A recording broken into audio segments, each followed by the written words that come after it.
Good afternoon, everybody. It's David Schlotthauer here in the home weather office with a severe weather live stream that we are actually doing today. And I don't do this very often where I actually start a stream before a severe thunderstorm or tornado warning actually get issued. Over this region, we do have a couple of warnings to start off with. We have one in Ocala, Florida. Not in Ocala. Well, one in there. We'll get to that in a second. Destin Beach, Valparaiso in Florida. We do have a remaining line of storms that is encroaching onto the area, and this is what's bringing us the heavy rain, or bringing you all the heavy rainfall and some gusty winds. Don't live in Florida.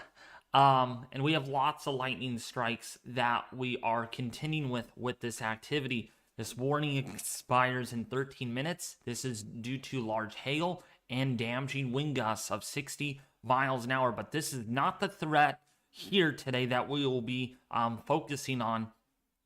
It's going to be in that Iowa, Omaha, Nebraska. You all have just gone hit recently, and you're going to deal with more severe weather today.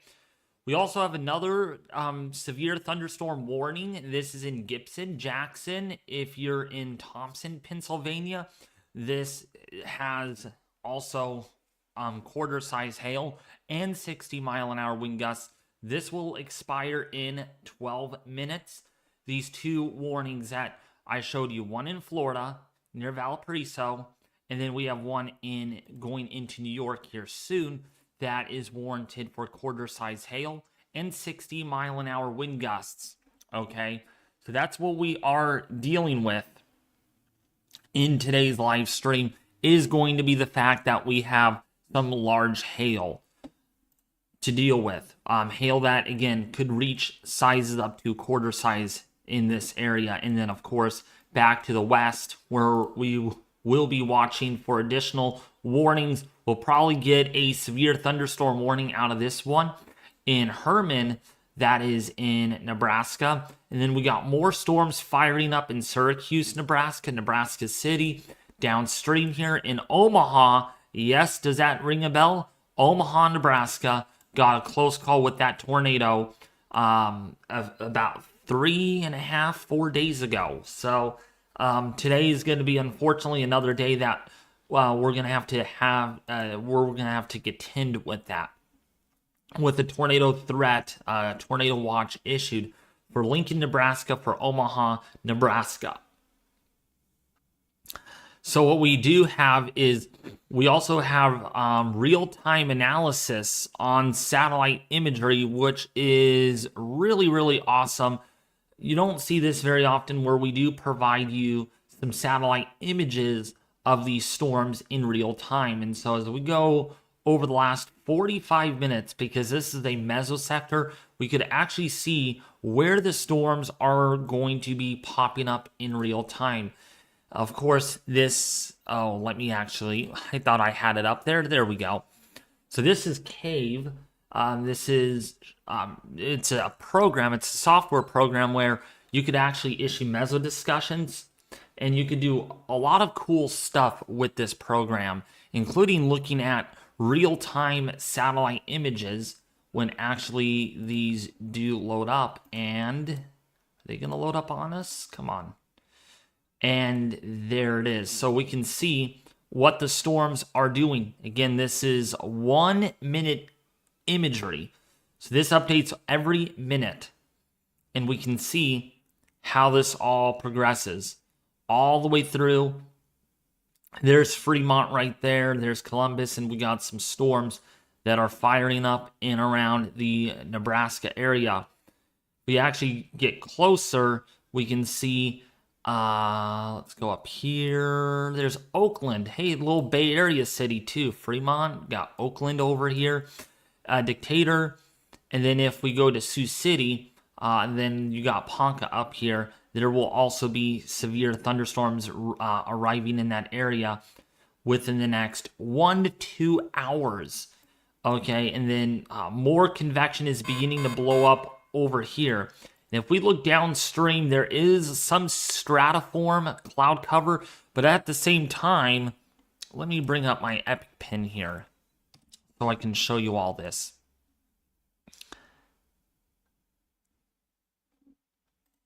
So when we bring up our epic pin here, we can see that there is forcing beginning to encroach. See these stratiform clouds right in here, which actually means there is some forcing. And if there's enough forcing and there's convective inhibition that's eroding, we're going to start seeing these big towering cumulonimbus thunderheads.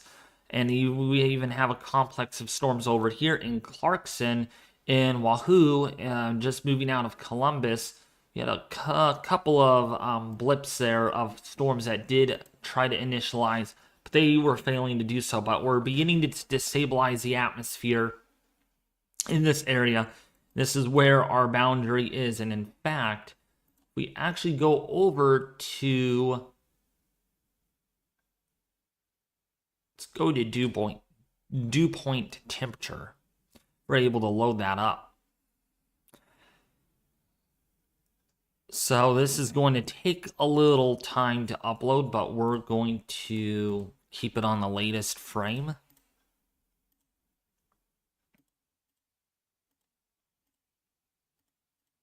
Yeah, it's gonna take a little time for us to bring up that information. This is as of 18Z analysis.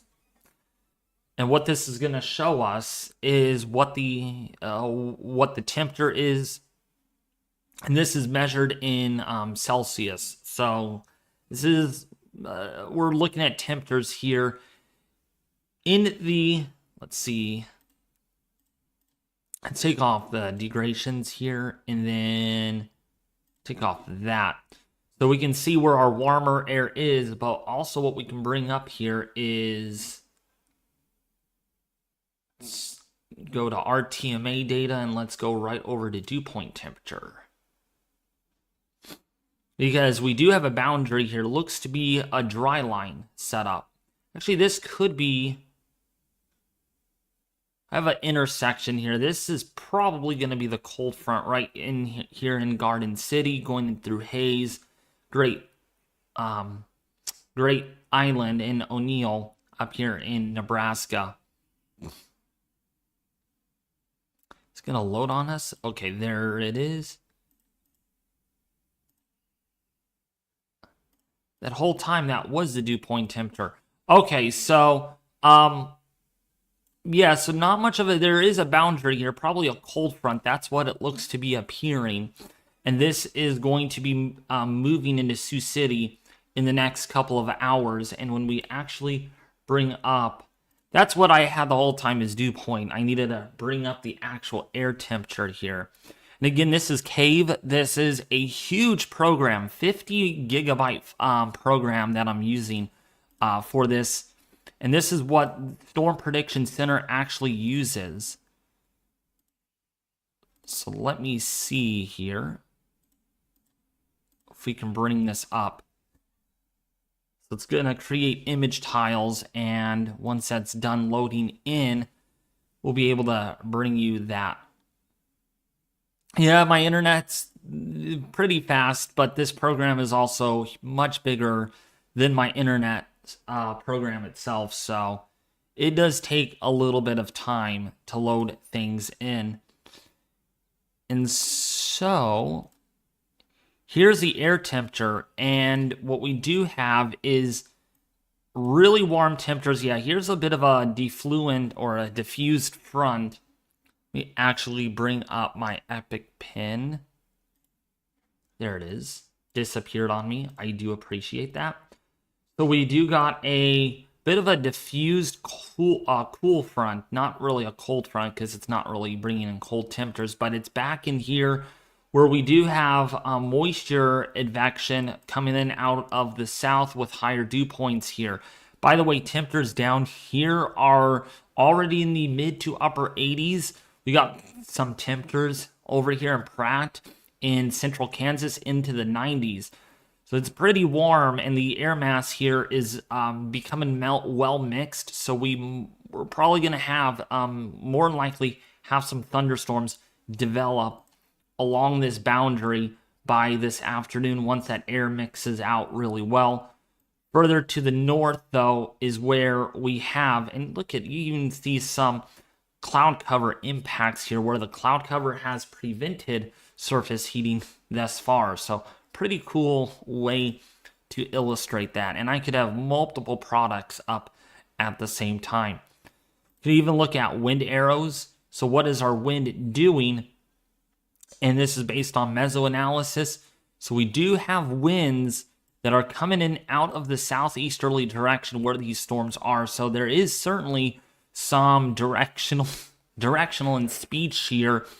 And you can even see some of the kidney bean shape look to these storms do indicate that there is some some directional shear just based on the surface.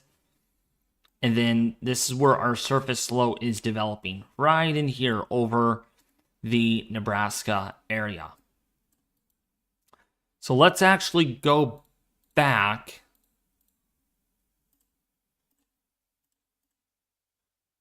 Hold on a second. So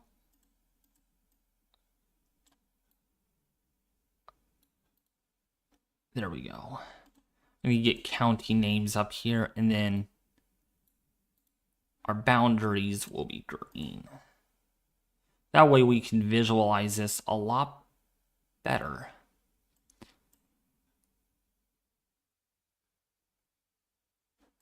Actually, county names don't work.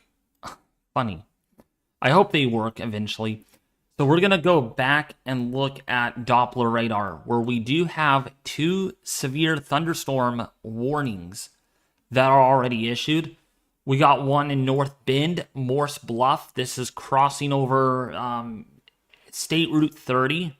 So if you are in North Bend in Nebraska, you need to be taking shelter. This is a very low-end severe thunderstorm warning, and it's really only warranted for quarter-size hail, is really all that is being seen with this. So this is located near Linwood, or 16 miles northeast of David City. Yeah, David City. Woohoo!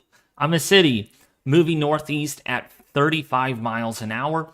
The hazard will be, again, quarter-size hail, and radar has indicated that storm that is producing that hail. And also some supercellular looks to this too. We got, again, that comish, or that kidney bean shape. Oops. Kind of this whole kind of hooky looking structure. So a little bit in the way of a supercellular look to that. And when we look at velocity, we are seeing very little in the way of rotation. Not a whole lot going on with that right now. That's because the updraft is just beginning to initialize, and it does take time for these storms to get their act together. We are really beginning again to see storms off to the west. Probably another severe thunderstorm warning will be issued on those soon.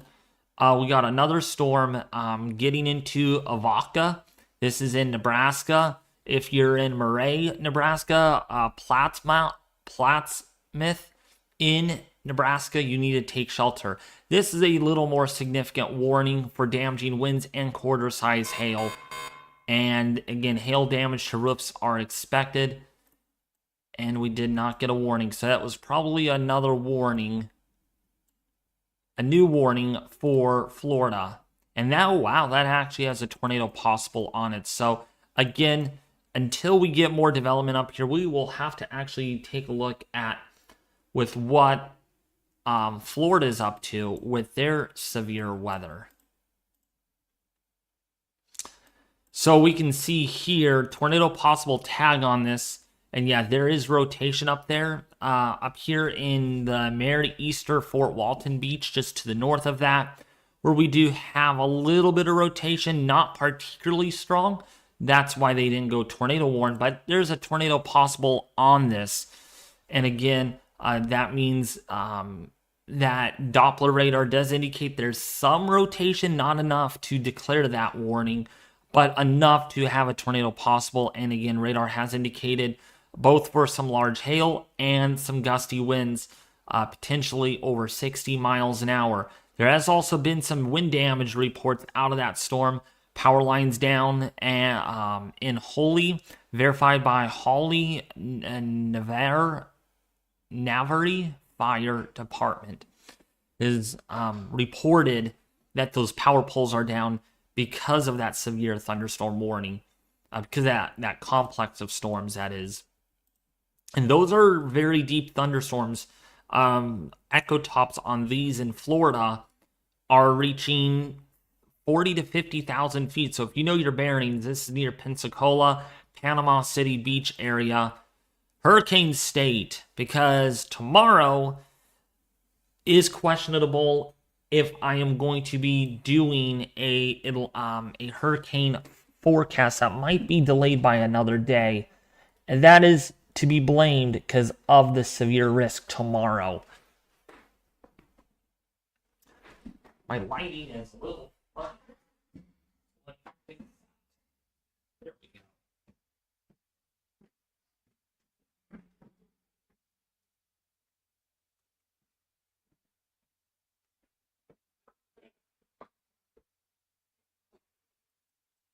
So, in the meantime, we're really going to have to watch with what is going on in the Omaha area, Fremont, Nebraska.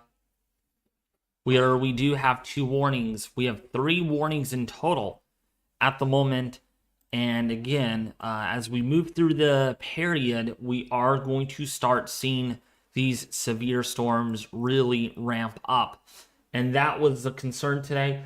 Because there's nothing going on today, I actually, for the first time in virtually the whole severe weather season, get to live stream a severe weather event. So I gotta say thank you to my plans and my schedule for that, because if it wasn't for that, I would probably not be here streaming this. And there's really not much to upload on other than just on weather. That's until we get to tomorrow, when there will be something to upload on. So when we take a look at pivotal weather, this is the expectation is that storms, they're beginning to initialize, so right on time. There's not much deviation to this. And once we get throughout, say by 23Z, we're going to have a lot of storms potentially erupting down here in eastern Kansas as well as Nebraska. Some of these storms out in here could have reflectivity values of over 65 to 70 decibels that will support 2+ inch hail. And there is that thin line, and a lot of these storms look to remain discrete, somewhat semi-discrete, and somewhat clustering of these storms. Really not a Boeing line, no like derecho or anything, but because some of these storms do have mini bow structures, you can see one right in here, and you can see another one right in here. We could see enhanced wind damage, possibly 80+ miles an hour within some of these storms. Not really a straight line, not like a squall line damaging wind threat today. We're going to have semi-discrete and somewhat multi-cell storms today, which could produce tornadoes. And then by, say, this is 5, 6, 7, 8, 9. By 9 o'clock tonight, my time, this would be 10 o'clock Central Time. These storms will slowly begin to weaken and transition into, say, Illinois as well as, say, Wisconsin. Except further south, where we might hang on to that severe threat a little longer on the southern end of this. So we can see if we play this through, we might see a new complex of storms starting up in northern Oklahoma, southern Kansas. And again, those storms could pose a threat for an isolated tornado and some large hail. Also, maybe some storm splits as well that can take place with this. And then as we go into the overnight hours, This clobbier structure of the radar presentation usually signifies we're going to have elevated convection. So it's not really going to be surface-based, and that's because of convective inhibition. And then tomorrow, we're going to see a resurgence of those storms yet again. And depending on, so this would be 5, 4, 3, 2, 1. We're just going to have to see on how tomorrow goes if a stream is needed or two. So we can see, like I said, maybe some severe, likely some severe weather tomorrow from northern Texas and Oklahoma, as well as Kansas, into Nebraska through Thursday. And this is still rendering right now, so we will give you the latest once new frames come in on the HRRR model. But right now, it looks like tomorrow looks just as bad, if not less concerning up here to the north, but further south where it might be a little more concentrated. We'll just have to wait and see. But right now, today and tomorrow are active days in the severe weather department. Maybe a day 3 eventually of slight risk of severe weather will be needed. So let's go back and look at radar or radar Omega, because right now we still have 2 warnings that are in effect, and we got one in North Bend in Nebraska. So if you're in North Bend, just just general heads up that some hail and some rain is coming towards you. Primarily quarter-size hail moving towards Hooper in Nebraska on the 275 corridor. And then if we go into Omaha, Nebraska, just south of there, we have another supercell, somewhat kind of messy and looking, not really organized by any means, but this one has the capability of producing quarter size to even perhaps ping pong size hail, due to the fact that we have some intense updraft activity. And we will look at the echo tops, 40,000 foot echoes, which means there is enough instability to get those storms going. So let's take a look at our RTMA data, our real-time analysis from the Storm Prediction Center.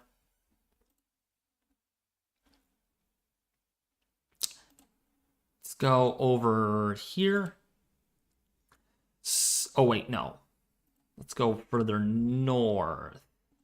Click on the blue box. No, I said blue box. There we go. I think that's a little bit better. So let's go back to full screen so we can see things. So take a look at our mixed layer cape. There's a lot of instability down here. Probably explaining why they have not issued any warning on this northern flank of the line. Maybe some of this is still elevated in nature. But further south, where we have mixed layer cape of 2,500 joules per kilogram. So there's enough instability in that area to get a few supercells this afternoon, especially in Kansas, which explains why right in here is where our Tor watch is issued.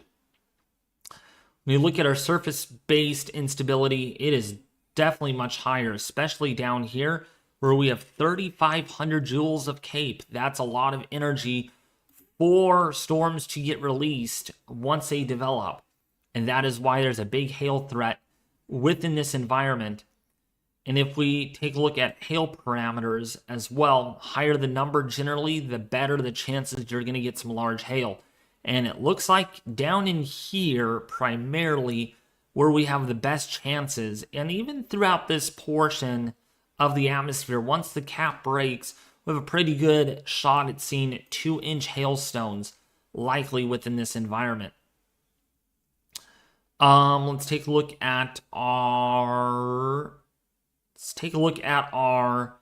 significant tornado parameter. Of course, not very high, but a 2, which means if conditions were met properly, we would get at least a brief intense tornado if the convective mode was a bit better today. But either way, there is a 5% risk for tornadoes nevertheless. And when we look at our decape values, this is why we're probably going to have to contend with some damaging winds. All this decape down here to the south, if we look back at it, it's actually advecting northward, and the forecast calls for that decape to be on the order of oh, come on. Listen and just, come on. Oh, wait, maybe I can't. It's got to stay current, I guess. That's probably what it is.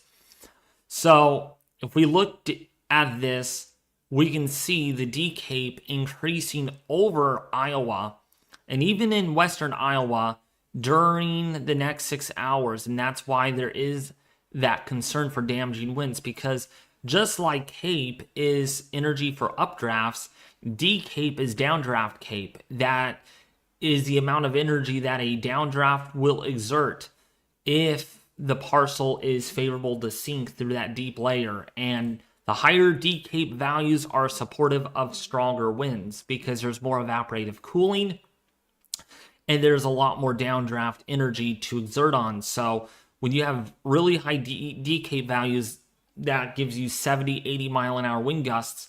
In this case, today we have decape values where these storms are going to be on the order of about 500 to 750 joules, which doesn't sound like much, but for decape, that is pretty ferocious. That will allow 75, 80 mile an hour wind gusts to accelerate from these storms. We're going to get a lot of outflow pooling with these storms, and that's going to allow these winds to be a thing.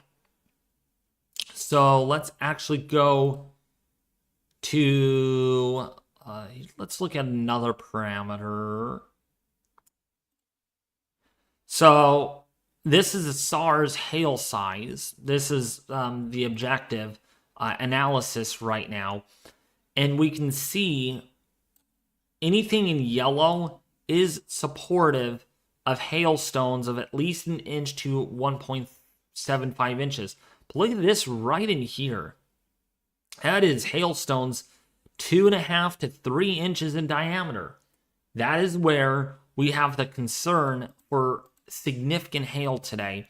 Once these storms pop up in that area, the overlapping of steep lapse rates, moisture advection with dew points, if we actually look over there, look at moisture transport, and we have a decent amount of moisture transport that is in place over eastern Nebraska into western Iowa. And if we go back over to let's go and look at our, they had dew point here. Oh yeah, here it is. We can see dew points within this environment. We actually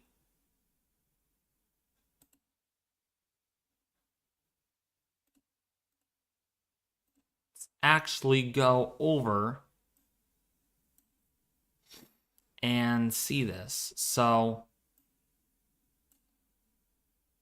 we look at the forecast, you can see dew points in this environment will actually get into the mid to upper 60s in central Iowa, as well as southeastern Nebraska, because of all that moisture advection being entrained by the low-level jet, LLJ, that's going to also increase tonight. Of course, when we look at the version 2 product, we already have a low-level jet here at 30 knots. We go into the evening hours, that low-level jet is going to pick up to about 40 knots. Now, of course, this is not a particularly strong low-level jet. We're not looking at speeds of 70 or 80 knots, right? But they are strong enough that there's some organization to these severe thunderstorms. that are anticipated tonight. And this is where we have some moisture convergence as well. So all in all, looking pretty good for severe weather today. Now, another product. Now, a lot of you don't see this. And I'm being honest. I don't think you can find this on any other weather channel. Maybe I'm wrong. Maybe I'm right.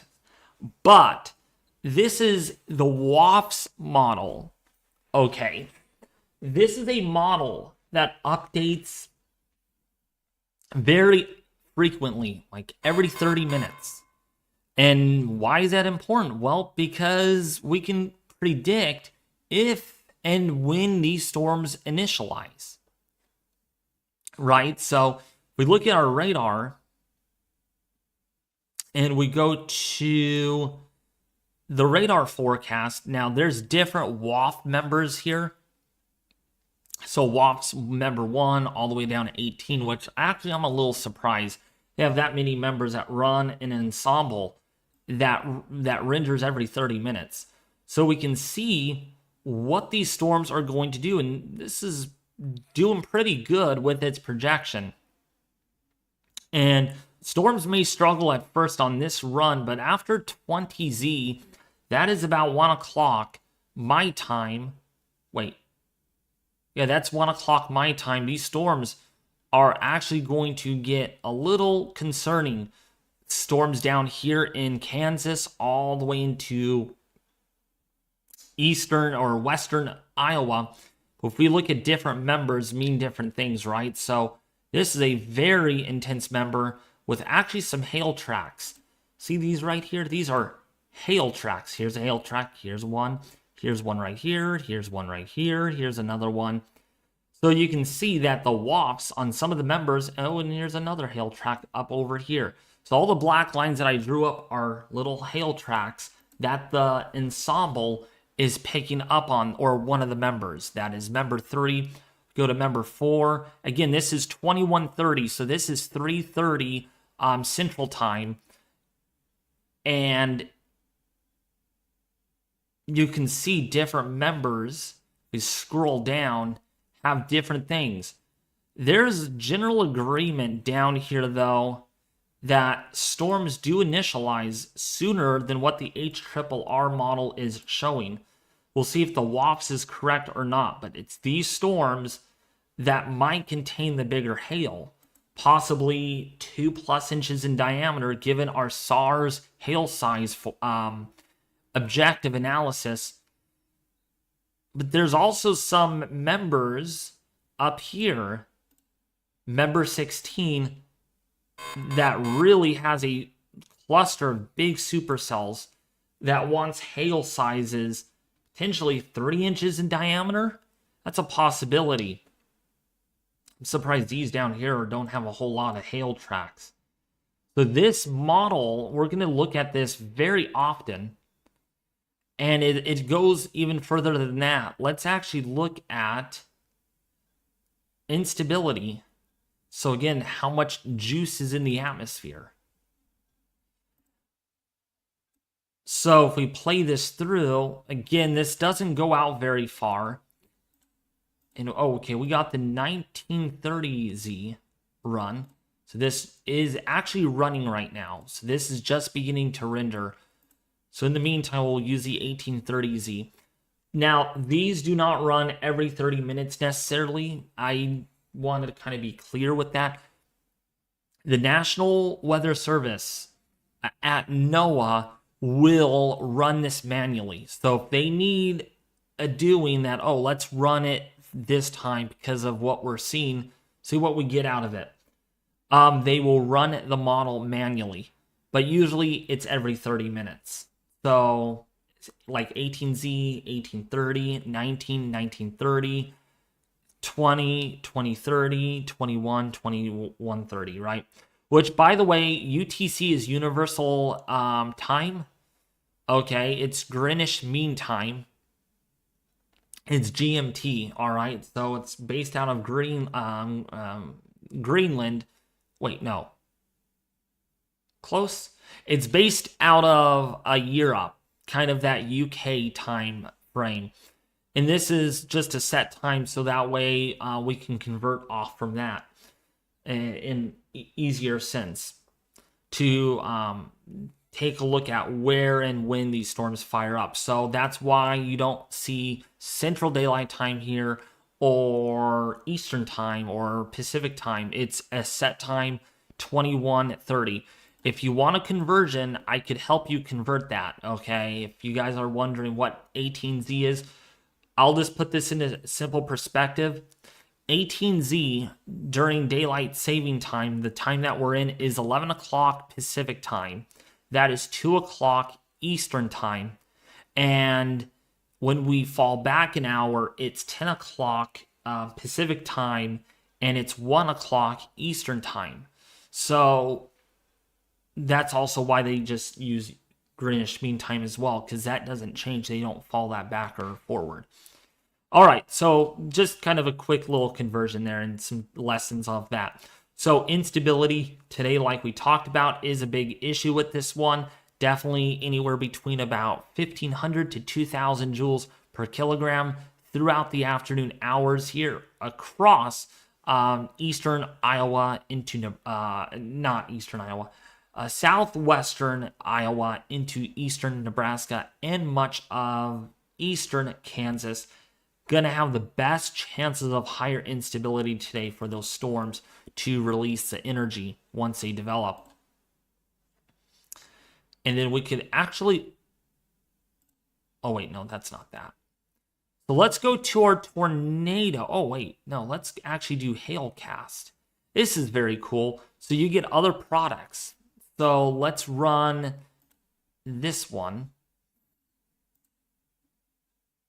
It's taking their own sweet time to render that product. So we can see here, once this actually fully renders, we'll get to see the 230Z, which Zulu time means the same thing. But we can see max hail size probability here of 1 inch or so might exceed 50% in this area of Kansas. Maybe a 30 to 40% here in western Iowa. And we could also see updraft helicity. How much rotation could there be with these storms too? So there's other products that you can just, this is, you know, very helpful in determining of, let's see here, what the chances of a tornado are actually. Now, this is, of course, not very 100% accurate. I want to make that clear with you all. Models have their own issues. So we can only base it off of this specific model run. And so right now, when we look at the tornado threat, now it's very hard to see down here, but there is a somewhat of a tornado threat all throughout in here. Very little, like a 1/100% chance of seeing a tornado. But then you get into these little areas right here, there's a 20% chance of those supercells that we're looking at downstream to produce a tornado. 15 to 20% chance. And again, just like everything, this product updates every 30 minutes if necessary. Okay, does it have to or doesn't have to at all? It's just depending on if they want to run the model over and over again, okay, every 30 minutes. So that's the WAPS. So we'll be using that for nowcasting along to go with the HRRR model. So let's go back and look at Radar Omega. Getting some bigger hailstones now off this storm. This is in Hooper, Nickerson, Herman, if you're in Craig, Blair. Some clustering of storms here. But it's this storm that has the best opportunity of producing 1.5 inch hail. And the winds out of this storm have not really materialized yet. But we are seeing a little bit of a hint. Actually, divergent flow on this. So we probably have good RFD trying to form here. Greens are toward the radar and reds are away from the radar. So you can imagine winds are doing probably this right now with its relative storm motion. And we just got a new warning down here. Looks like another severe thunderstorm warning. No rotation on this storm yet. But if you're in Plattsmouth, if you're in Tabor, if you're in Malvern, in Iowa, you're definitely going to need to take shelter. There is, and I thought I was on Radar Omega this whole time. So if you're on, if you're in Malvern in Iowa, you definitely need to take shelter because this storm is showing signs of strengthening a little bit. When you go to our echo tops here are right around 40,000 feet. We go to the north, we have echo tops of 30 to 40,000 feet, which is another way of saying how high up do these clouds and rain precipitation extend up to. The higher the number in thousands of feet, the stronger the updraft is, and it's more mature, and it's likely to produce larger hail or a tornado or stronger winds.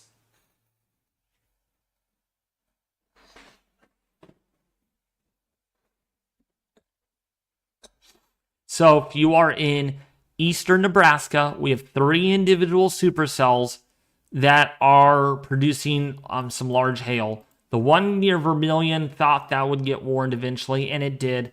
Let's actually click on that one over there. Yeah, see, that's some intense rainfall and some lightning. So if you're in Harrington, if you're in Mescal, Newcastle, please take shelter. This storm is approaching your area, and it is getting close to that area of Vermilion. In fact, it is going to be in Vermilion by 3:25 p.m. This storm in itself, probably even sooner than that, because if it's right here, it is going to be over there by about like I said, 3:15-ish, 3:25-ish Central Time. And so that's the storm that has the 1-inch hail and 60-mile-an-hour wind gusts.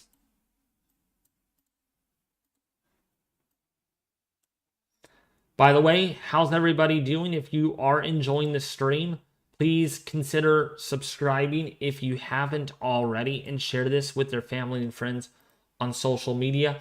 It does mean a lot, folks. It really does, because this is literally the first live stream I actually started before any warnings got issued. It's been a while. You don't see that very often. And so I am trying to cover up my mess, or not mess in other words, but like the lack of streaming. I'm trying to kind of bounce back from that and do as much as I can, as often as I can, when these events actually do happen. However, today I am a little tired because, 1, my back hurts. 2, my allergies were killing me last night, so I got to enjoy tossing and turning last night. That was a lot of fun. Not sleeping good at all. And 3, not sleeping very long, only 5 hours. I could not go to sleep last night, so pretty exhausted today. But we're making this work out. And I just realized this. There's an 880 freeway, just like there is in California. It is here in Iowa. I guess Iowa likes to copy California. As long as there's no poles, we should be good. What's wrong with the poles, Chase?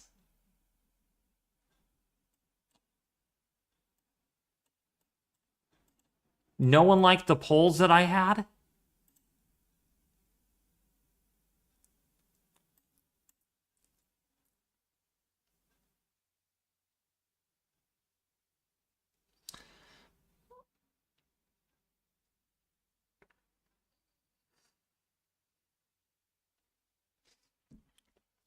A lot of people are probably at work, and second of all, there's really not a lot relatively going on yet. It is still early, so just consider that. It is still relatively early for severe weather to pop off. Well, Max Velocity has 4,000 people watching, and Evan Freiberger has 1,000 people watching. So there are people watching the severe weather right now at the moment. And TRG Tornado has like 70 people watching. So, of course, this is one of the reasons why I do stream a lot. So that way, again, I can become more reliable on these events and things like that. We did get 1-inch hail report just now out of to the northeast of Ames, Nebraska. 1/4-inch hail report there just came out. Did you see storms in Florida? Let's actually go back down to Florida to see what we have there. The storms are moving off the coast of Florida right now, other than a marine statement, with possible water spouts and 40-mile-an-hour wind gusts with that activity. Well, we're going to definitely be focusing here in the eastern Nebraska, western Iowa area.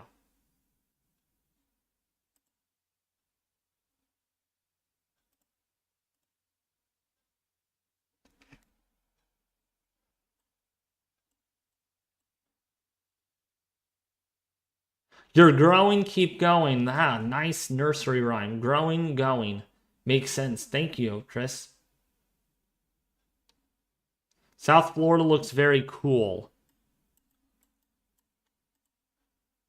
Let's see. South Florida.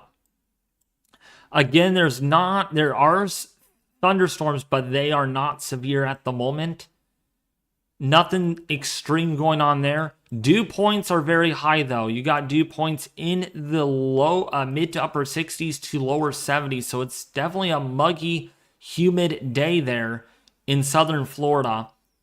But I don't see anything severe at the moment other than just this. These are air mass thunderstorms. These storms are going to dissipate once we get into the overnight hours. And you can just see how they pop up and then they kind of fall apart. They're just kind of just stationary. They're just, some of those storms will just pop up and then die out. Pop up and then die out. They're short lasting storms, usually completing a cycle within an hour. These up here are more long lasting.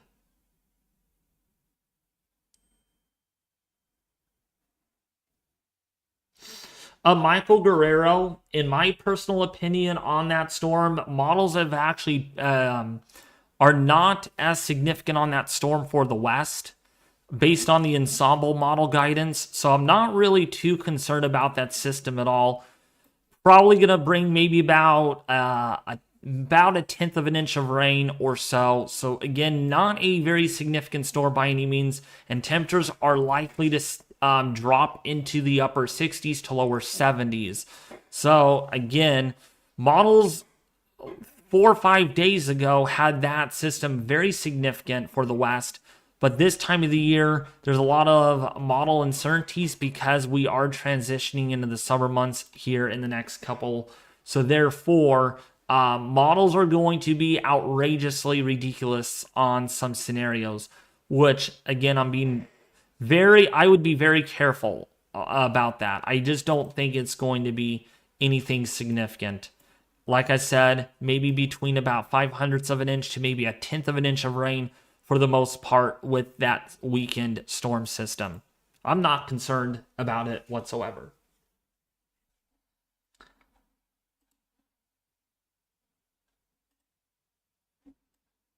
But yeah, if you are in the Hooper, if you're in Herman, if you're in Medell, if you're in Missouri Valley, if you're in Damian, if you're in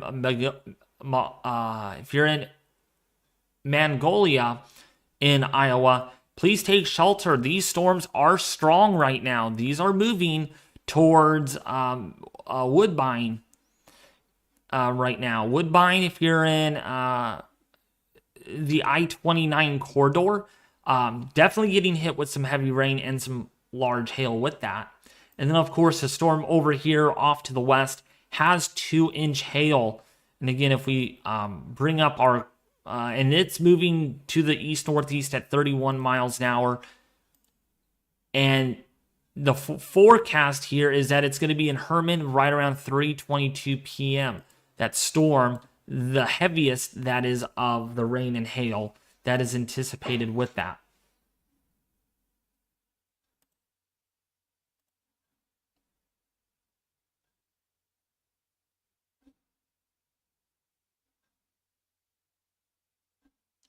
But how's everybody doing? Again, please share this with your family and friends on social media. Let's get this out to a lot of people. I only have 19 people watching, so if you can get this out to a lot of people, that would really help out, folks, because again, I enjoy live streaming. I really enjoy it so much. If I didn't enjoy it, I would not even be doing anything on YouTube. So if you guys really like the content, you want to see more of these live streams, please subscribe and share this with your family and friends. We want to get a lot more people watching, because the more people watch this, the more we could get this out to more people, share this, and the chances are I can save more lives. If we have a small audience here watching it, chances of it getting out there are 1% or less.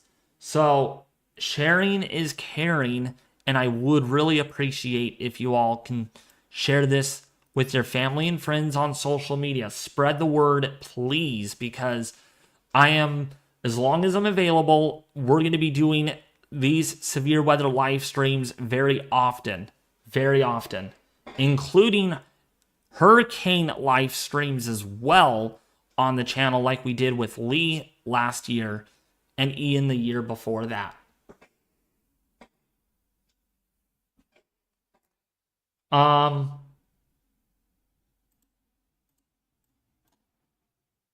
also like the stream because it helps the YouTube algorithm out.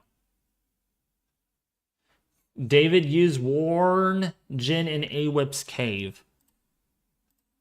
Warren Jin.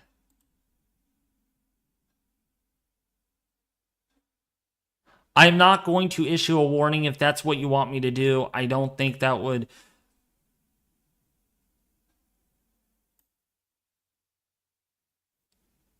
drag me to storm.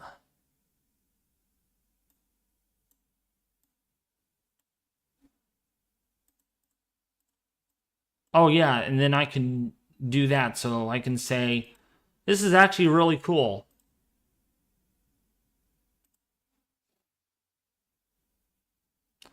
So what I can actually do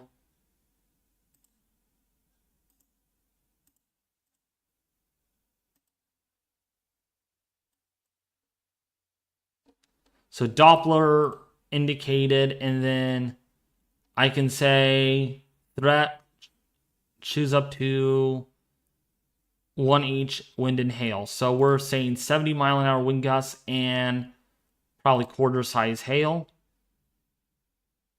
And then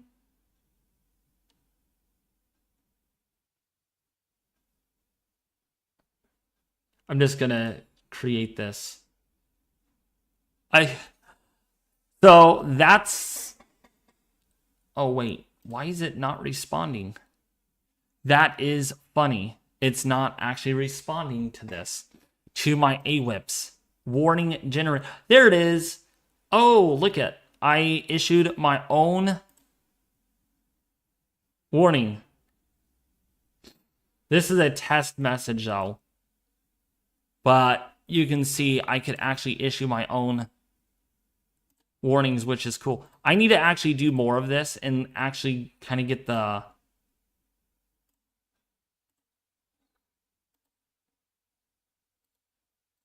I do not know how to close that warning box. Maybe you know how, Alex Baller. But this is really cool, actually. So if we go to radar,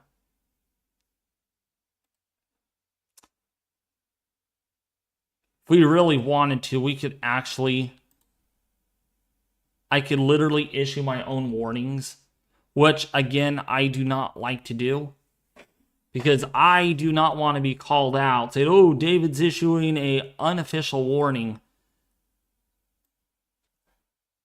But I could literally issue a warning on this, which actually, is there a warning on that storm?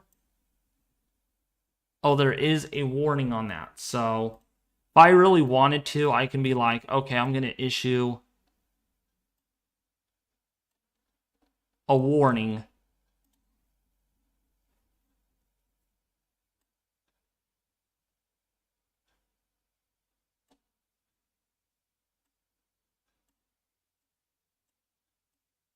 See how good I am at this, actually. This is pretty cool.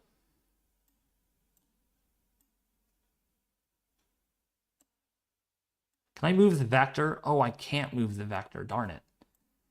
So I can say polygon options here, actually.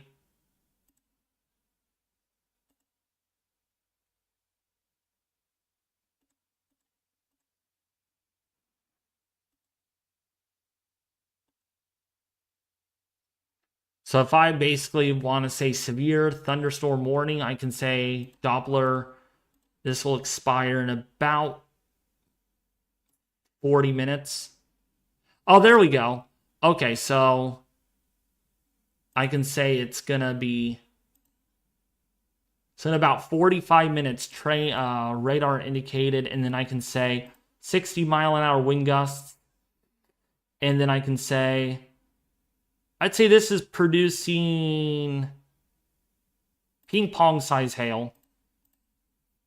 And then I can put hail has been observed because we did get that hail report.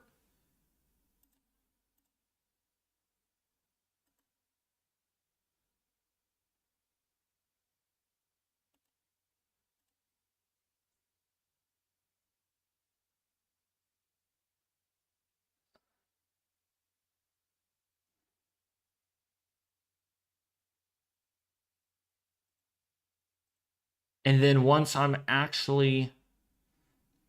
Is there even a way to...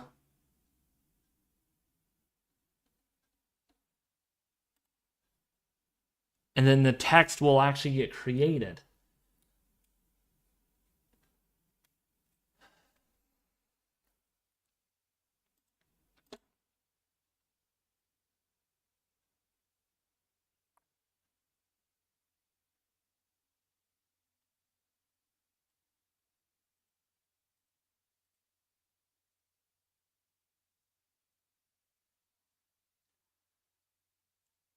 So we can see... Oh, I could actually edit. This is... Oh, so you could actually type this, and this is a...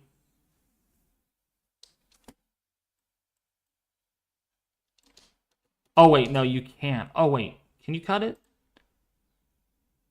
Darn it, you can't cut... You cannot cut the warning. That's crazy.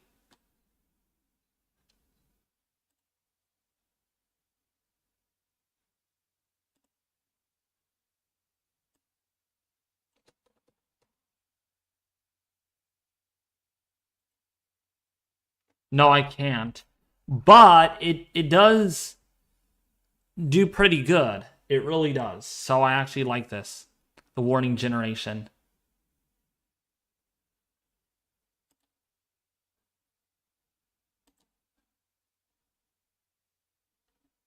But I wonder how you...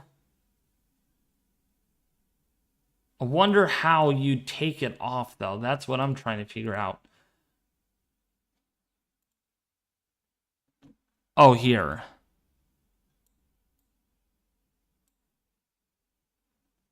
Okay, that's how you do it.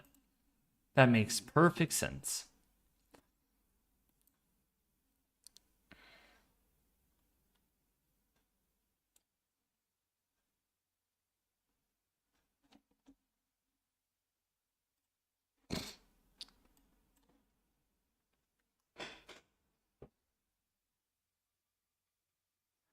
The reason why it says a test message is because they used it to be a There used to be a button where you can actually send the warning to people in real life.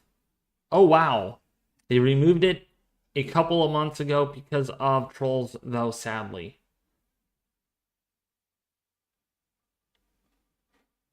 Oh, yeah. So, this is a really... Oh, wow. This storm right here is really strong. This is organizing. This now has 2-inch hail on it. 2-inch hail warning on the box. But nothing in the way of 30, not in the way of any damaging winds. But it does have 2-inch hail, and radar has indicated that. So if you are downstream of this, please take shelter. People and animals will be injured. Expect damage to roofs, siding, and windows and vehicles anticipated with that. If you're in Model, if you're in Mongolia, please take shelter. That is a supercell. And there is some rotation with that. You could even see it right in here. We actually bring up our pin. This is where we are seeing the rotation.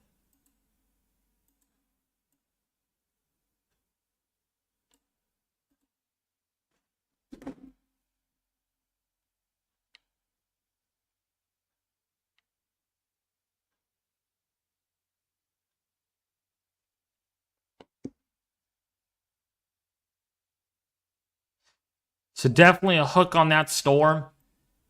And that is why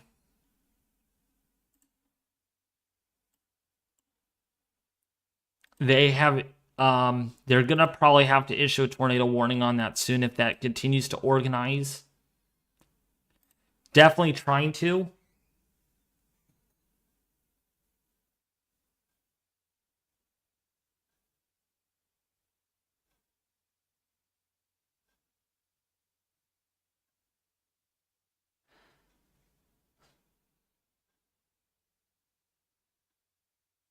Are you freaking serious, Alex Baller? Wow, dude. Wow. Yeah, don't do it, though. Don't.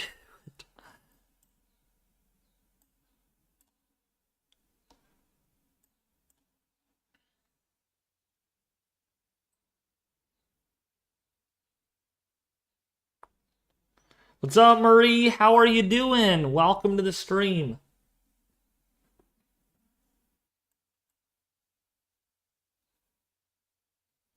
So if you're in Blair, if you're in the Arizona Little Sioux area on I-29, these pair of storms look they're definitely intense, and they are producing the large hail.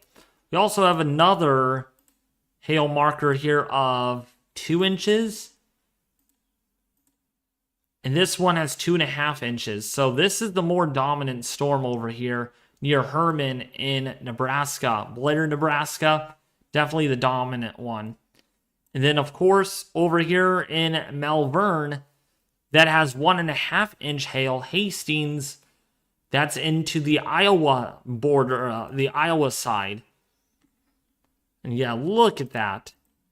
Definitely some big reflectivity values on that. So that's... Oh, and it's 3-inch hail marker on it. 3.75. Wow. So definitely, potentially some significant hail on that.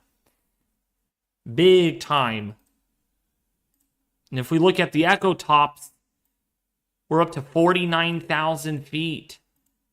49,000 feet on that storm. So that has shown signs, and also this storm now, showing signs of intensification. So these two storms moving into Iowa are showing some significant signs of large hail production.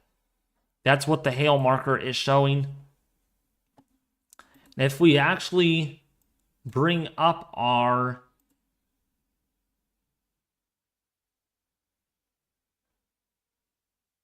NAXRAD,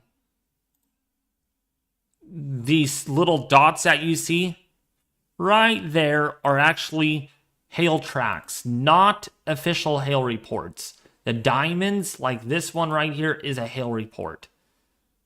It might be hard to tell, but right here near Fremont is a diamond, and that's a hail report.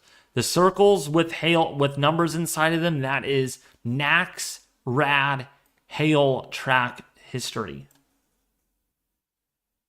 What's up, Jason? Welcome to the stream, buddy. How's everything? I also wanted to tell you all that while I'm streaming right now, I'm also conducting an experiment to see how hot a car will get in the hot sun when it's relatively not that hot outside.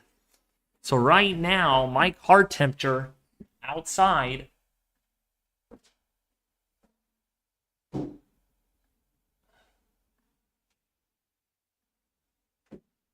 I want you all to guess on how hot the car, the inside of the car, the interior of the car is, how hot it is.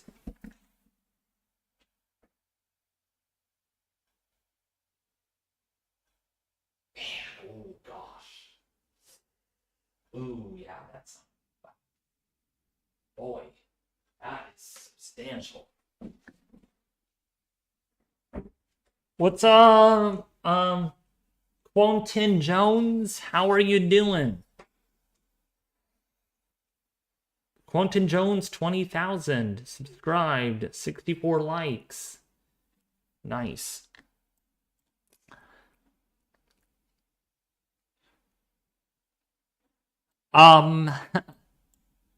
It's 101 degrees inside the car right now. 101 degrees, and it's still going up.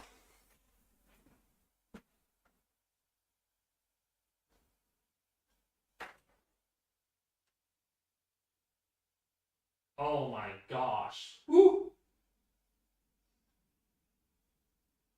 No wonder why you should not leave your child in a car at all.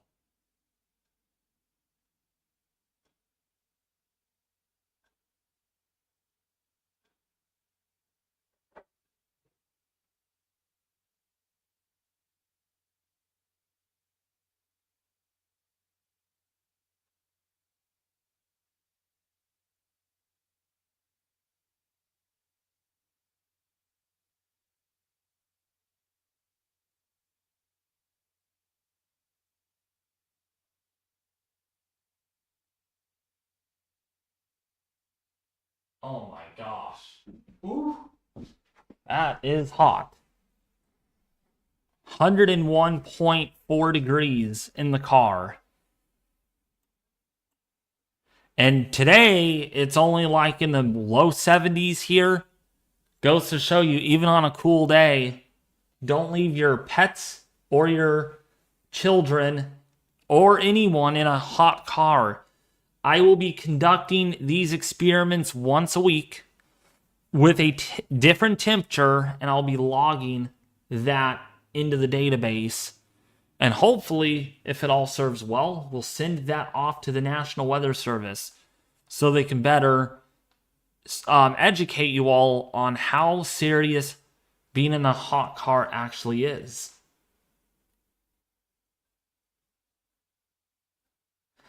Years ago, someone did an experiment with cooking steak in a car that reached 200 degrees.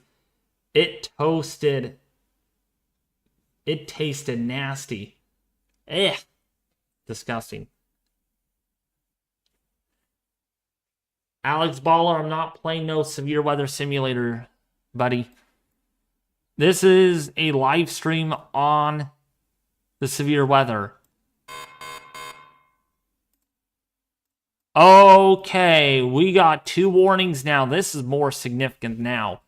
This storm, now tennis ball size hail and 60-mile-an-hour wind gusts, hail or radar indicated. People and animals will be injured. Expect hail damage to roofs, siding, windows, and vehicles, siding, and trees. Expect wind damage to roof, siding, and trees. I just said that. And again, if you are in, I'm just going to read a few names out here. If you're in Little Sue's Scout Ranch, please take shelter. If you're in Willow Lake Recreation Area, please take shelter. This is a very intense storm right now. Not as supercellular like it did earlier, and that's kind of what we're seeing right now is a struggle of these storms. But I'll tell you what right now, they are producing some big-time hail right now, and that's enough to cause a lot of injuries. We got another storm over here. This is producing almost 3-inch hail right now. 3-inch hail marker on this puppy, on this bad boy. And 70-mile-an-hour wind gusts. So this is a considerable, perhaps destructive, severe thunderstorm warning. Tennis ball size hail, and again, 70-mile-an-hour wind gusts are anticipated. This is for Glenwood, Malvern, Emerson. If you're in Silver City, Henderson, and Hastings, please take shelter right now. This is a considerable, destructive, severe thunderstorm warning with wind-driven hail that will likely lead to a lot of busted windshields, a lot of damage. And then now you cannot conduct your experiment just like I did, because your car is going to have punctured windows because of hail.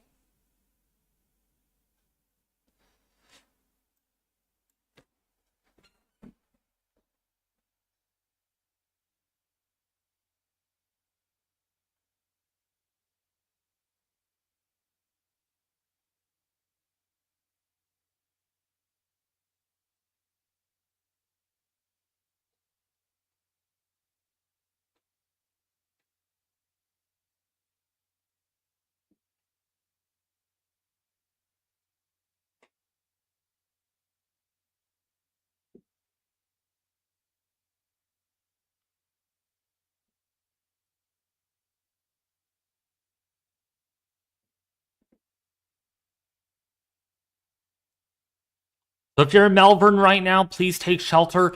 Again, severe thunderstorm warning there for 2.5 to 3-inch hail.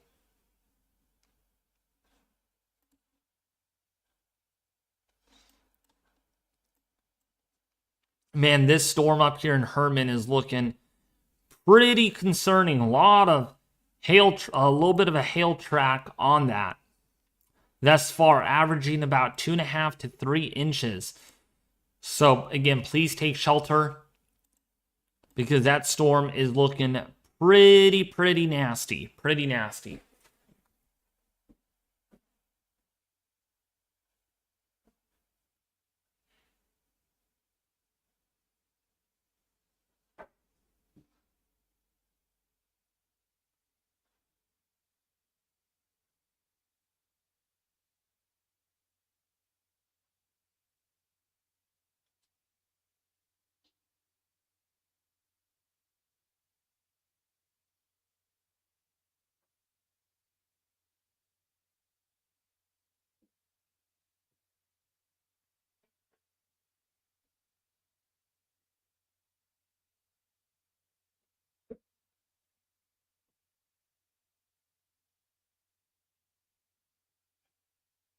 So, if you're in Iowa, please take shelter again. This is where we are seeing the strongest severe thunderstorms.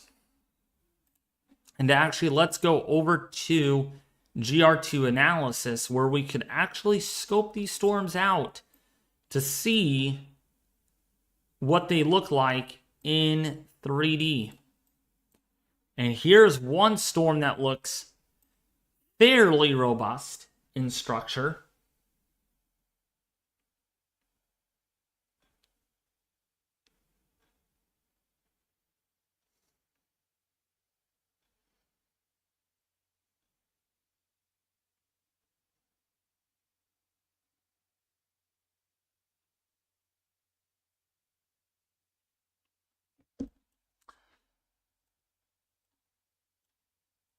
So if we look inside that, you can really see what the hail core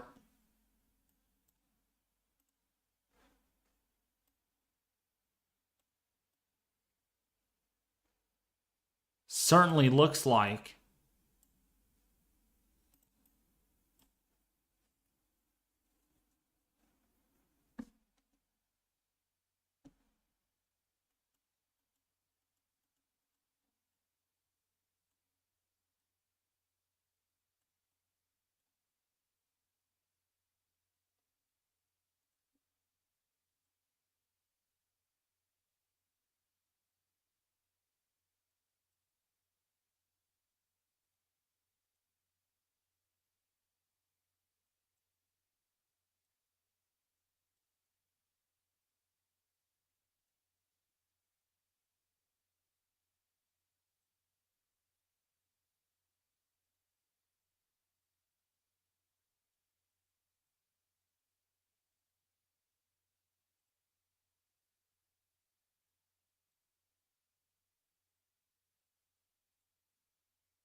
We've got a new warning.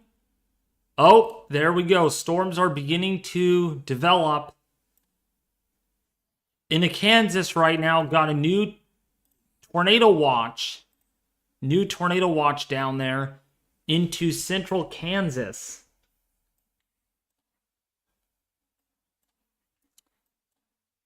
So Blue Rapids, that's a storm that's trying to get better organized, and it's beginning to do that.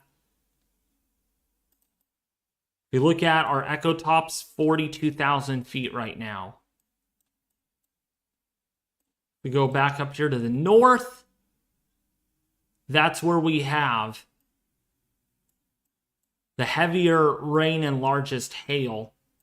It's where, oh, let me switch it. There we go. Hey Diana, welcome to the stream. I hope you're doing great.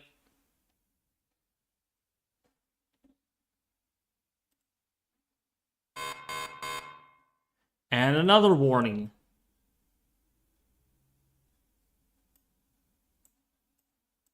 This time, that's in Texas. So let's go to Texas. That is a very funny warning box. That is a hilarious looking warning box. So if you're in McCamey, please take shelter. That is in Texas now, where we are seeing these storms initialize. If we play this through, we can see how that storm looks like we had a storm split. Definitely a storm split in place.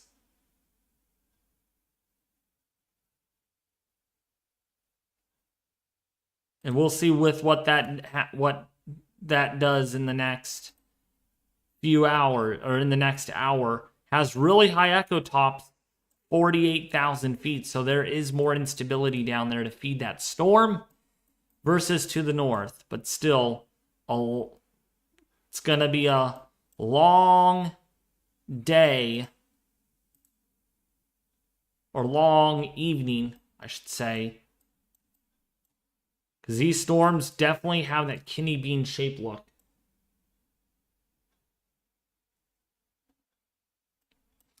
And if we actually go over to our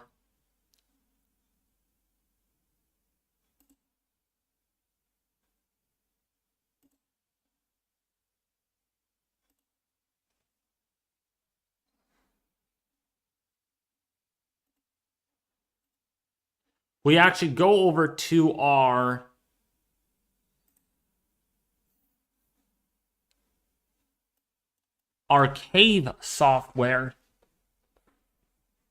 Oh my gosh. No, I don't need. Come on.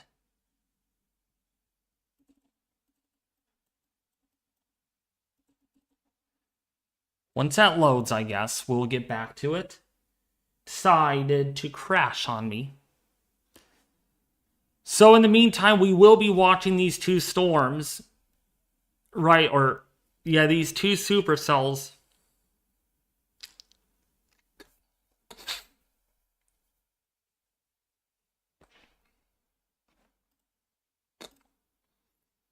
That are moving into the Iowa.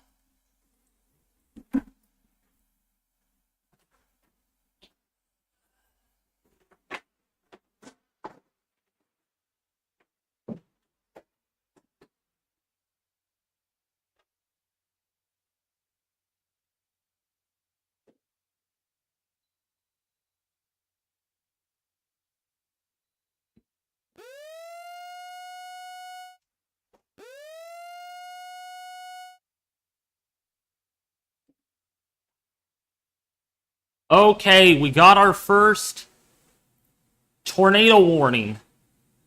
We got our first tornado warning right now. This is for Hastings, for Emerson, Red Oak. So if you are in the Hastings, Emerson, Red Oak, Elliott, Grant, you're definitely going to need to take shelter. This is radar indicated rotation, tornado and tennis ball size hail. Oh yeah, there's definitely some rotation on that. Definitely some rotation on that. Reds are moving away. Greens are moving toward. Looks like an anticyclonic. Maybe it's not. No, never mind. This is where the rotation could be over white cloud at the moment.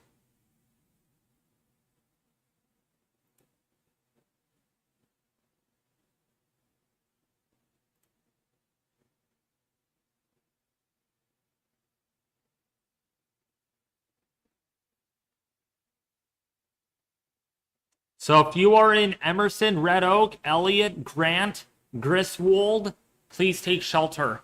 Again, this is a tornado warning. Tornado warning. If we go to our GR2 analysis, let's see, and we got 3 hail reports on this. So this is a hail producer. And there's definitely an inflow on that.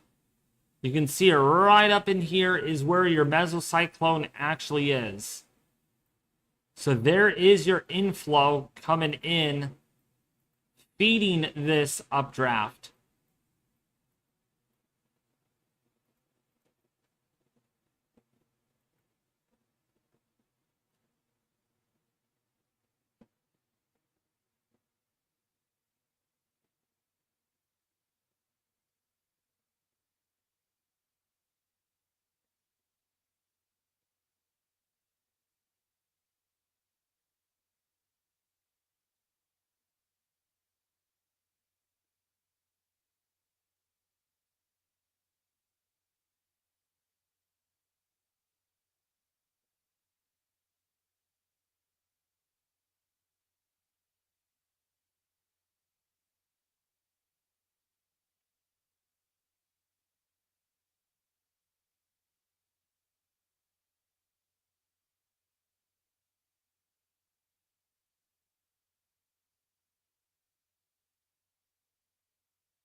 So, yeah, we're going to watch that tornado warning right now. That is issued for another 36 minutes or so.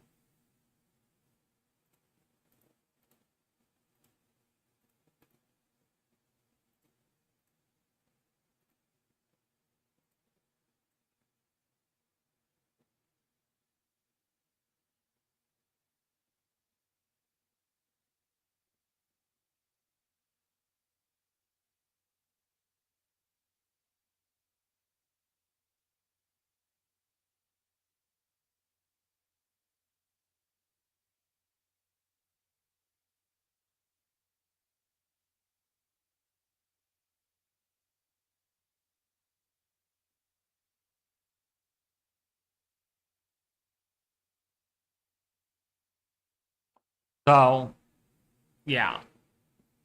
If you're in Emerson, if you're in Hastings, Red Oak, Elliott, Grant, Griswold in Iowa, please take shelter. Again, tornado warning has been issued for this area. if you're on the 48 corridor, if you're on 59, 34, 92, please take shelter yet again. Tornado warning has been issued. And just to read out the warning, tornado and tennis ball size hail, radar indicated rotation, flying debris will be dangerous to those caught without shelter, folks. Mobile homes will be damaged or destroyed, and damage to roofs, windows, and vehicles will also occur. Tree damage is likely. So this is going to be in the Emerson and Hastings right around 3:40 p.m. Central Daylight Time. This is going to be in the Henderson right around about 3:50 p.m. Central Daylight Time. And this will be in Elliott right around 4:10 p.m. Central Daylight Time. And this is moving to the northeast at 35 miles an hour. 35.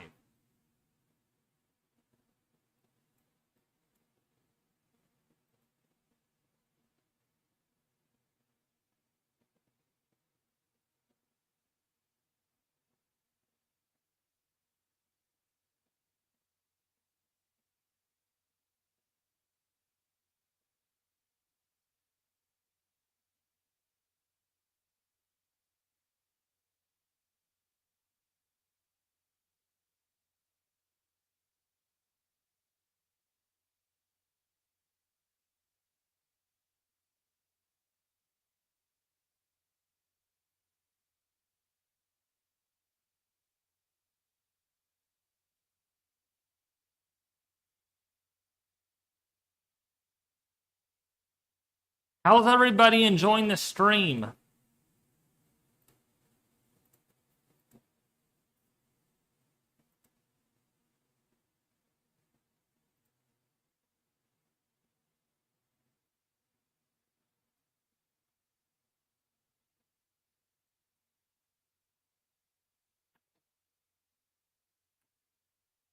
So if you're in Elliott, if you're in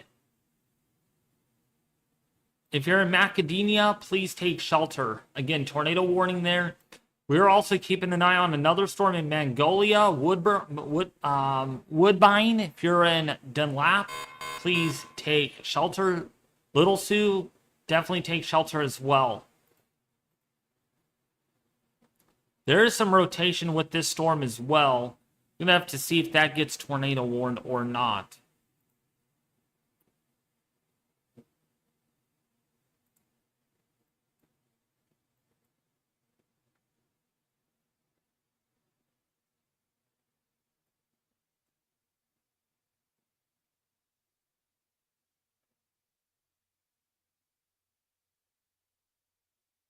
You can see how that line is evolving. Got another hail report up here in Hartington. In Cedar County, public did report 1-inch hail. And another severe thunderstorm warning up here to the north. That's for Lamar's. If you're in Marcus, please take shelter. That warning will expire in 30 minutes. And down here to the south, down here to the south is where we have another supercell that also has capable of producing almost 2-inch hail. So that's also an intense, discrete supercell.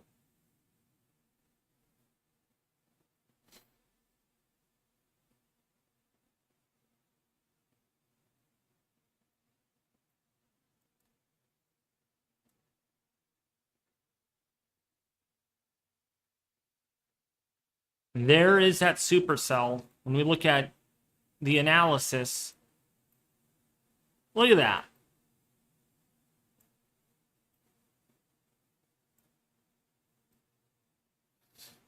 That's in Kansas, by the way.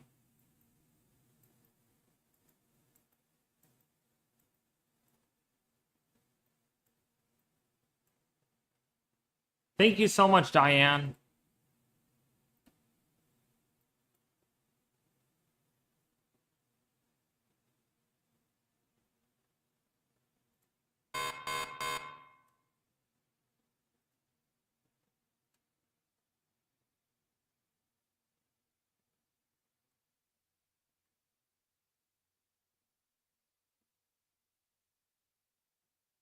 And here's another supercell. This is in that tornado warning. Once again, tornado warning. And that is pretty organized, is somewhat organized, definitely in some sense, because you've got the updraft that is right here. You got winds coming up.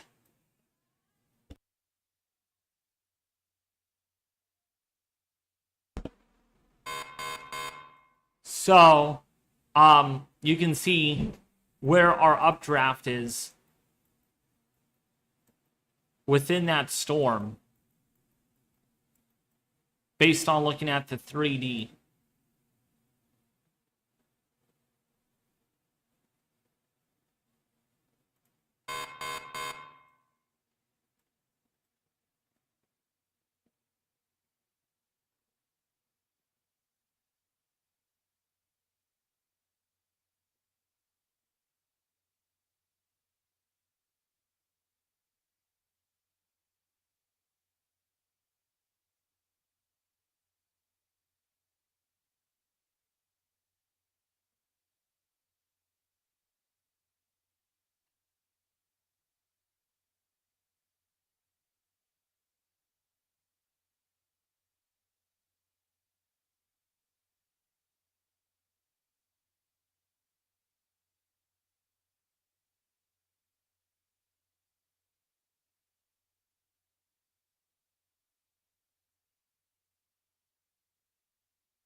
What's up, Pan Pan? Welcome, welcome. It's been a while since I saw you here.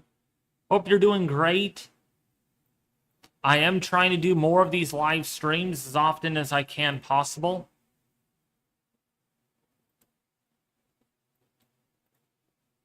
And yeah, look at these storms blossoming up. Take a look at that.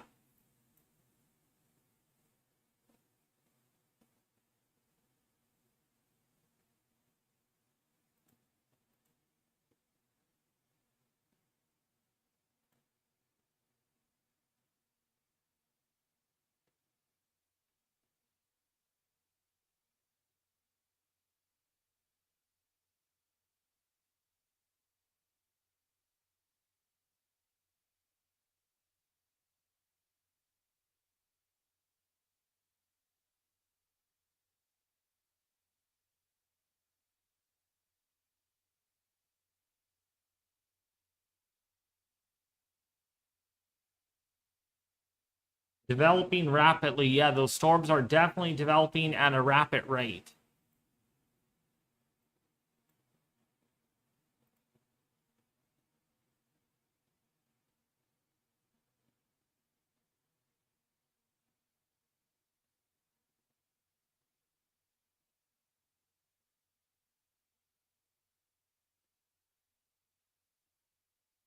So if you're north of Red Oak, please take shelter. That's where we have a tornado warning that does continue.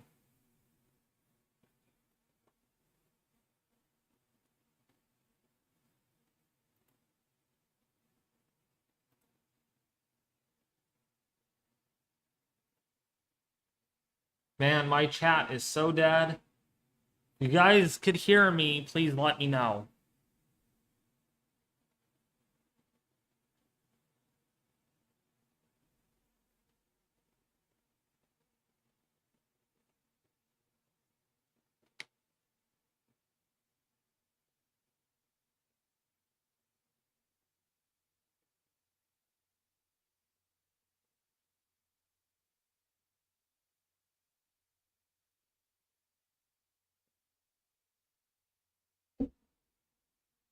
So if you're in Red Oak, if you're in Griswold, like I said, tornado warning does continue.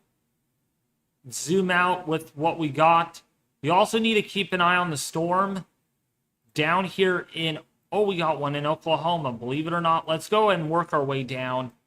So we got a storm in Frankfort, in Kansas. This storm is moving fairly slow, only at 20 miles an hour. For 70-mile-an-hour wind gusts and ping-pong size hail is anticipated with that kind of activity. So some large hail and damaging winds are expected with that. And as we go further south, some storms are beginning to initialize. And then when we get to Oklahoma is when we do have a severe thunderstorm warning for 1-inch hail and 60-mile-an-hour wind gusts. This expires in about 25 minutes. So if you're in Watonga, Oakwood, you're in Canton, Hitchcock, Longdale, please take shelter. That storm is not moving very fast. Only at 15 miles an hour, so that's moving very slow. Moving quite slow. And then we got more storms down here that might get severe warned. All right, good. I'm glad you guys could hear me. And then there are the storms developing along that boundary. And when we get further south here, a few past hail markers over 4 inches in diameter. So this is definitely a storm to not mess with. If you're in McCamey, if you're in Iran, Rankin, Texas, that's a storm to really watch. Really has some big hail with it, though. Look at the echo tops on this, 50,000 feet. So that is a very intense updraft. That updraft is insanely strong.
This is a storm in near Fort Stockton in Texas.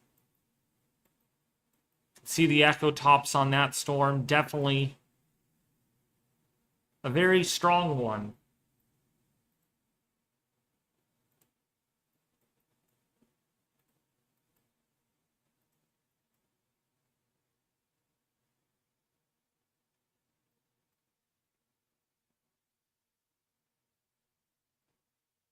But in the meantime, we're back up here looking up to the north, is where the majority of this activity is. And that's where we do have 4 or 5 hail reports on this one storm in Montgomery County in Iowa that has the big hail.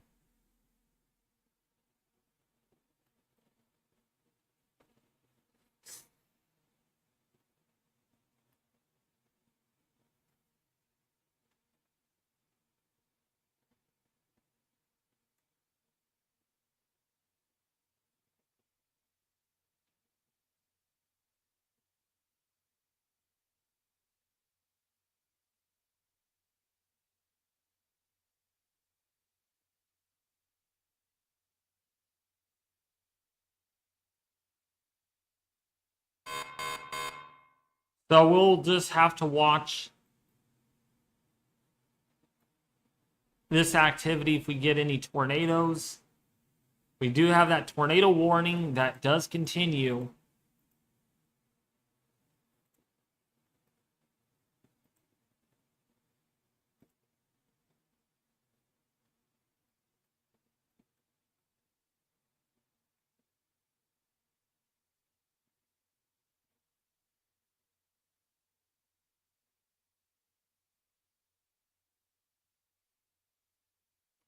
So if you're in Red Oak, if you're in Griswold, please take shelter. Again, tornado warning does continue. If you're not familiar, we're tracking the severe weather event across Iowa. If you are in eastern Kansas, northern Missouri, as well as eastern Nebraska, that's what we're looking at right now.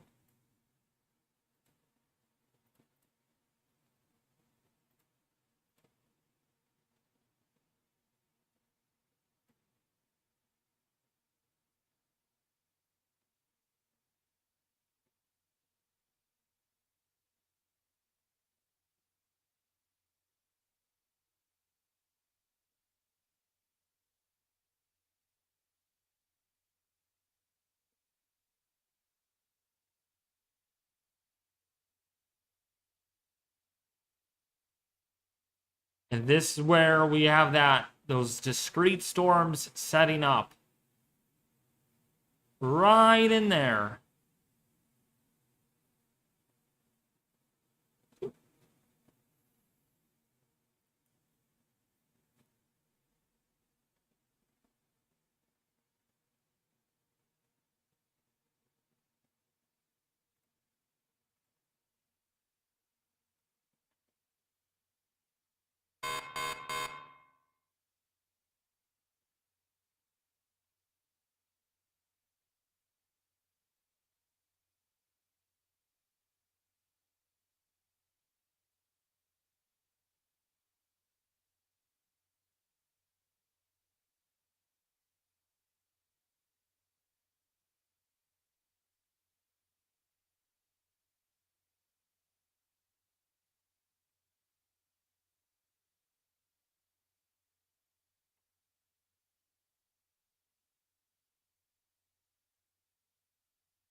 So, if you guys are enjoying the stream, consider sharing, liking, and subscribing. We do have a Weather Force Discord server.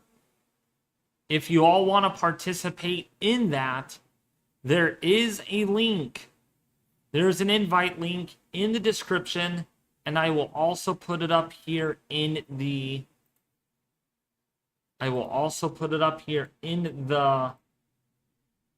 chat if anyone is interested in joining that.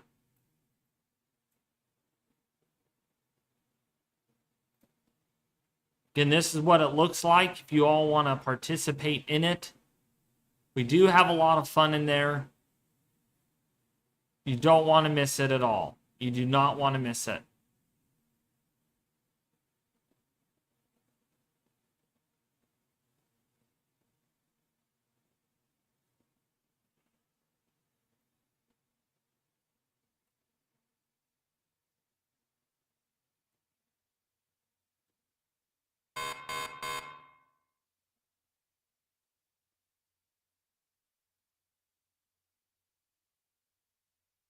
Also, it is free to join the server. There's no cost whatsoever.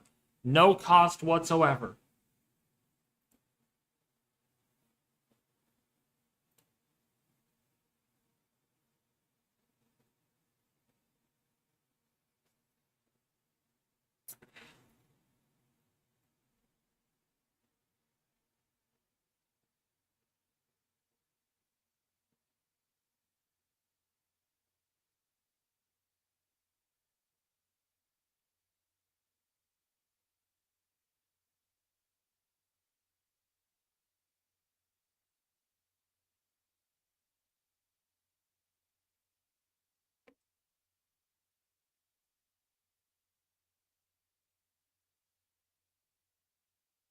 Come on, you guys, interact with me. Interact with me because we got some activity going on, but nothing new to report at the moment.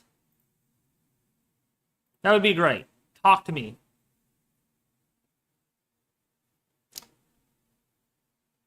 Chat is just dead.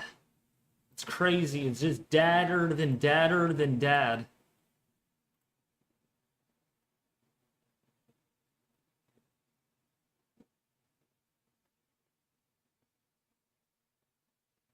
I've only gotten like 30 messages in the last hour. It's not good. If you guys want to help interact, that would be great. Because we are tracking this tornado warning right now across Red Oak. If you're in Stinnett, if you're in Stanton, Elliott, Grant, Morton Mills, Lincoln Center.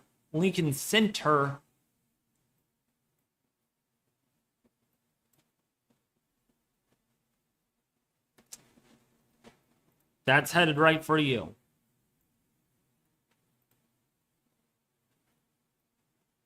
We might be getting another storm split. Oh no, it doesn't look like it.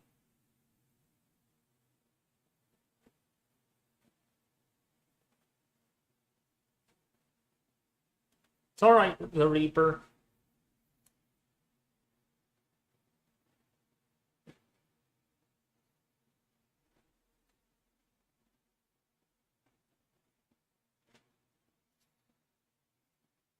Yeah, there's definitely some rotation on this. So the red colors are radar velocities moving away.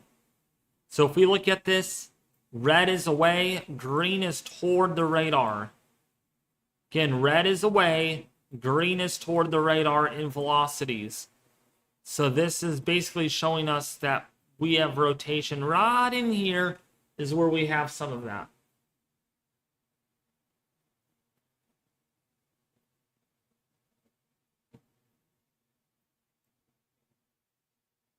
And we're still getting hail on these two storms.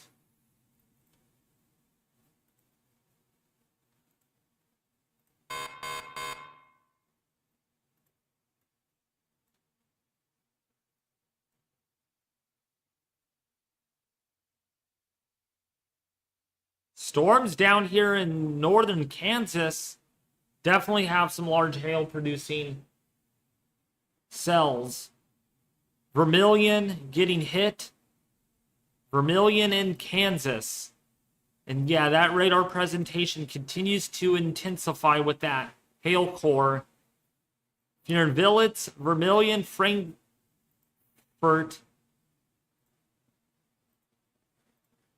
Definitely getting some big hailers. And let's take a look here at our echo tops. Oh yeah, 50,000 foot echo tops for sure with these storms.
So we're going to keep an eye on this storm. Another 4 minutes of the tornado warning left. They're probably going to extend that warning. Probably extend the tornado warning again.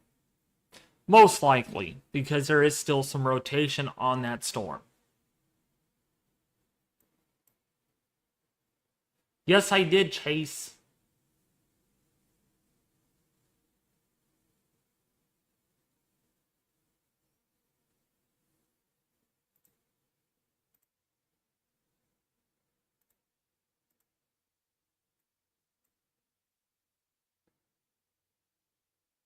So, yeah, we're going to watch this. We're going to keep an eye on it.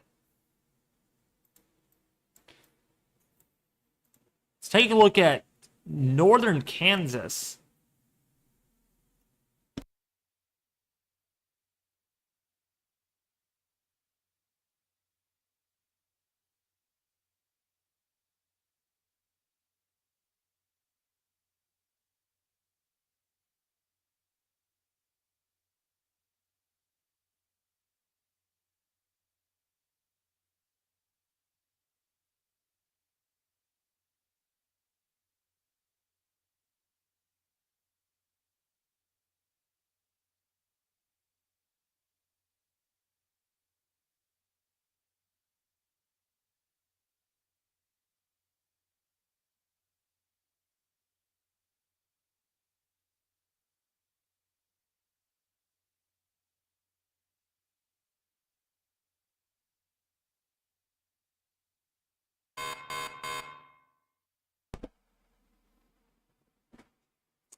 So, you're in the Centralia area, Vermilion. Strong supercell there. Strong supercell. But let's actually take a look while I have this up. I'm going to actually get some live cameras up.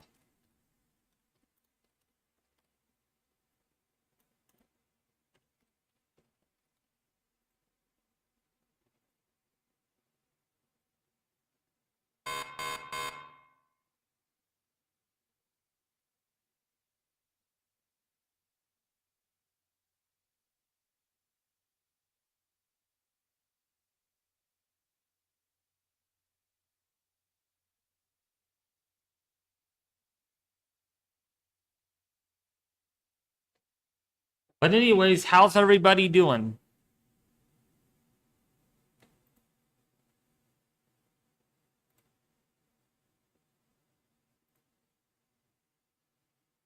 See if we can even bring up any live cameras.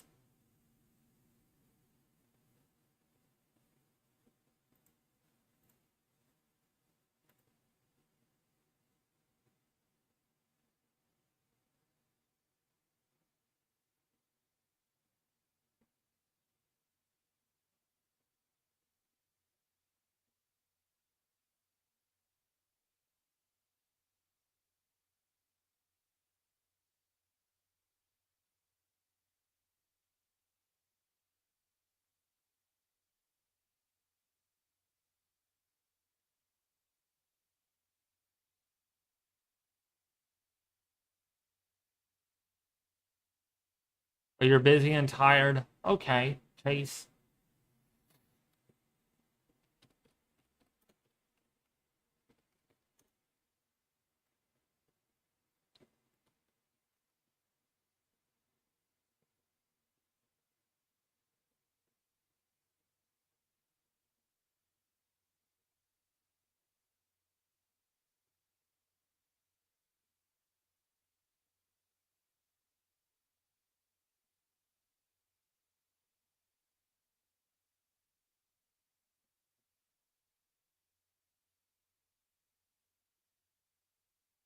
Ooh, this is beautiful. Let's take a look at this. This is Clay Center, Kansas, and look at those anvil tops. Look at how explosive those storms actually are right now. Really explosive.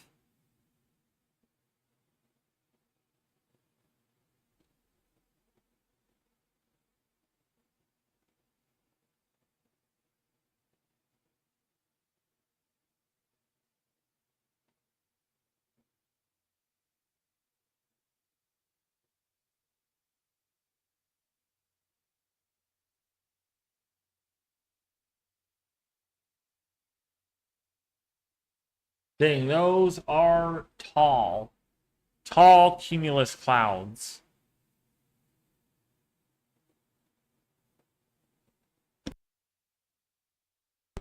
I'll be right back in just a second, everyone. Watch this. You can even you can even see the movement of the cumulonimbus clouds. Those are exploding. Wow.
Yeah, I showed my grandma these images, and she was saying, they look like mushrooms. It really looks like that. Especially with the anvil coming out. They definitely look like big mushroom clouds.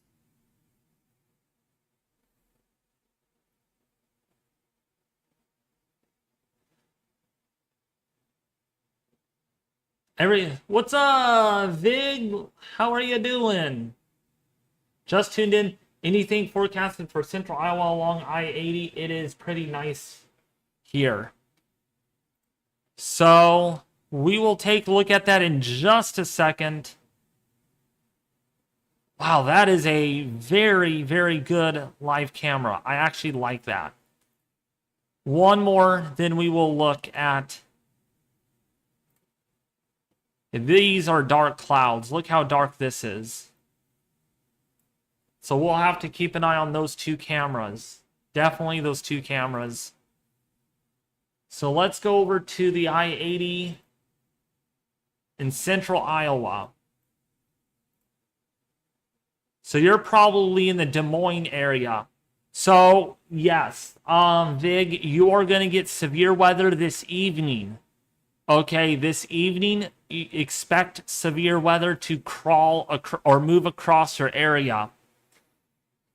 It is still off to your west, but the air mass is going to continue to destabilize, and you will see severe weather tonight, this evening into the early nighttime hours, with the tornado threat being the likelihood, or being the possibility, I meant. But yeah, definitely some intense storms down here to the south in northern Kansas. Northern Kansas getting the best of these storms right now. But I just cannot stop looking at and watching the Clay Center camera. Those are some tall clouds, boy. Those are tall.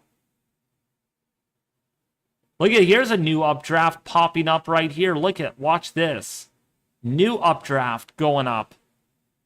In fact, if we highlight the edge of that, let's see how quick that rises.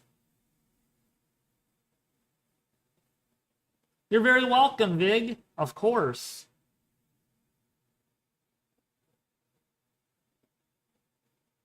Yeah, look at how quick that's rising.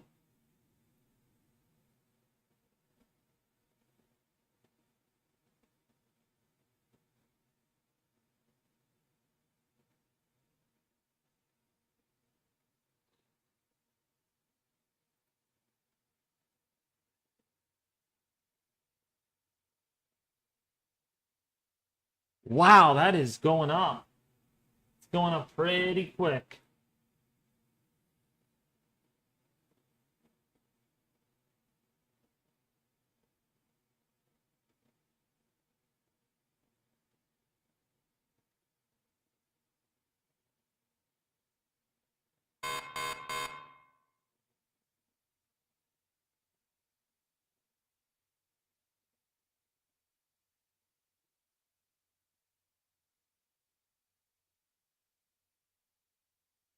Why do the anvils form? That's due to ice crystals. So when the updraft gets high enough, the water vapor and water droplets turn into ice crystals. And that's why you get a fiercey, feathery look to these clouds. Man, that really, look at how explosive that is. Just really towering up there. Definitely intense.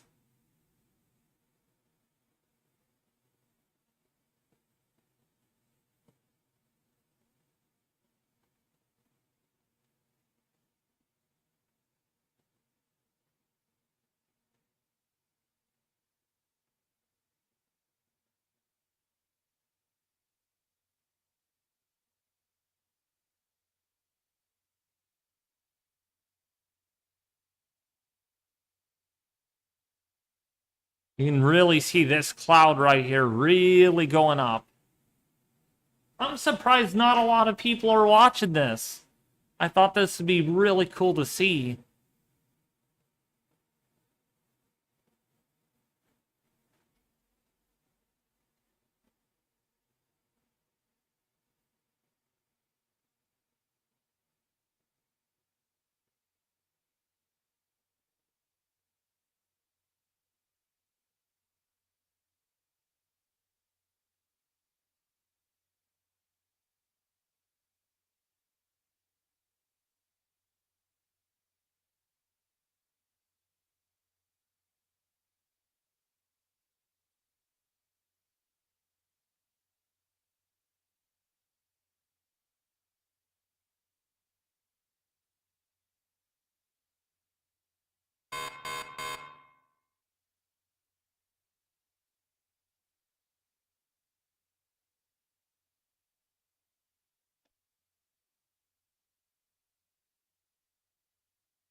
Wow. Within about 4 or 5 minutes, this updraft has reached the equilibrium level. That is really tall. Really tall.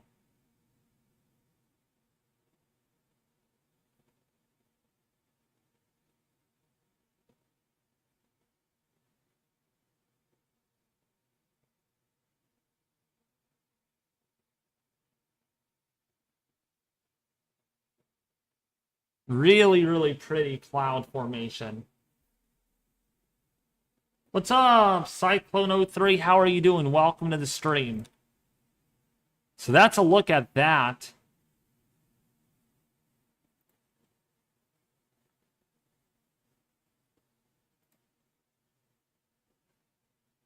Nothing going on there much.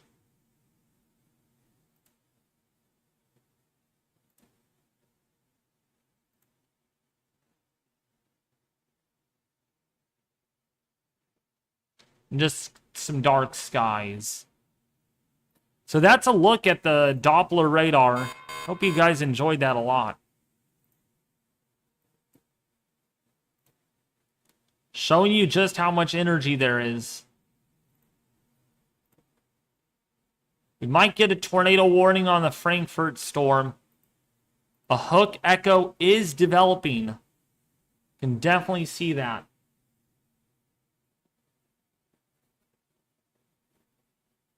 So that's a storm.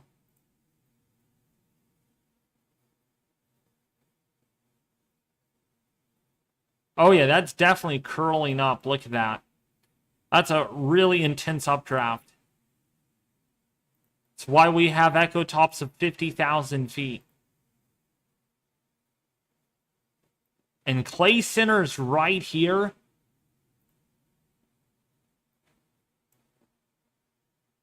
And that's a storm that we're looking at.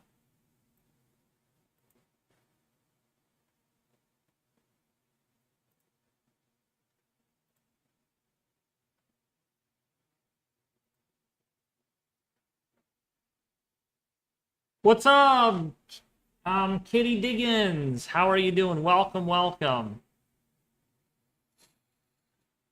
And we could see this on satellite as well with all the convection.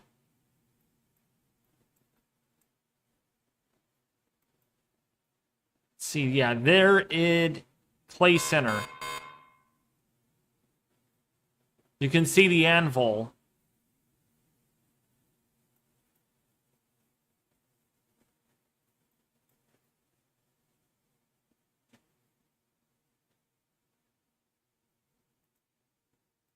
Oh, come on. Don't freeze on me.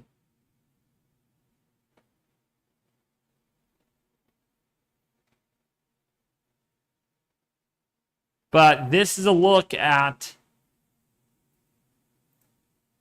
the full screen, and we can see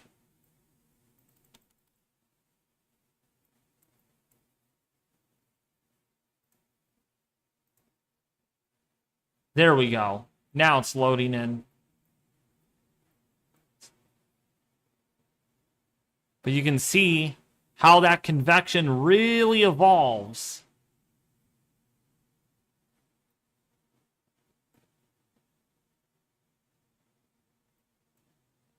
And here comes the line of storms.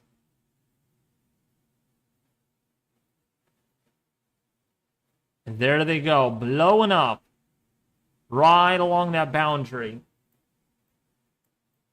And here's Clay Center. That's where the camera is. And as the storms get past it,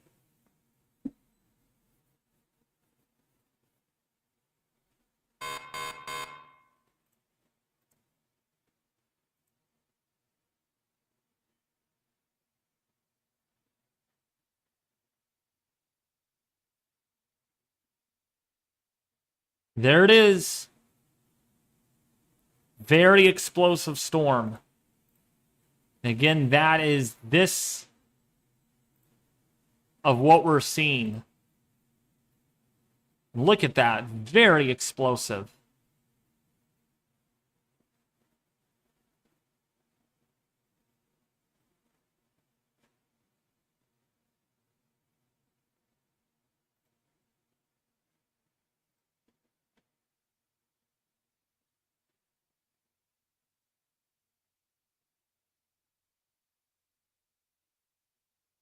So if you are in Frankfurt, Vermilion, you're getting hit with some large hail right now. If you are in Centralia, you're getting also hit with some large hail.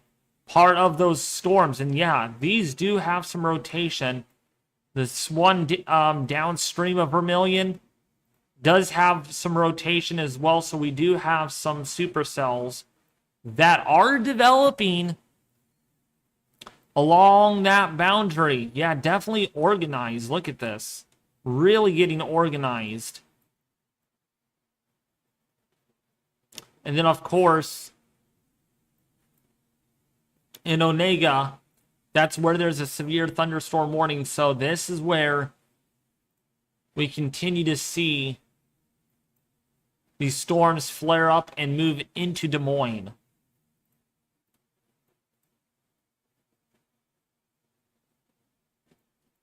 By the way, if you guys are enjoying the stream, don't forget to hit the like button, subscribe to the channel, and also share this with your family and friends on social media. It really, really helps out, folks. You can see my face here being very serious. So share this, like it, and subscribe.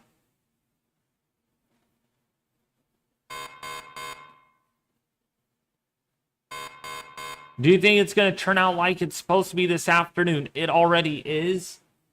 Kitty Diggins, at least in the tornado watch area. Let's take a look at Oklahoma, because that's where we do see. Actually, we'll get there in just a second, but this is where we have our line of storms showing up over Newton.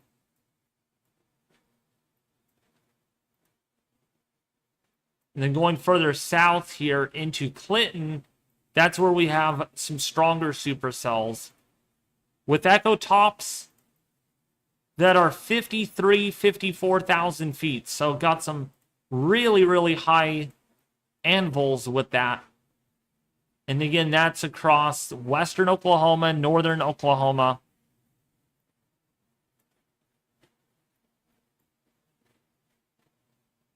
I'm outside of Tulsa. What part of Tulsa, Kitty Diggins, are you in? Because I could add your name to the list if you want me to.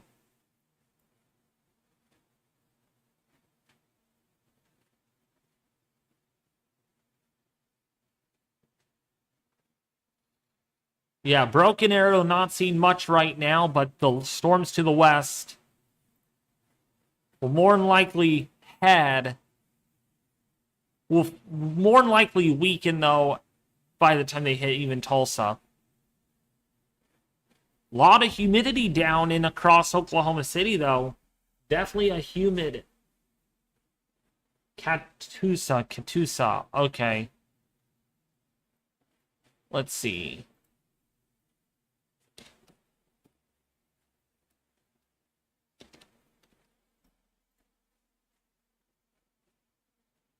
Okay, that's perfect. Let me get that in.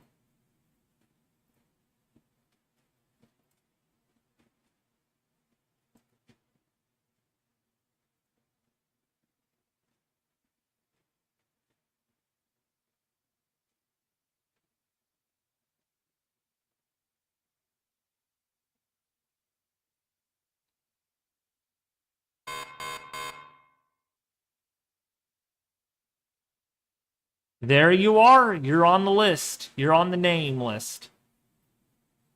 So now I can kind of keep an eye on radar for you. You're right there by the radar site, so that really helps out a lot too. But so, yeah, storms are pretty far to your west. Most likely a severe thunderstorm watch would likely be issued. We got a severe thunderstorm warning for Halstead, Newton, in Kansas. You go further north, it's where a lot of the activity is, especially in northeastern Kansas.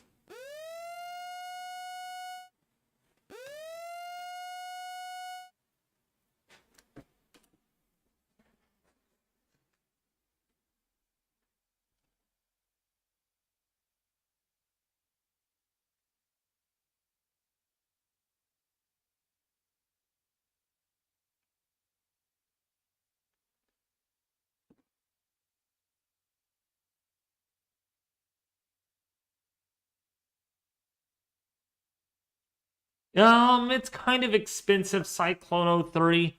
It's a subscription. You can get the alpha, beta. I think there's like 3 different ones you could get. I have the most expensive one because it gives me the most for Radar Omega. I mean, it's only like $12 or like $11.99, something like that. The most expensive per month is the alpha version. Is the alpha subscription or the alpha tier.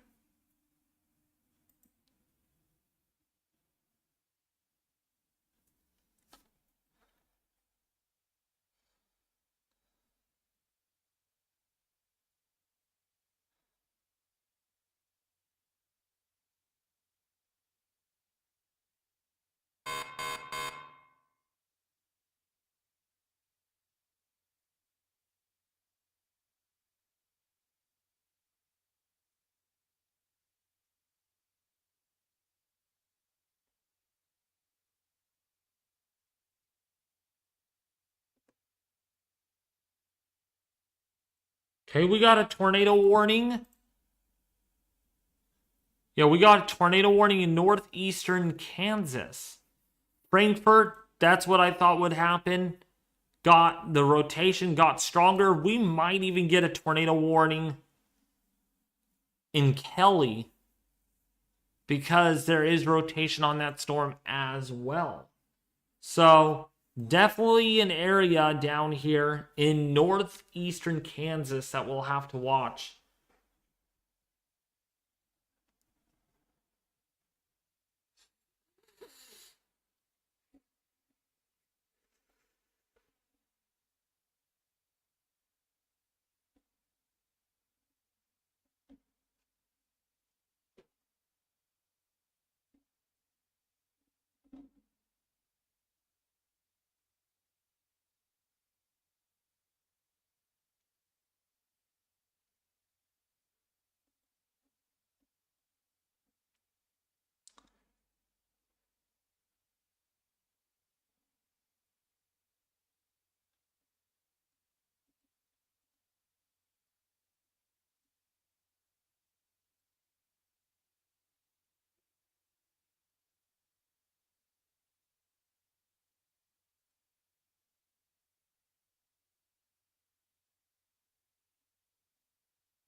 Yeah, Frankfurt, Vermilion, Seneca, please take shelter.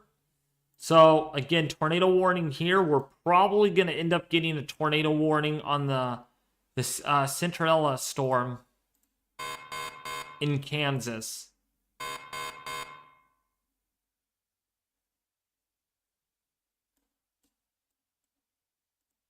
Okay, we got wow, we got a lot of severe thunderstorm warnings, up to 22 severe thunderstorm warnings.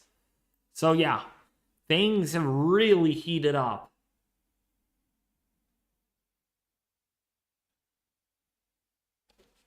Minden getting some storms again after a violent tornado went through there a few days ago. And another warning.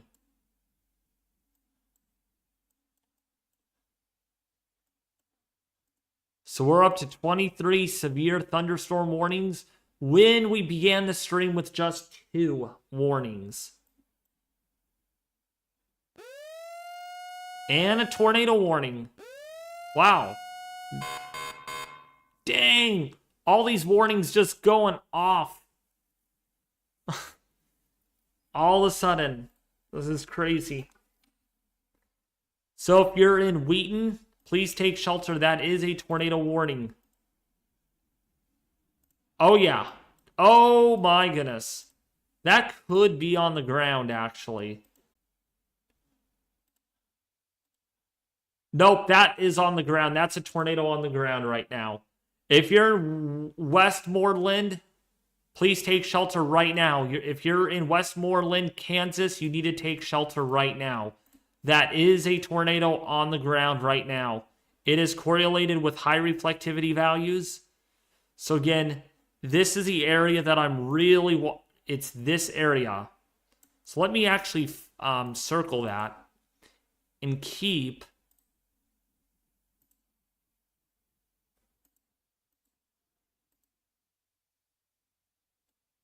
It's this area.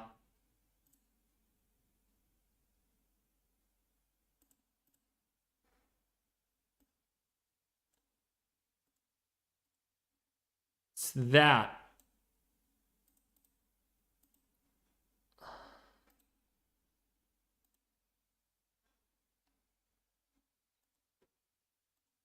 Oh my gosh. Yeah, that is totally on the ground. There's no doubt about it. It's totally on the ground. If you're west of Westmoreland, please take shelter. That orange pixel right there. If we go to the orange pixel,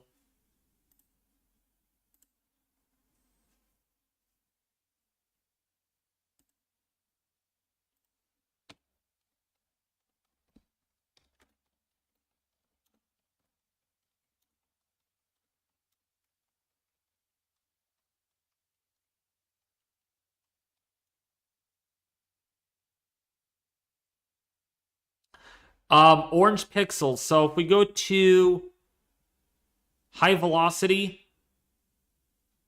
oh gosh, yeah, that's on the ground. That is on the ground. That's on the ground. Yep, there it is. It's on the ground. Damaging tornado.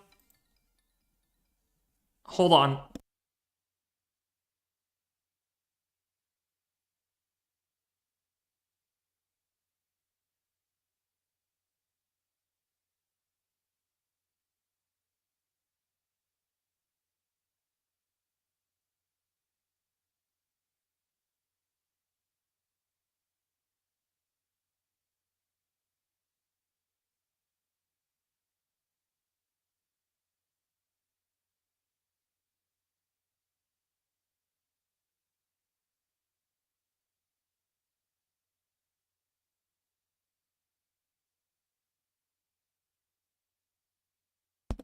All right, so if you're in Westmoreland right now, we have a tornado on the ground doing damage. We have a tornado on the ground doing damage at the moment. Debris ball right over Westmoreland, destroying Westmoreland right now in Kansas. If you're downstream of this, please take shelter right now. That is definitely a tornado. Wow, look at that debris ball. Look at that debris ball right now. Golly word.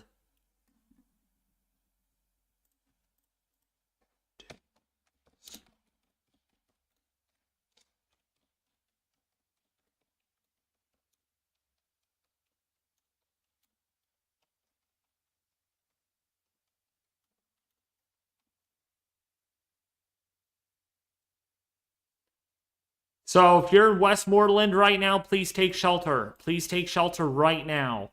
That is, it's going right over that.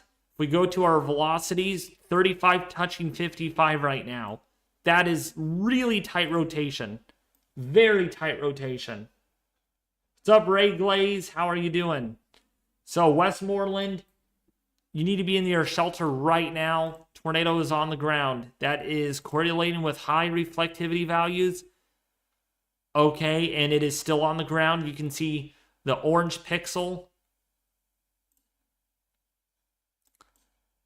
That is a big debris ball. That is engulfing most of Westland right now.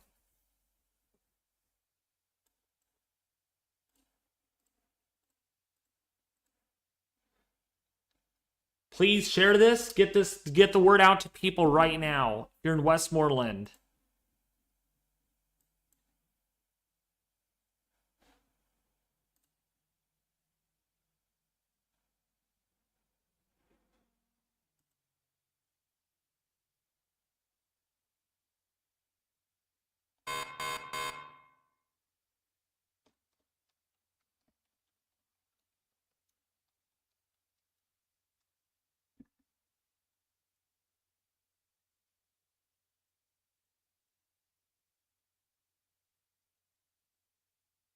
So we got 2 tornado warnings. One is confirmed, and we are watching this one in Westmoreland. Looks like rotation is beginning to back off a little bit on the latest scan.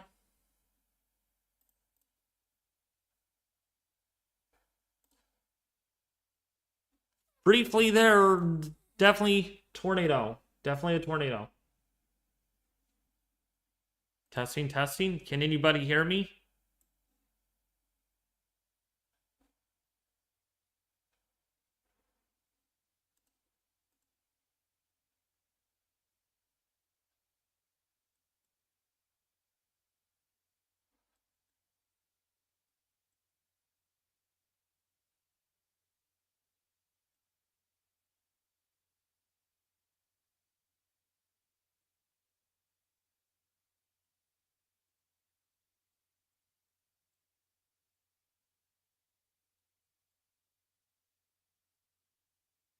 Okay, we just got a tornado report. Westmoreland. Tornado reported near Westmoreland. Damage to residential structures on the west side of Westmoreland has been reported. Again, emergency manager has reported property damage and serious damage to residential buildings.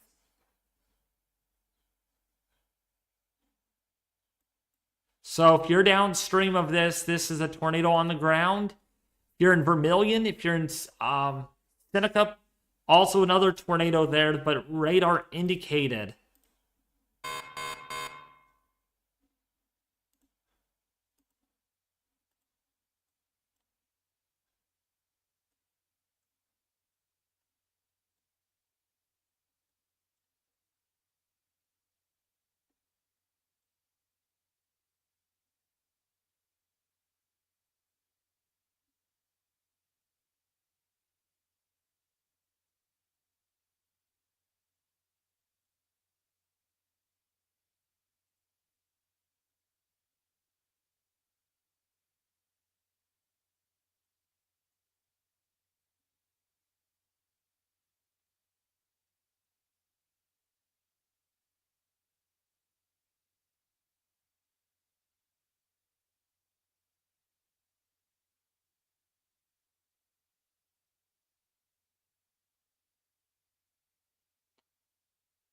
But yeah, it's definitely some tight rotation, but definitely a lot weaker than it was earlier. Does not mean, though, it's not on the ground anymore. See if there is debris still. And there's still... Oh, yeah, there's still debris on that. That is a strong tornado still. Even so it's not coming out on velocity, that is definitely a debris ball. That is definitely a debris ball. Oh, yeah, that is clearly a debris ball.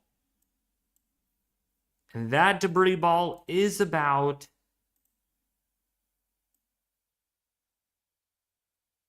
a mile wide. So that's definitely in there.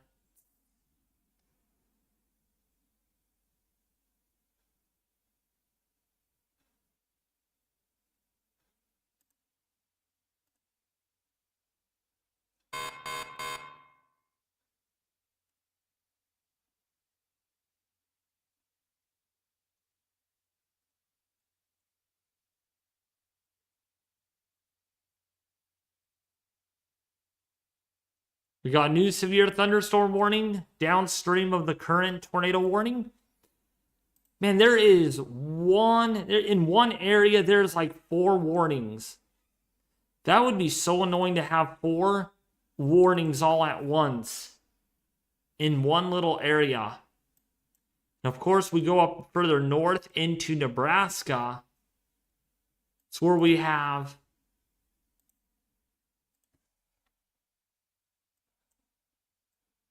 some high echo tops, not as high as further south though. Echo tops further south are like 53 to 54,000 feet. So the echo tops here are definitely really high.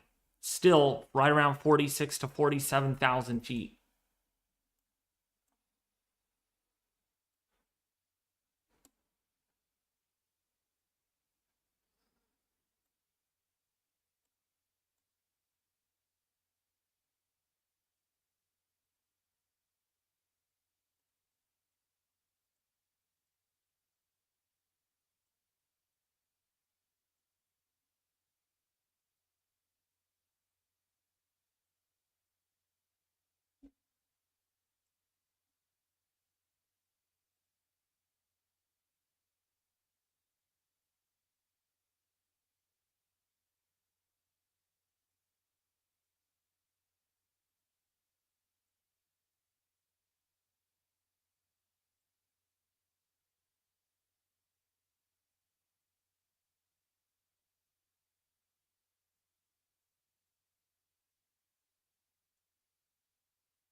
We'll keep an eye on this for a while longer.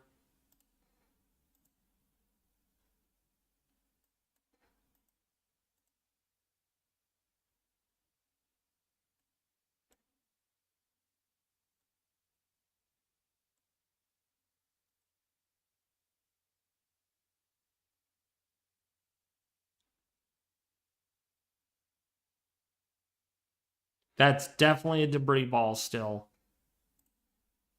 that is still on the ground. It's going over some houses, farmhouses. It's mainly in a very rural area, though, but it's still worth noting.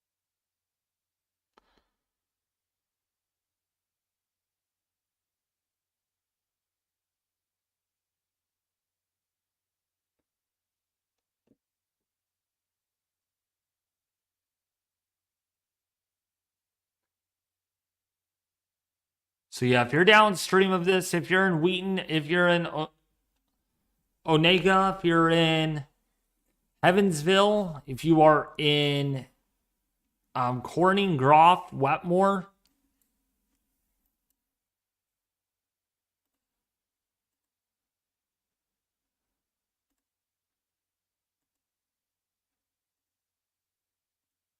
still observed. That is still on the ground, that tornado. Caden. It's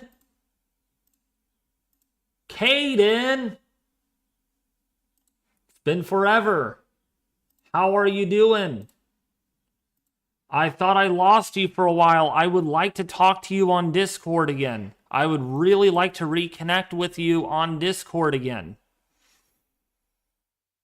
If you didn't hear me the first or second or third time, I would really like to connect with you on Discord again.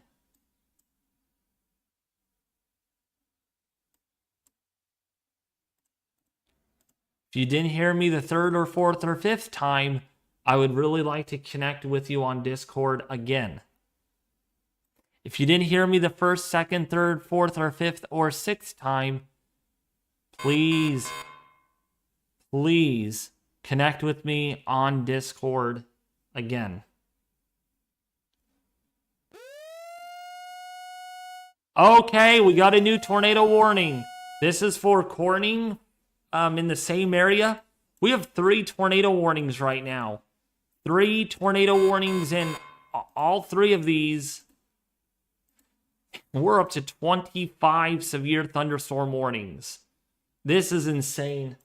This is very much insane.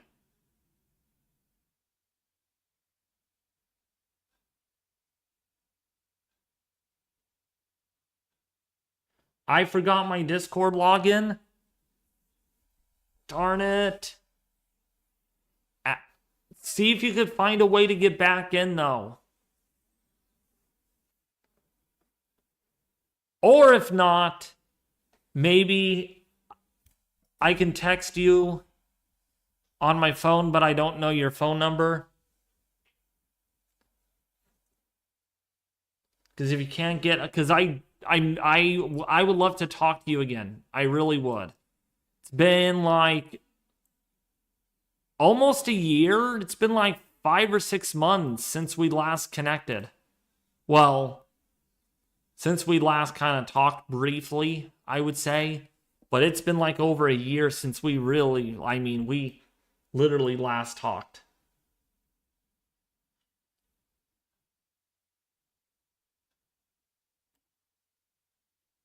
I thought it'd be less intense today.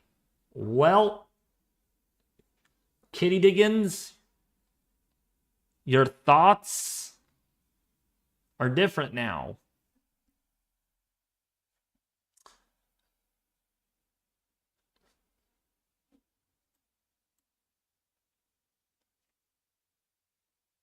That sounds like a plan, Caden.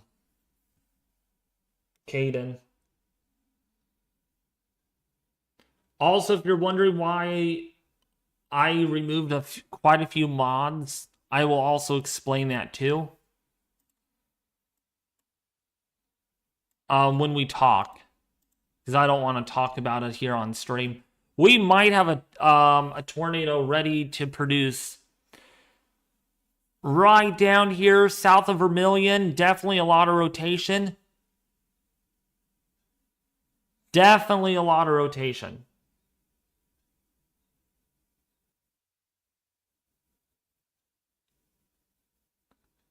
I know, but Caden, like, at least can, like, you know, just wanted to pop in.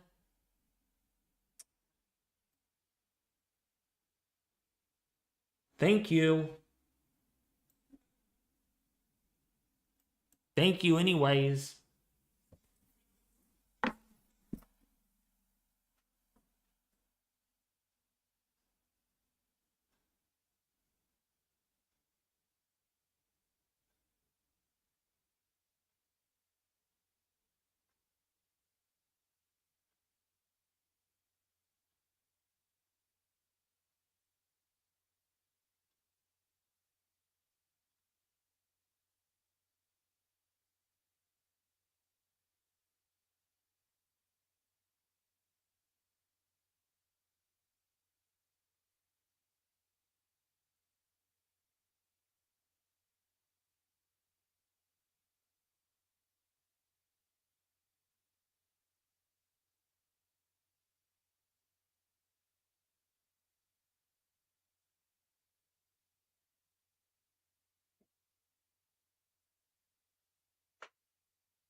Man, oh, living. It is hot in my car.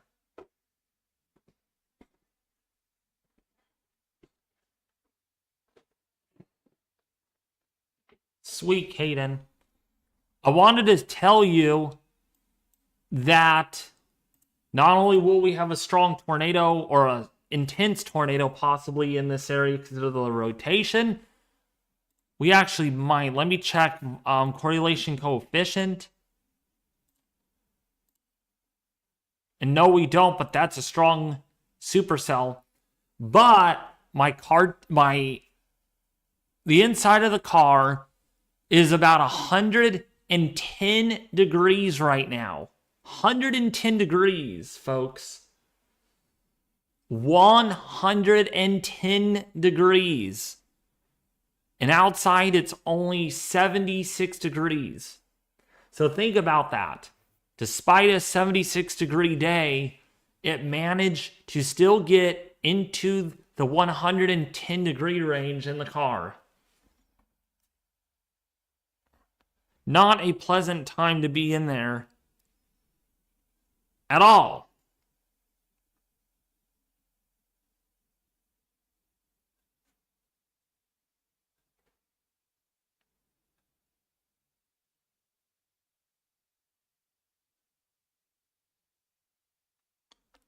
Yeah, we might have a tornado developing just to the southeast of Vermilion.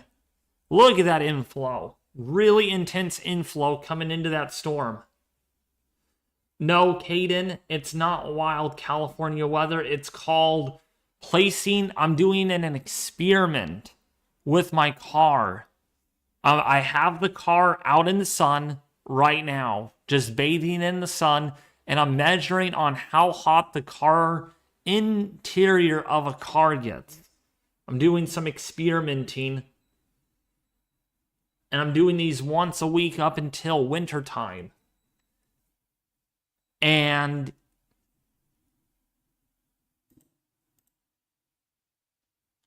oh my gosh, there's gonna be a strong tornado in this. This is absolutely Absolutely nuts. Absolutely nuts. That's a tornado. Definitely. That is some very, very intense rotation.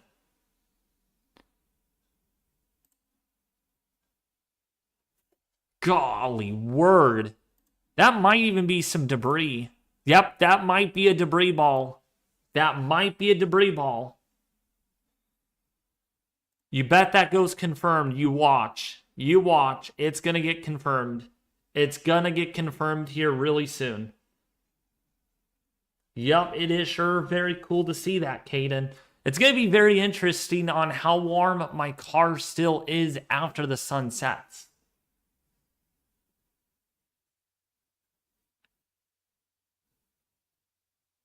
What's up, JMJ? Welcome back. Also, JMJ, I have a Discord server if you're interested in joining it.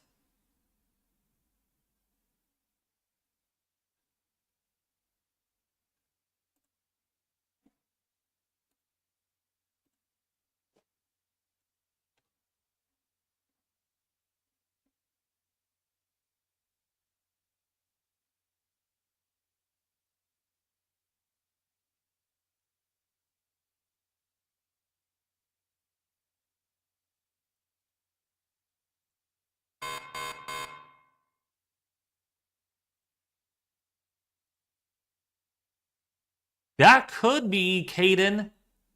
It is interesting. You know what? This is an anticyclonic tornado up here. That is actually pretty interesting. You got your main... Yeah, there's definitely something going on here. Very intense rotation down here to the south. Really intense rotation. And then you got your anticyclonic rotation doing that. So you can think of like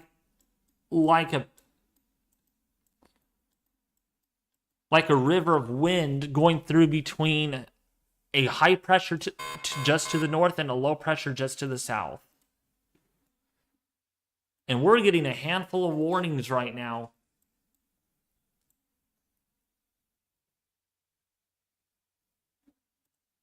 It's observed. Okay, it is now observed. We have a tornado on the ground, and I kind of thought it would. That rotation is intense right now. So we do have a tornado on the ground. According to emergency management, that did confirm that there's a tornado on the ground right now. That's the second confirmed tornado of the day. And this is where we are looking right now. We go to the radar reflectivity, and then we go down to the south, and we look at the debris ball. Oh gosh, yeah. That's definitely a debris ball. That is definitely a debris ball right here. Very strong inflow jet getting pulled into the storm. Very strong inflow jet, and your RFDs coming in on the backside. So that's where our tornado actually is. And that is in the middle of nowhere, and that's throwing up a lot of debris. That's a intense debris ball for it to being out in the rural location. What's Eastern Iowa looking like tonight? So Eastern Iowa, Caden, actually, I should put your location down because I know you're in the DeWitt area, I'm guessing, so because I don't see your storm chasing icon anymore. But if I could remember your location, that means we're brothers. We're great friends. And there it is. So, we have 3 Iowans. 3 Iowan viewers. Oh, yeah, that's that supercell. Boy, that's spicy. That is a spicy supercell. Oh, you live in Iowa City now? Oh, okay, so we're going to have to delete the location and then move it over.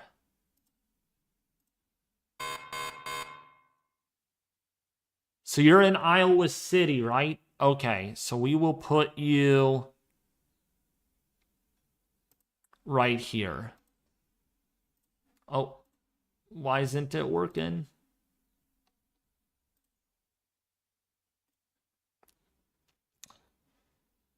Where do you want me to put your location?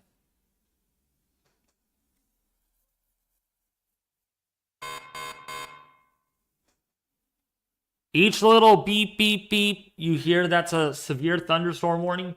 And if you hear a woo, woo, that's a tornado warning. You're just wondering what the sound effects are.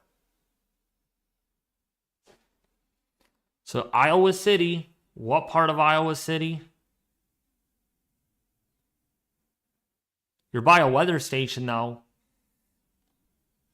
77 degrees and 55% humidity.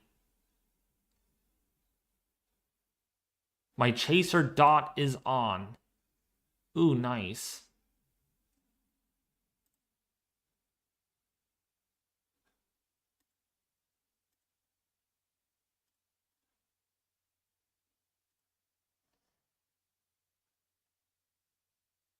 Oh, cool. That's probably, I'm assuming that's you. So we'll put... There it is. There he is. Oh my. Oh. It actually has your pH on it. Oh, PN. You know what PN stands for? So I could actually give you a phone call. Thank you, Radar Omega. Because, until you get Discord, there's got to be some other way I've got to contact you. Gosh, that's an intense tornado on the ground. That is definitely an intense tornado. This is in the middle of nowhere, and wow, it's lofting debris. It is throwing debris in the air in the middle of nowhere. You can see the lowest correlation coefficient, which measures debris in the air. Let's make a circle. That's where it's at, right in there. This is near Corning in Kansas. There's the debris ball, and here is reflectivity. And it's correlated right with the rotation. So that is debris, 100% debris being flung into the air.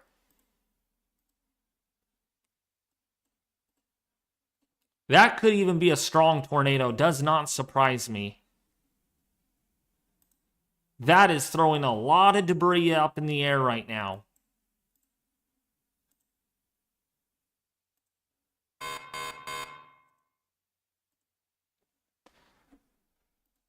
We have 28 severe thunderstorm warnings. That's a lot of warnings.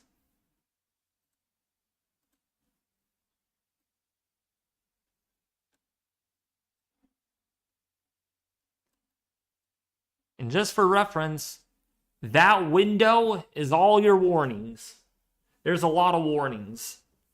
And we just got another one.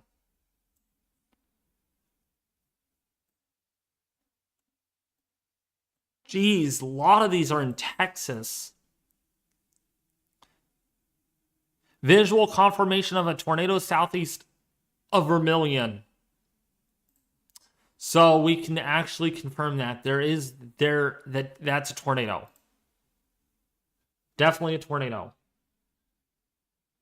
Yep, I got it, Groffinser. Another warning. Oh my goodness. Another warning. We're up to like 30 severe thunderstorm warnings right now. Or about to be. Oh, you're in? See, Caden, come on. See, I had faith in you. I knew you can do it. Sometimes you just gotta give Discord some time to behave itself, right?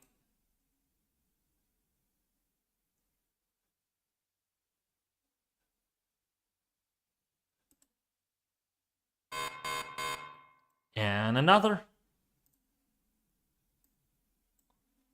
We're just filling up the list. We're just filling up the list.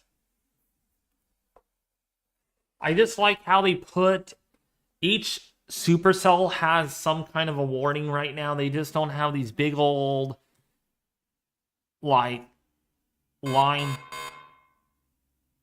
And another one.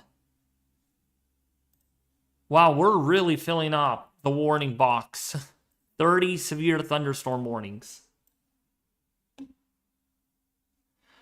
Yeah, I know, right? That storm in Corning is really hooking. Boy, if that could still be defiant and avoid any ingestion of this supercell to the south,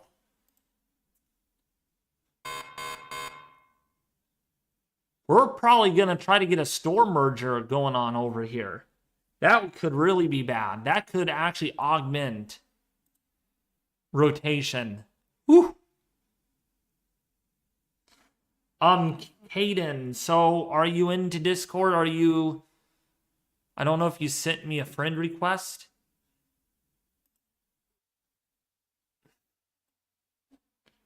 In case, that's my Discord name. Right there.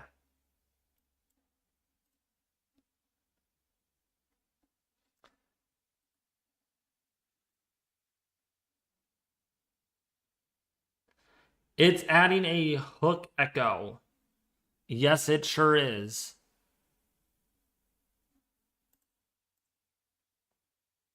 There's definitely a lot of rotation in that. That's a very organized supercell. So if you're in Corning, Groff, Kelly, Grenada, please take shelter. Very, very organized storm. What's up, William? Welcome. What's up, Gore, Vidal? Where is Ethan? I don't know. He's probably busy.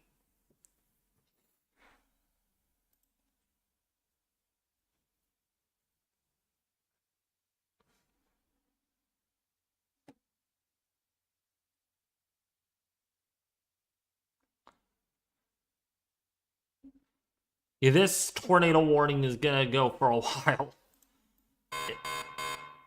It's gonna go for a while.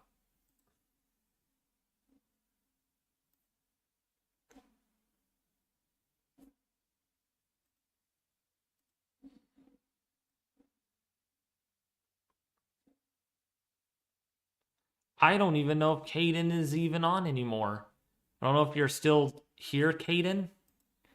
If you could hear me, Caden, say something. What's up?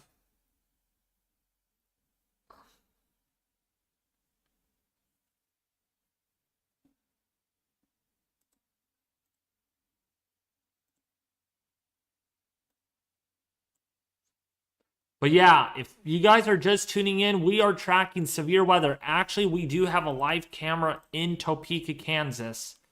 Let's actually bring that up.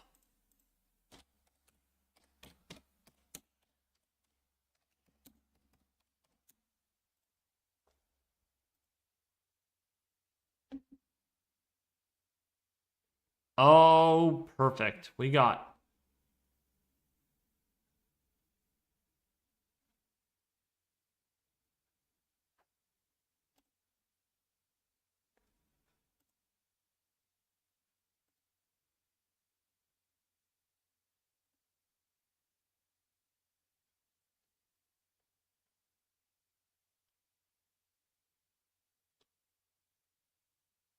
Just trying to find a good area.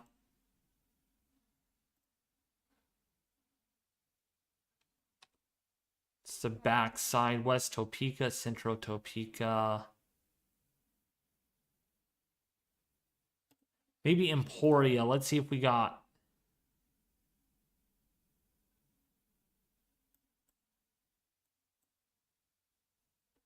Oh yeah, Emporia will be a perfect area to see this.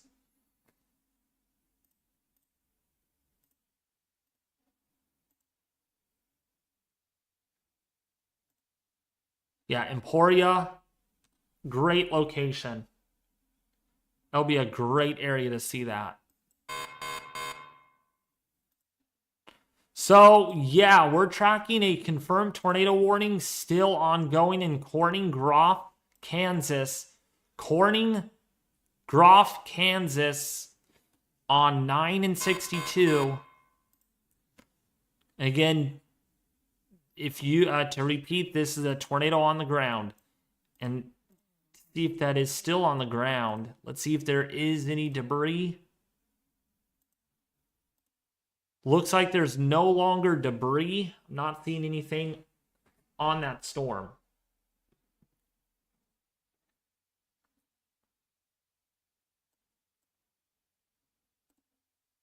A really intense day, actually. A lot of severe thunderstorm warnings. All the way down even into Oklahoma.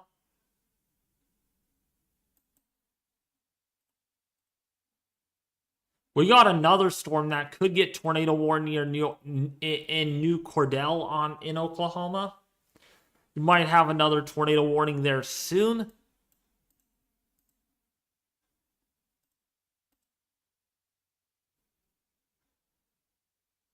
These are very discreet in nature.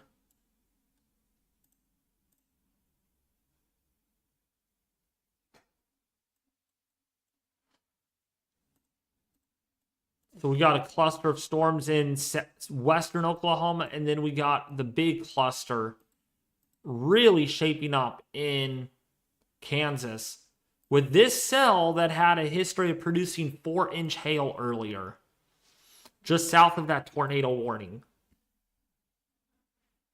So yeah, talk about an active day. Today is sure shaping up to being that way.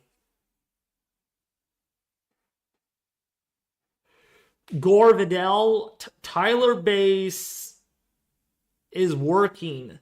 He's actually working now. He's no longer. I haven't talked to that guy in like ages, so he's moved on. I don't even know if he's into weather anymore.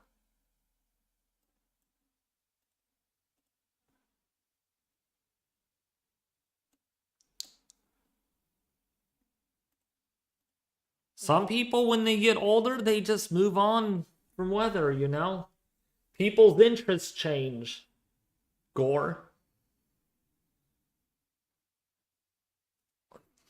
I'm one of those people that I'm fortunate to not get bored of weather, you know?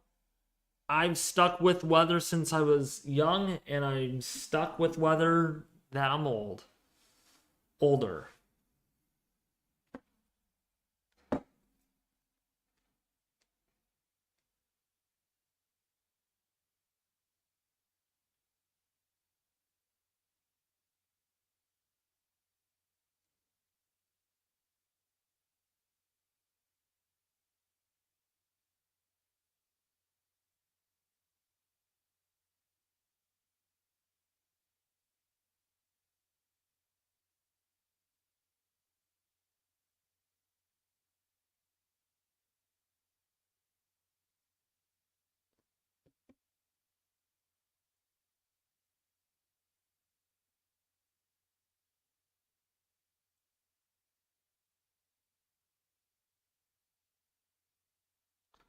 Gosh, that line is intensifying. That is for sure. That is definitely showing up. Look how clear this is too on satellite. So, yeah, in Jackson County, definitely getting some severe weather, and you can see these storms. We actually play this through. Look at how this all evolved. This is just neat to see.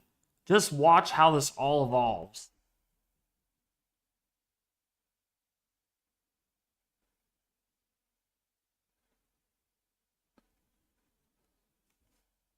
I mean, look at how just things just really intensify. Is this even the latest Looks like it could be.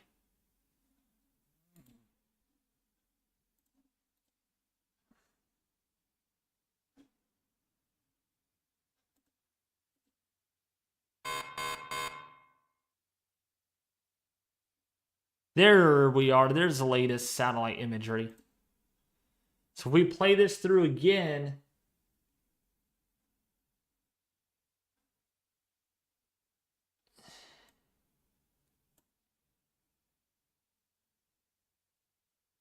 and those storms really exploding. Really exploding.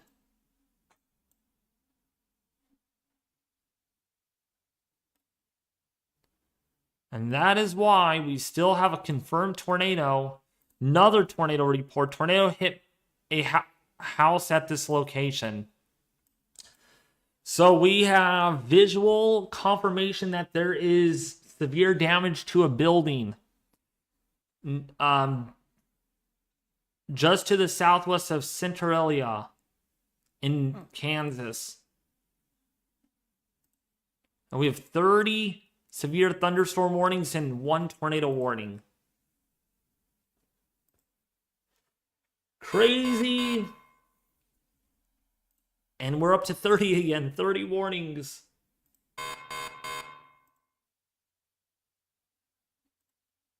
Boy, northern Kansas is lighting up with warnings right now. So let's see if we have any new meso discussions out.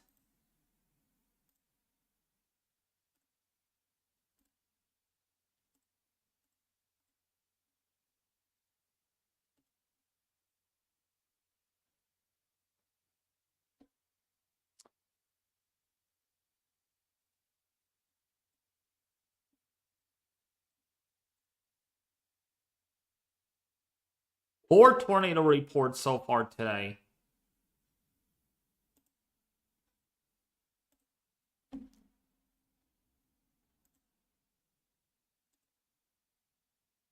This is it right here.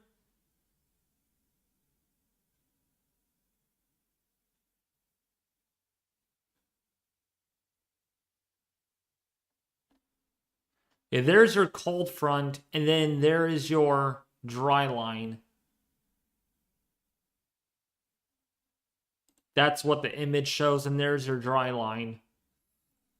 It's responsible for a lot of all this convection.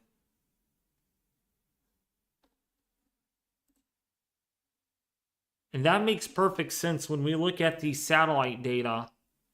You can clearly see where that cold front is.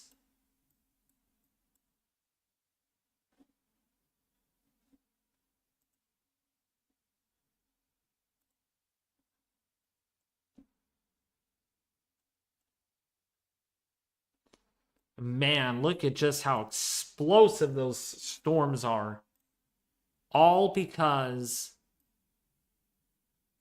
look at how many warnings. This is just beyond ridiculous.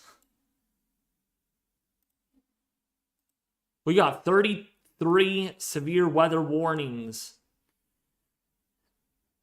And one of those is a tornado warning that's still confirmed. We'll see if they extend that. That spun up really quickly, briefly.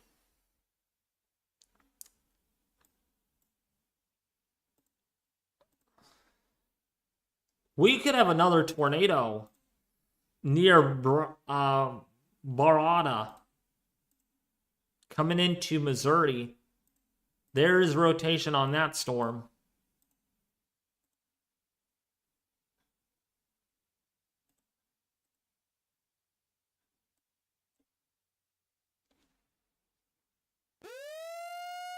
There it is.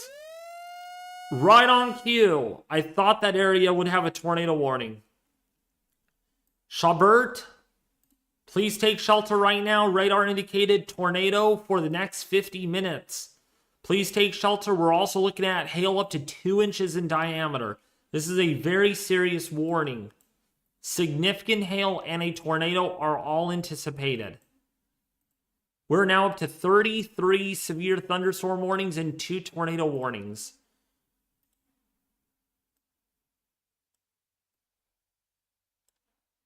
Lots of warnings. You can see the warning box. Absolutely active right now. Absolutely active.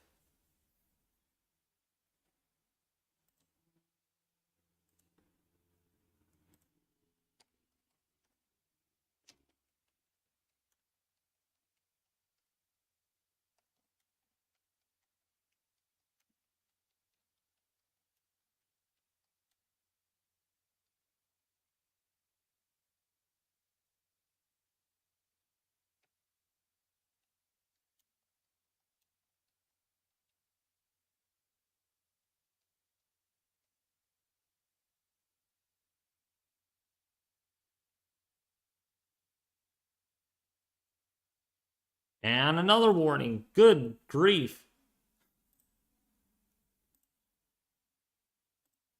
40 warnings already. That is just in 36 severe thunderstorm warnings. And another tornado warning. So we are up to 3 tornado warnings. And that's crazy. That's crazy. We're just filling up the warnings. We started only with like 1 or 2 earlier.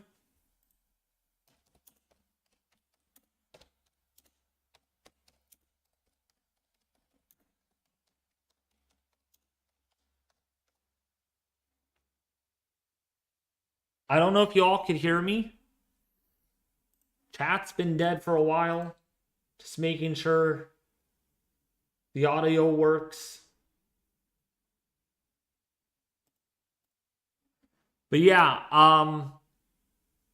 this is what it's looking like right now. If we just kind of look at the radar, look at all of the warnings, all the way down to the south in Texas, into Oklahoma, into Kansas, into Missouri, now into Iowa. A lot of hail reports coming in and tornado reports as well. Definitely a busy one.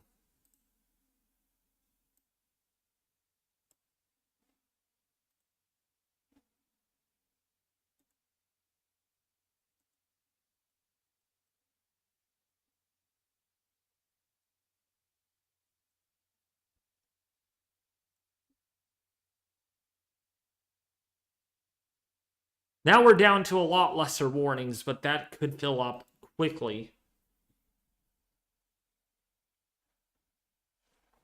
But I hope you all are enjoying the stream. And what do you know? We get another severe thunderstorm warning. Right along this line. This is about to get ready into Emporia or in Leon County soon.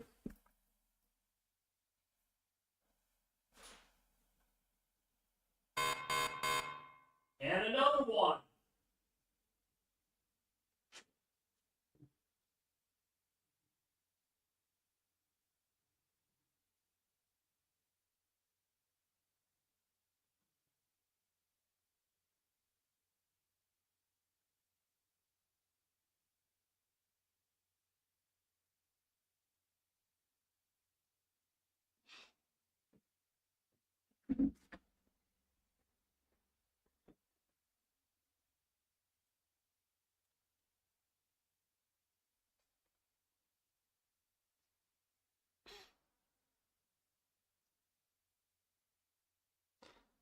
Wanted to let you all know my car temperature, the interior of my car temperature, 112 degrees.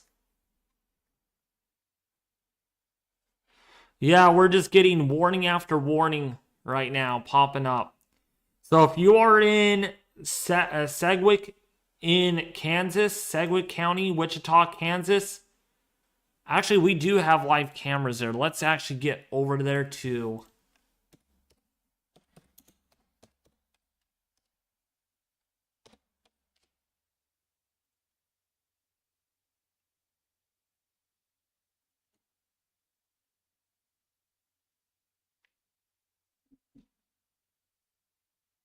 Oh, this is perfect right here.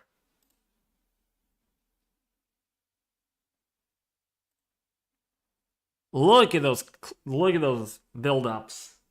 Definitely some thunderheads.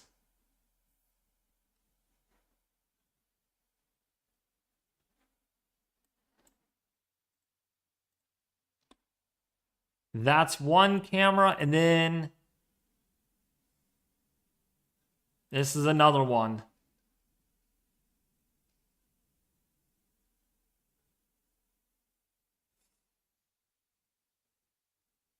Pretty dark. Yeah, lots of powerful storms. I do agree.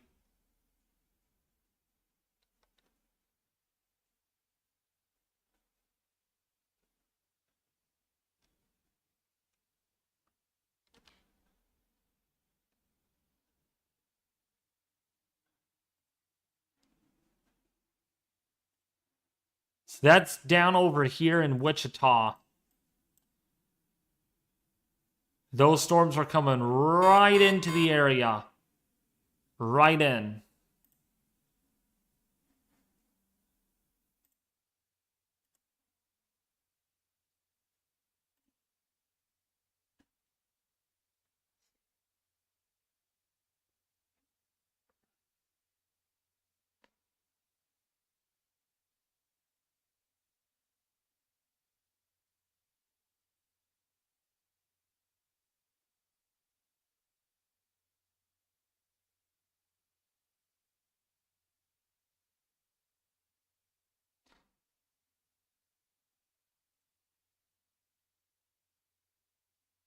We're going to keep an eye on this camera because this is right there in the Wichita area.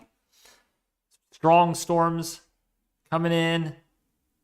You even see some scuddiness underneath the base. That's a sign of a strong updraft. Sign of a strong updraft. Oh, they're turning the camera.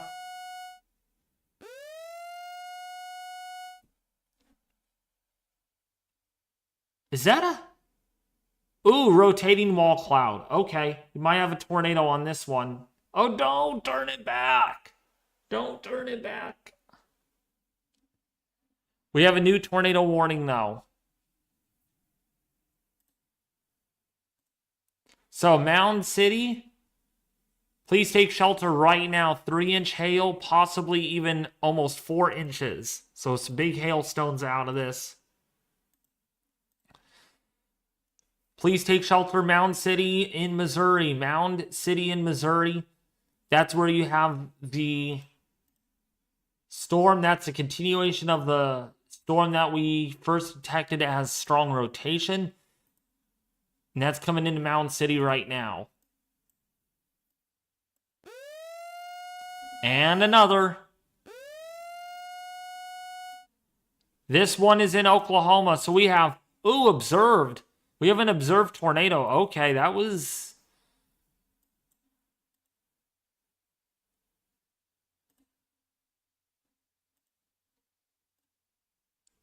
Yeah, there is some debris on that. Okay.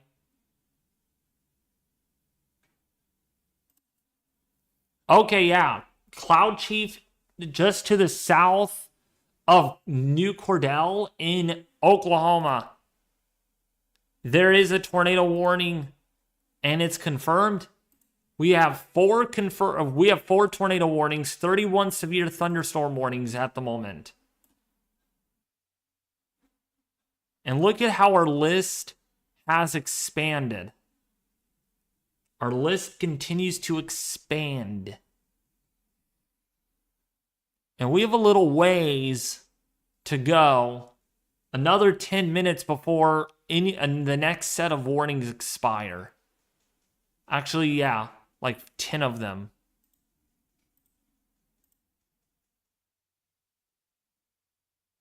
That's going to do something. We might actually have... the camera could not move and just stay there. That would help out a lot. That's low hanging right there. That's low hanging.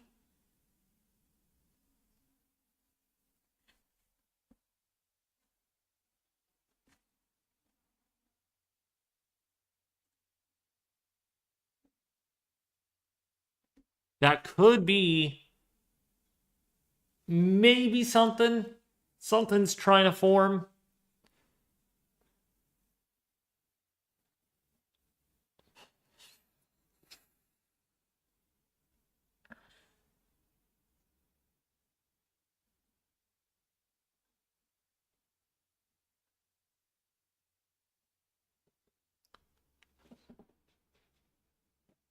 Dang, it's trying.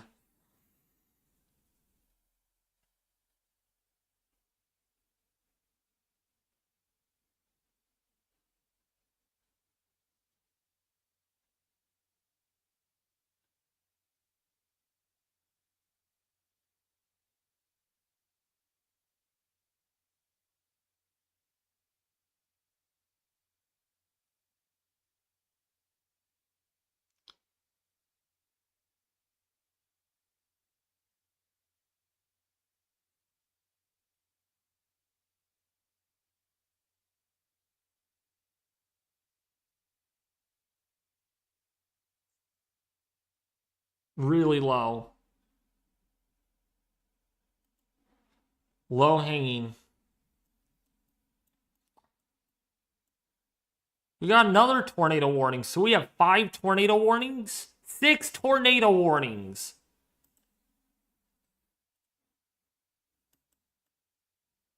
Wow, what a beast. What a beast of a day.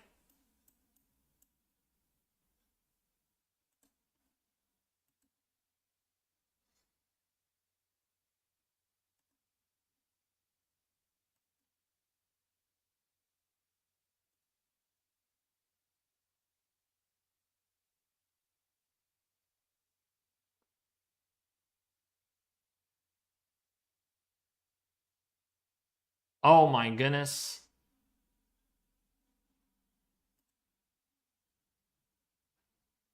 3-inch hail out of that storm on that warning in Blaine County in Oklahoma. I can definitely see that because of the hail core that's inside of that storm. Definitely a big deal.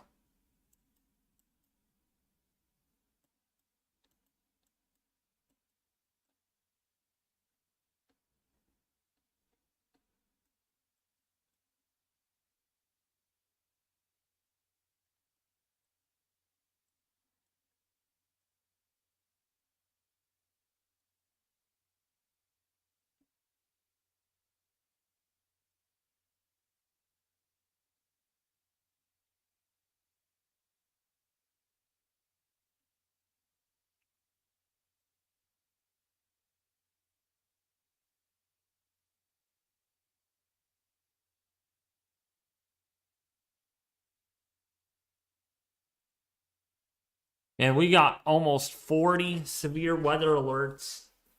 We have another 4 minutes before the next set of warnings expire, and we shall see how high the number can get.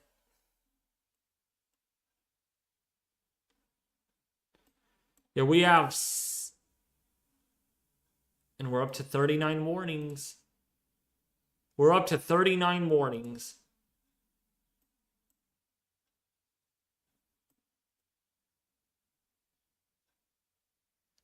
That is crazy.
So we're going to keep an eye on this for a while. This is pretty significant, especially when looking at the camera in Wichita.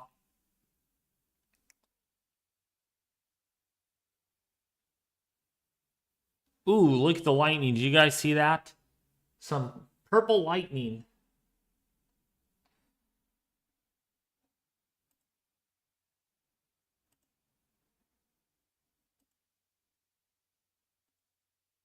I don't know if you all are even watching.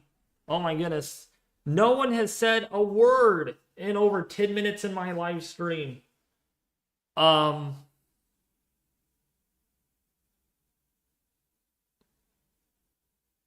going to have to wake you all up here. But yeah, that's really intense.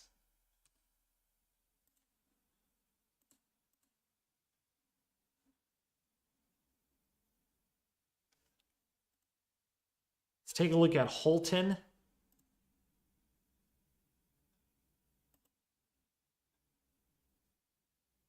Wow. Definitely some ominous looking skies there.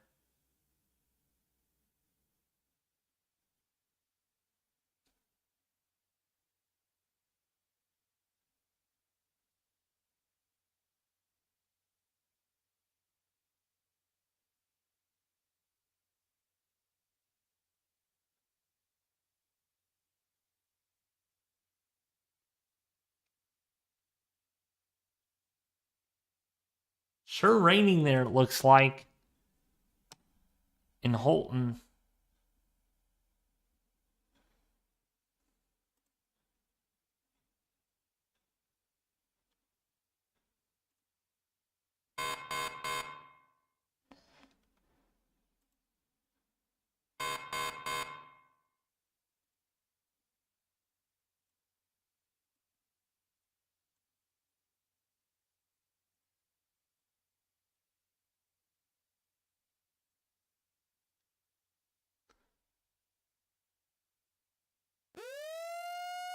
And there we go.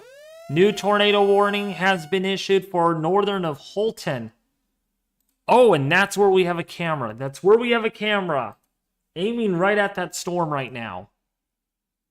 That's this storm, I bet ya. It's this storm. It's this storm. Guys didn't see that. It's this storm. Might be something underneath this. It's definitely rotating. Radar indicated rotation.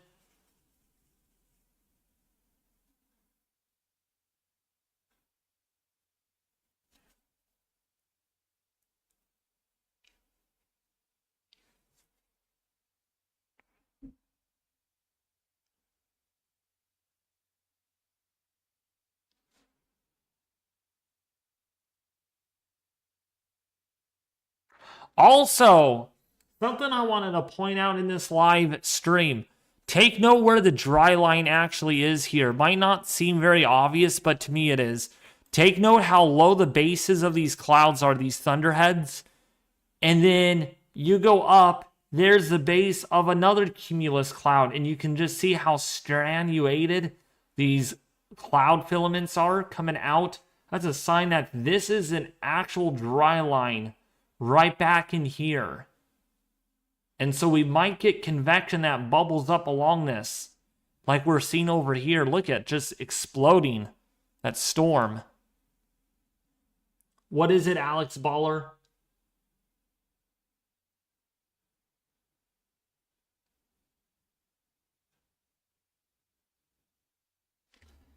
What's up, Cynthia? Hey, how are you doing?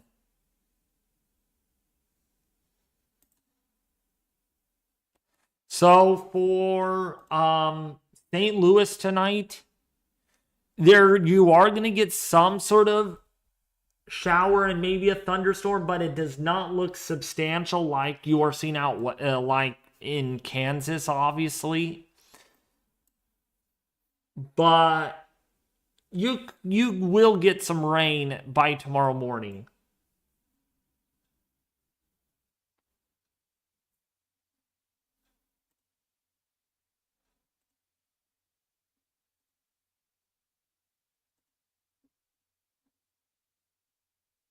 see what you have to say. What am I looking for? What do you want me to look for? Let's see.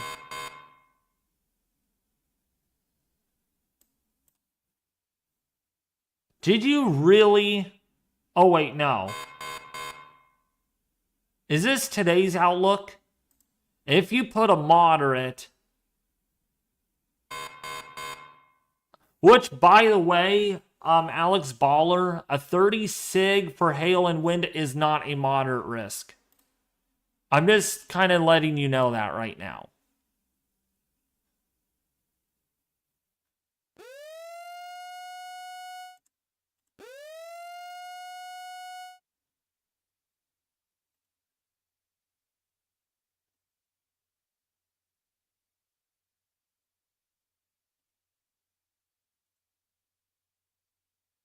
I don't know why you would put a moderate risk. That's just me.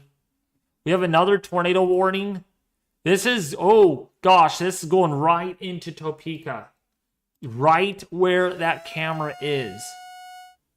Where's Topeka? Where is it? I just had West Topeka on here. West Topeka. Oh. Oh my. Right here, I bet you.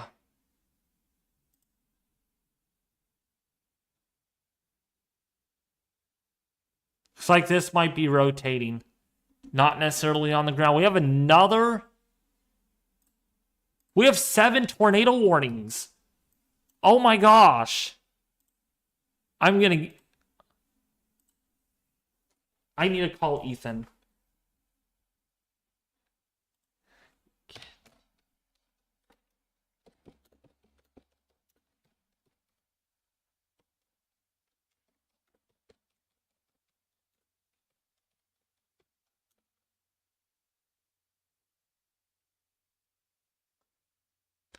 We're going to have Ethan join in just a second. This could be a... Wow, I don't even want to say it, but...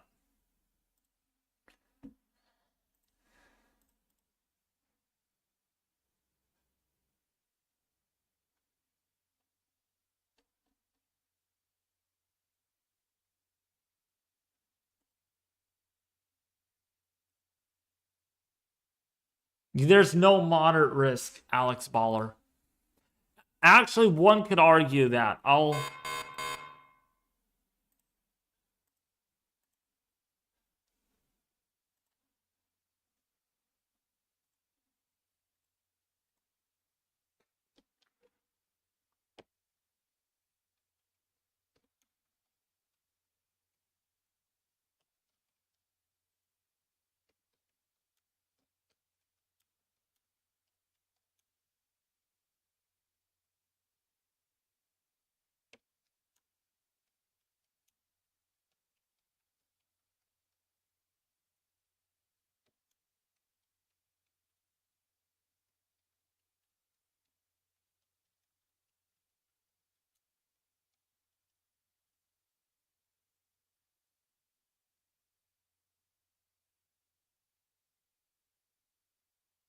Is that a tornado on camera? What the heck?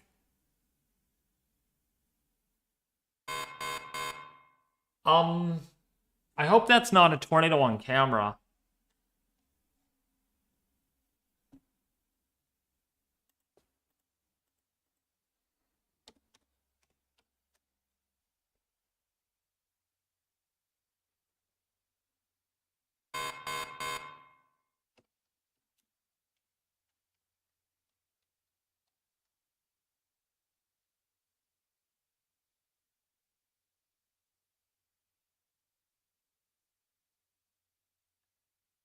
I repeat this.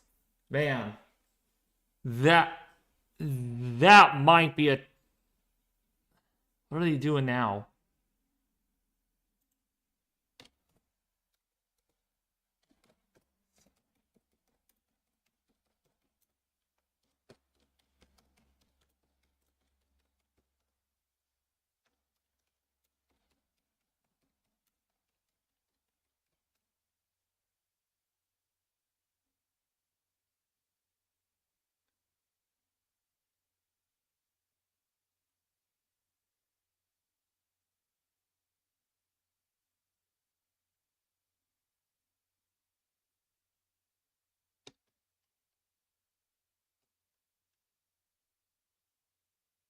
All right, Pat's Path Predictor will be on soon.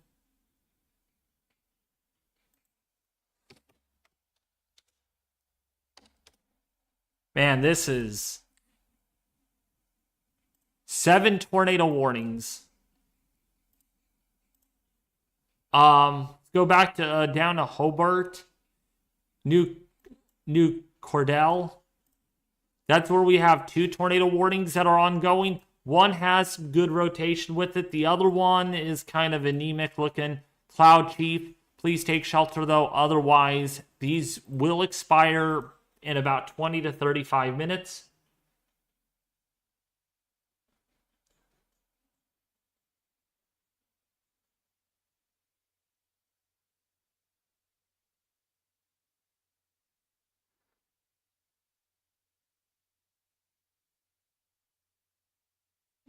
Oh, you're using the Weather Republic retired scale.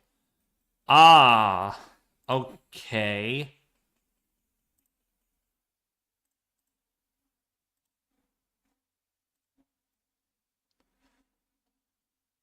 But still, I don't think.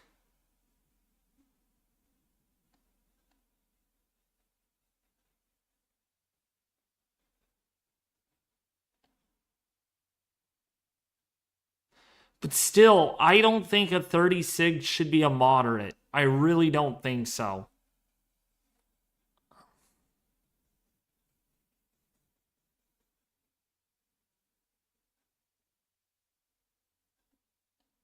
I don't know. I'm sorry. If it's we'll see what the reports actually show at towards the end of the event.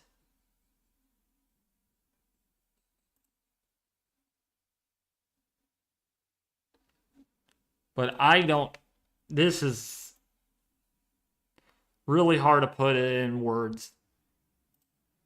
I don't think it's really an outbreak.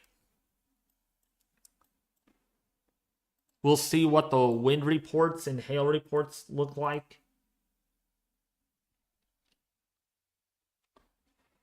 Actually, let's go over to that.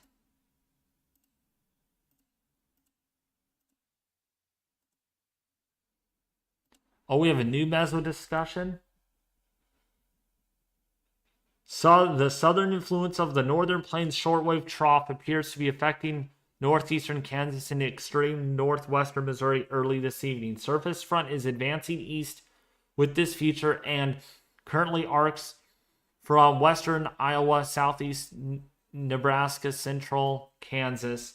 Numerous robust updraft supercells have evolved along and ahead of this boundary, and large hail appears to be common with most longer-lived updrafts. Additionally, a few tornadoes have been noted with 2 long-lived supercells over northeastern Kansas. Latest VWP data ahead of this activity is quite strong with 0 to 3 kilometer SRH on the order of 300 to 400 meters squared per second squared. Tornado threat continues along with large hail as this activity propagates downstream. Nothing about the extension of of the warning or anything. Boy, we have had almost 50 hail reports.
And there's this activity all over the place. This is crazy, crazy, crazy.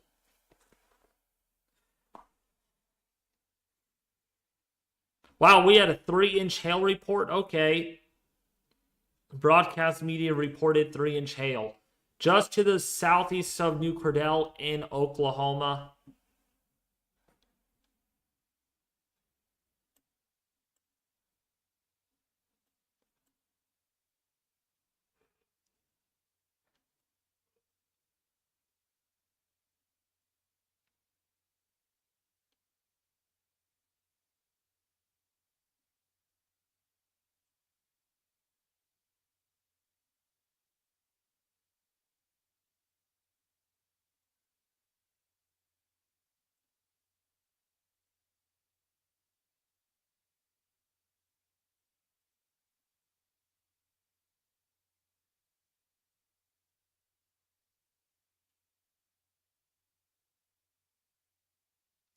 Look at the outflow boundary. That's kind of cool. See that, you all? You could actually see the outflow boundary.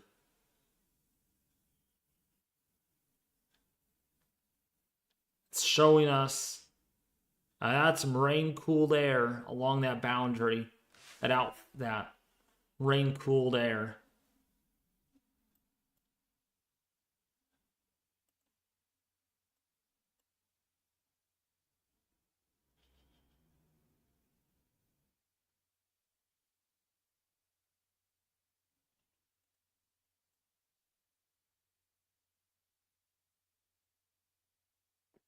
Ooh, that's an intense supercell. That might be the next one. And that's coming right into Topeka, Kansas. See if we have a camera in that area. Okay. Oh yeah, there's movement on those clouds for sure.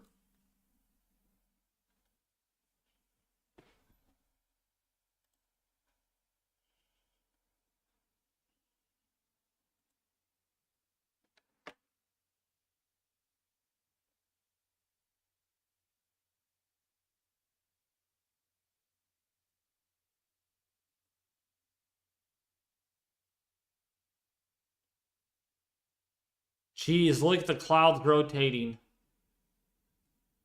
Or moving. Moving in a strange way.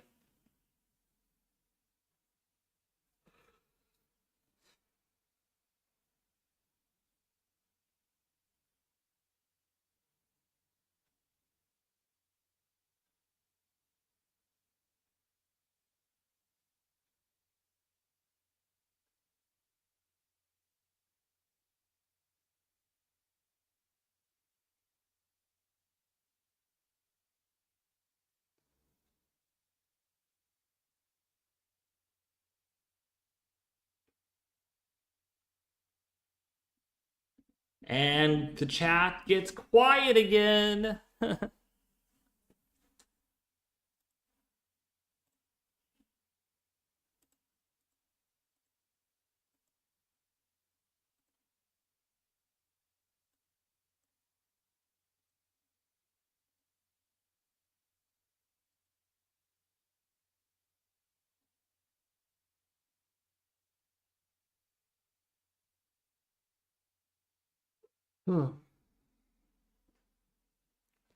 That is some nasty looking scuddiness.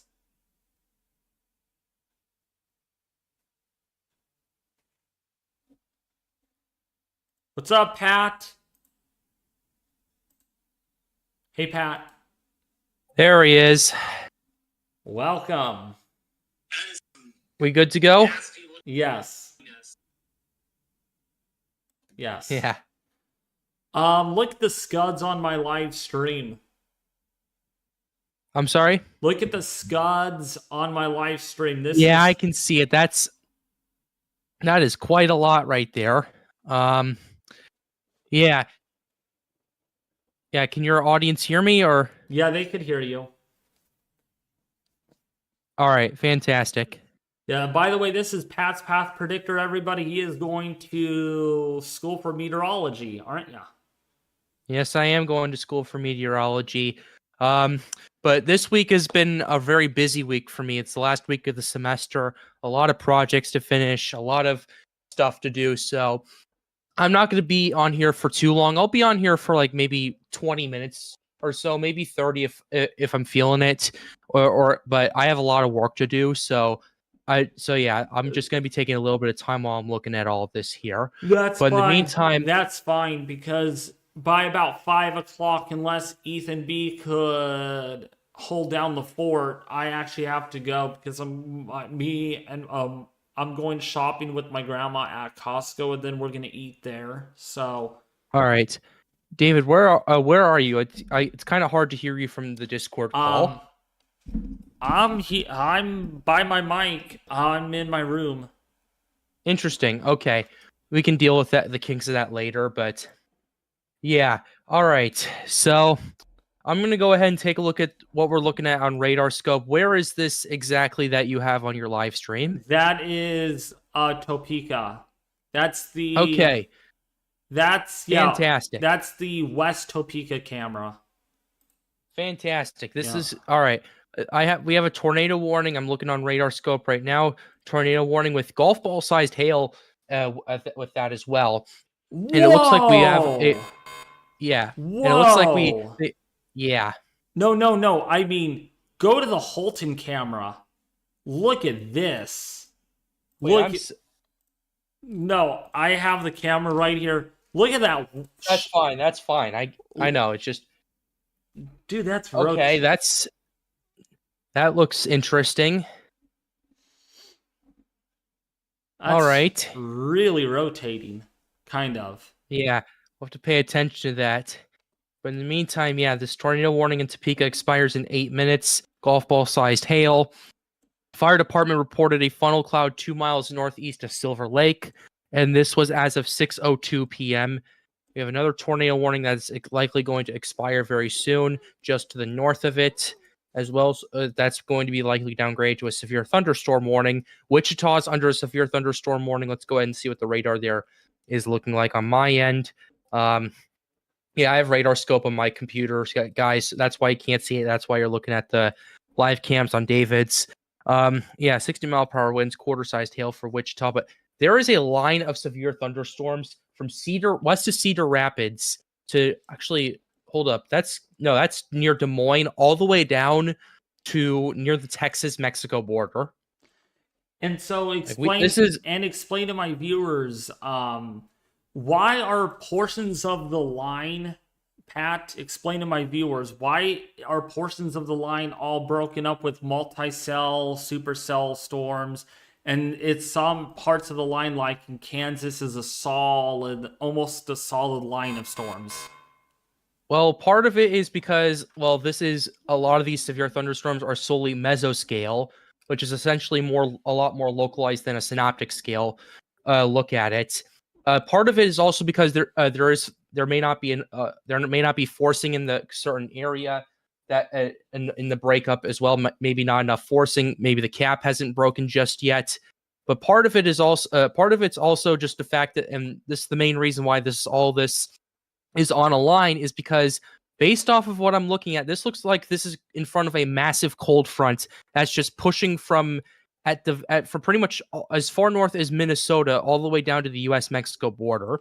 But yeah, part of the reason it's kind of broken up and not all one massive line is mainly due to mesoscale reasons as well as like other localized factors. So yeah, I'll be learning more about that next year. And it looks like we do have a new tornado warning near Cordell, Oklahoma to look at. Never mind, that's an old one. Yeah, I was gonna say it expires in 6 minutes. Okay. Thought I saw something pop up. For a little bit, though, we had like 7 or 8 tornado warnings earlier. It's calming down a little bit, but wow. Yeah, we're down to 4 as this goes from more of an isolated, like more of like these things become less discrete and more linear. which is going to lead to one massive squall line as it continues to move through Kansas, Oklahoma, and parts of Texas, and even into Missouri and Arkansas a little bit into the evening. So that's what we're looking at. I hope that I explained it well enough. You did pretty good for your viewers. You did pretty good, actually. Yeah. Not bad. Yeah. I also have Cave. It's that what the SPC kind of uses to make their outlooks. I don't know if you know about that program, but I could actually view in high definition detail of tiny convective mesofutures. All right. It's pretty cool. Fantastic. Yeah, and I can also see the satellite on your stream as well, which it's coming from lines Cave. up perfectly with what I've been saying. This looks like it's all along a cold front. It's all coming along that dry line. Yeah. It's all that cold front and dry line acting on it. Yep. Dang, that's exploding like bubbles of hot boiling water. It's just yeah. A lot of energy being released. Is firing up. Yeah, that like you can tell that's where that dry line is. Oh yeah. Good Lord, that really initiated. Yeah, that reminds me of what happened last Saturday near in Western Oklahoma before the main event. Oh yeah, wait, I don't think I was there for that. Yeah, there was something that was happening in Oklahoma. What was it? It was that tornado outbreak that happened on Saturday. Oh yeah. Yeah, was I? No, I wasn't streaming that. I was doing the Sundays. No, wait. Yeah, I know. But yeah, that's kind of what it reminds me of. I was watching it with Gabe, so that was pretty fun to look at. Yeah, which by the way, along into southern Kansas and northern Oklahoma, surface base cape is almost 5,000 joules. Dang, that's crazy. What's the mean layer looking like? Mixed layer. So let's see, mixed layer cape. Mixed layer cape is 3,500 joules. Yeah, that's crazy. That's no wonder why this thing still has plenty of energy to go to. The question is, will some of this get more discrete, or will this get more linear? That's the question, because the only part that's really discrete at this point is pretty much Wichita south at this point.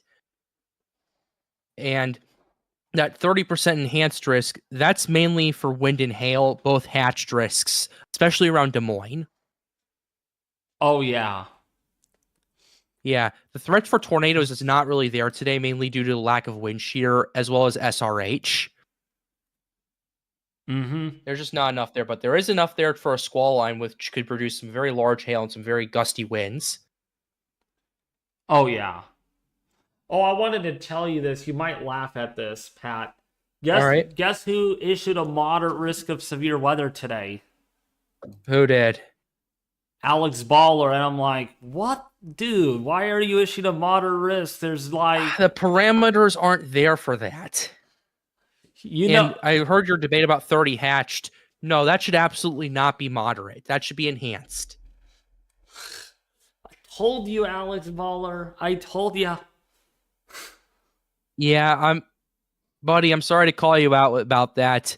But yeah, it's just the parameters aren't there for a moderate today. This looks like a regular squall line event that's going to be somewhat discrete down Oklahoma and Texas. I mean, no severe weather events regular. It's just, that's how I'm referring to it. That cap really broke, though. Yeah, that cap really just broke on a massive line. Boy, you could actually see where the cold front is. The dry line is in Oklahoma. That's the boundary. And then the cold front dry line is in Kansas.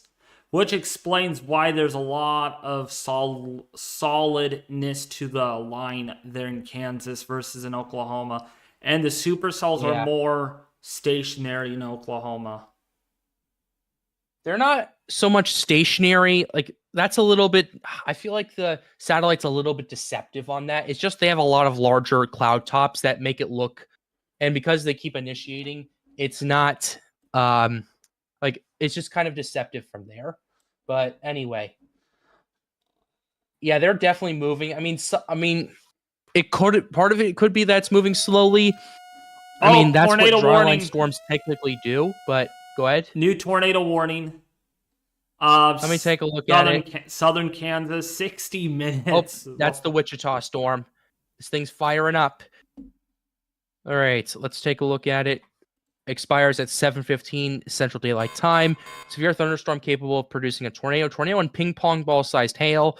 So if you want to go do a ping pong tournament, you're getting plenty of ping pongs for that, except they probably won't bounce very well. But nice one. Yeah, and also if you have any animals that are outside in Leon or Latham or Rosalia in Kansas, just move them inside. Ooh, this is bad. This is bad. Oh my gosh. What are we looking at? Oh, look at that. Look at the scuds on that. Woo! That's spicy right there. I'm looking at your screen. Go to this. Okay, I see it. Look at that core. That hail core in that. Oh, is that Central Topeka? Oh, I see that green tint right there. Roy's asking if it's going to rain today. In some parts of the country it is, but they might get a little more than rain. Oh yeah, I can see that. You can see that green tint, can't you, David? Yep, I can. That's a hail core. That's a hail core. Look at the tail. People associate green with tornadoes, but it's more common with the hail core than the hook echo. Yep, and there's a tail cloud onto the right side, that rear inflow. Yeah. That's actually a very organized, healthy storm. You look at the turning. Look at the turning in that. Oh, yeah. Dang. Look at the top of the clouds. You can see the turning going on. That's actually really cool. Well, either way, this does look pretty impressive. I'm going to be watching that storm east of Wichita for a little bit just to make sure we don't see anything develop, because we don't have a hook just yet, but it's definitely starting to tap into a little better shear. Okay. Okay, there's another. Yeah, there is warnings pretty much all the way down to the U.S. Like, there is storms firing up in Mexico that are moving into Texas. That's pretty crazy. Yeah, this is a very...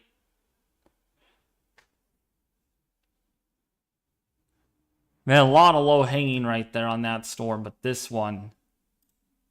Yeah, that's the one... Oh, that's the one north of Topeka, correct? That's West Topeka. This is Central Topeka that we're looking at right now.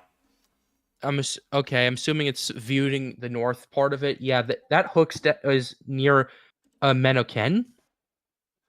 Right now, if that were to drop anything, I want to take a look at velocity. Okay, there's definitely something there. There is. Okay, let's see. Oh yeah, there is. The velocity's couplet's a little iffy. I mean, there's definitely strong areas. I don't know how tight that is though, and nor do I know where exactly that is in the orientation of this whole thing. Gosh, there's the RFD coming around. Wow. That ain't good. You can see the RFD descending under and forming this kind of shelfiness. Yeah, I can see the RFD. Wow. Look at that sucker. It's incredible. That's rotating. That inflow tail's coming right. It's ingesting into it. Are we going to witness a tornado there? Where the thing's starting to drop? Yeah, look at how low it's getting. Let me All right, I'm taking a quick look. Something is trying. I am gonna take. Oh, it's definitely going. Now the question is that for now that looks more like Scud, but there is definitely something going on. Yeah, that at least to me looks like a wall cloud. Okay, yeah, it's starting to look like that. Yeah, it's starting to look more like a wall cloud. But dang, it's real crazy to see this in real time on the computer. I will tell you, it's a lot cooler seeing it in person like I did last year on my storm chasing trip in Texas. So, but either way, seeing this on camera is incredible. Also, how fast this is happening is crazy. Look at all the turning. You can see all the turning going on in there. Yeah, I can definitely see the rotation. It's really building up.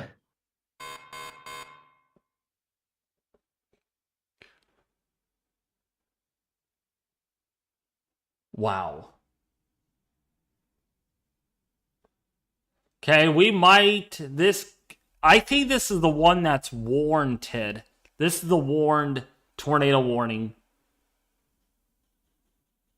Yeah, it definitely is. And for good reason. I hope they could just move that camera, like turn the camera a little bit eventually. Yep, there we go. There we go. There we go. Yes. Oh, yeah. Oh, yeah. Look at that. Look at that. Oh. Look at that inflow. Well, look at all the lightning in that. Oh, yeah. Look at the inflow coming into that. Okay. The rising motion. The forward flank.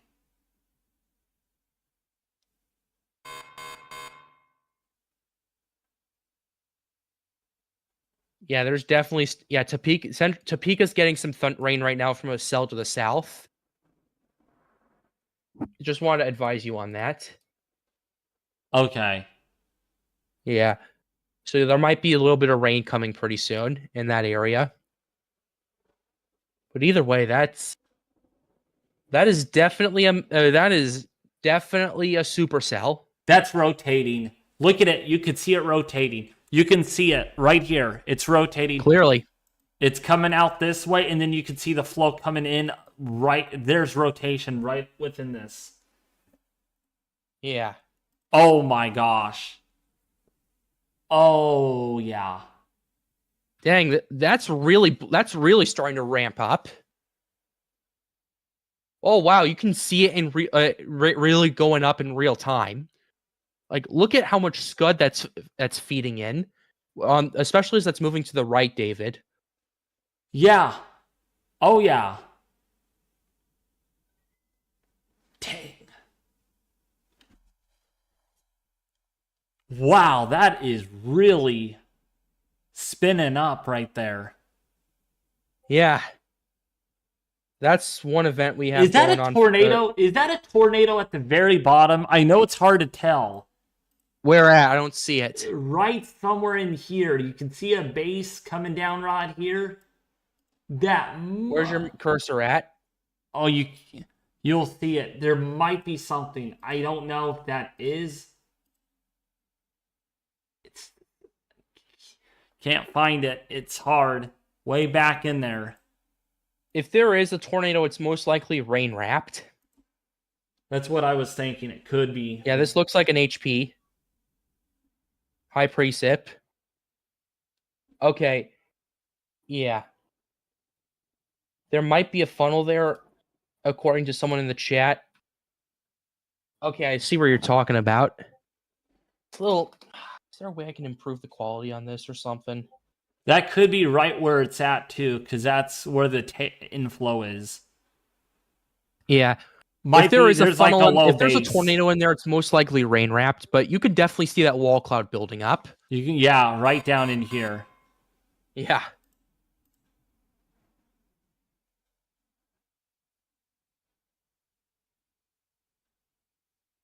Okay.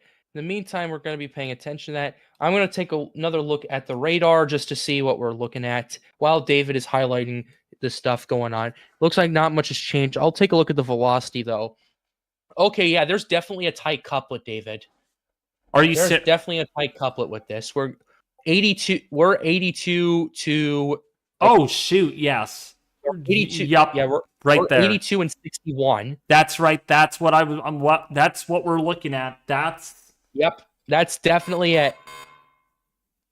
Oh, here comes the rain. Rain's coming in. The rain. Yeah, if this is a tornado, it's rain wrapped. It's a good thing the NWS warns about these things. Because just in case. Because it's not because you can't always see a tornado, especially with a high precip cell like this.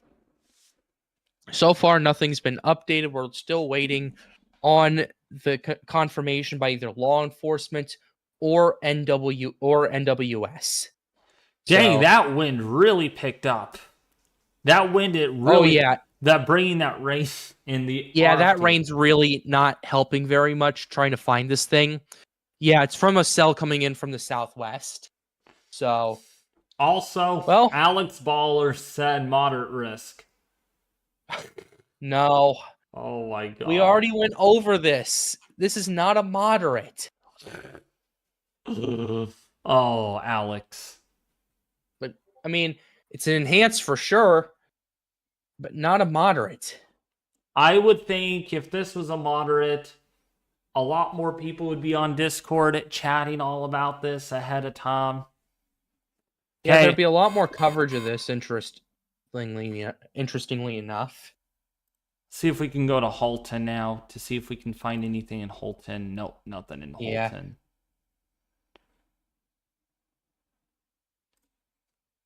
That was pretty stinking cool, though, that I caught that. Yeah. Okay, it looks like nothing too interesting to cover on the camera. Let's see. Yeah. Nope. Yeah. All right, I'm probably gonna get off pretty soon just so I can work on some stuff. But it's nice. It was nice to take a look and take an observation view. I'm gonna do one last check at the radar, see if we have anything new. Nothing new.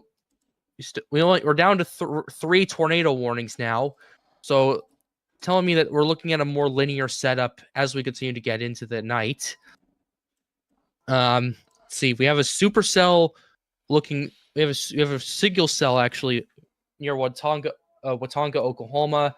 We have multiple severe thunderstorm warnings. How many do we have, as a matter of fact? Welcome back, Caden.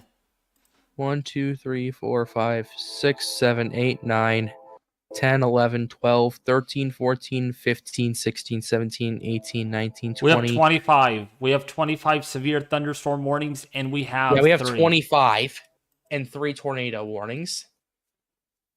That's unbelievable. Yeah. Thank you, Aero Force, for the $5 donation. This is definitely a strong supercell with all those mergers, in my opinion. Yeah. Yeah, there's more clusteriness in Iowa, and then it just becomes kind of linear in Kansas, which is far interesting. And then it goes back to kind of discrete-ish in Oklahoma. Yep. Yeah, it's that squall line starting to set in.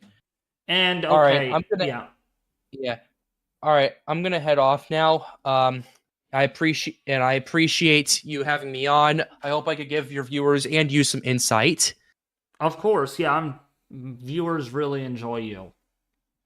I can tell. All right. Have a nice night, guys. Stay safe. Oh, really quick before I let you go, Pat. I'm doing an experiment with the temperature, or measuring the temperature in my car, and it's 113 degrees in it, despite a 75-degree air temperature day outside. Wait, what? 113 degrees despite being a 75? So I'm measuring. So I parked the car outside in the sun, okay, and I placed my thermometer inside my car when I got home from school. Started off at 71 degrees, and now it reached 113 degrees. Because it's still fitting out in the sun, so the sun is just bearing down on it still. But, okay, so it's kind of an isolated experiment. Yes. Interesting. So what I'm going to eventually do is when I collect enough data, I'm going to show the National Weather Service this, and then hopefully this can give them some more insight on just how quickly a car can warm up in hot weather. Nice. Yeah. All right. Well, thank you for tuning in, Pat. I do appreciate it. Yeah, thanks for having me on. All right. Talk to you soon. All right, stay safe. Yep.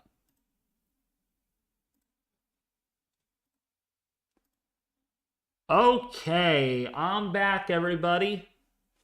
If you haven't liked the stream yet, consider doing so. We're like 5 likes away from 100, and it's taken 4.5 hours just to get there. So please hit the like button if you haven't already. Oh, new tornado warning.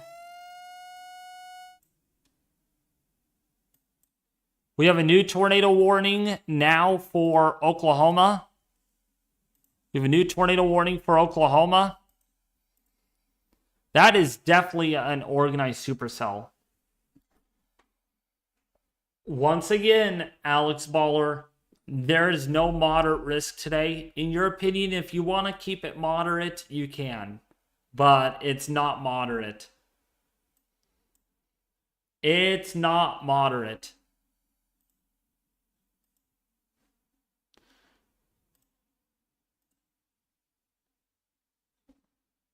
But yeah, we're keeping an eye on southwestern Oklahoma. That's where we have a couple of intense discrete storms. And then, of course, we have some severe thunderstorm warnings in western Texas that are also posing a risk for severe hail.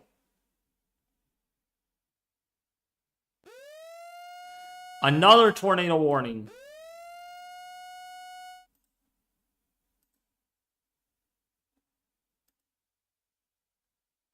We have 3 tornado warnings right now. 3 tornado warnings. So if you are in Topeka, that's now rain hidden, so we're not able to bring that up, but we did get some footage.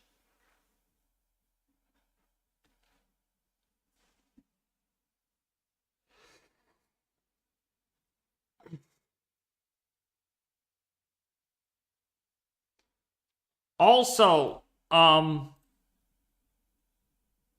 if you all are interested in joining the Weather Force Discord server, I haven't promoted this very much at all. You are more than happy to join it. It is 100% free. To join the Discord server, there's no cost whatsoever. Everything is free. So if you are interested in joining, here is the lovely link.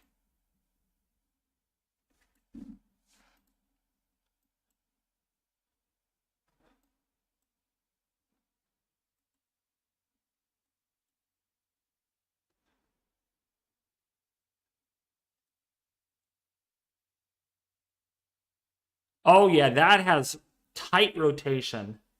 Definitely tight rotation on that storm.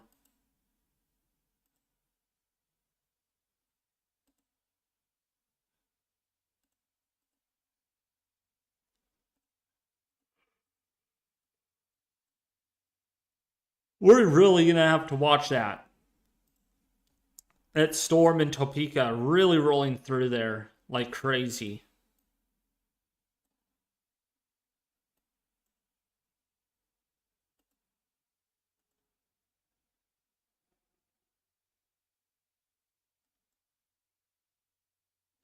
Hey, Ethan! Ethan's here.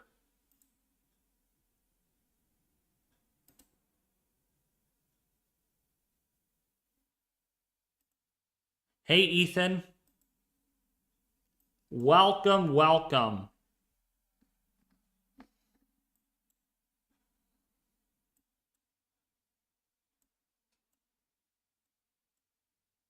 Hello? Hey, Ethan. Hey, man. Dude, oh my gosh. It was so wild earlier. We had 41 severe weather warnings. We had at one point almost 8 tornado warnings, and now we're down to 3 tornado warnings. But there were a couple of tornadoes that hit populated areas, and there was a lot of damage. Trying to find out where those. Yeah, I've seen some reports of that. We had chasers on the scene as well, including Reed Timmer.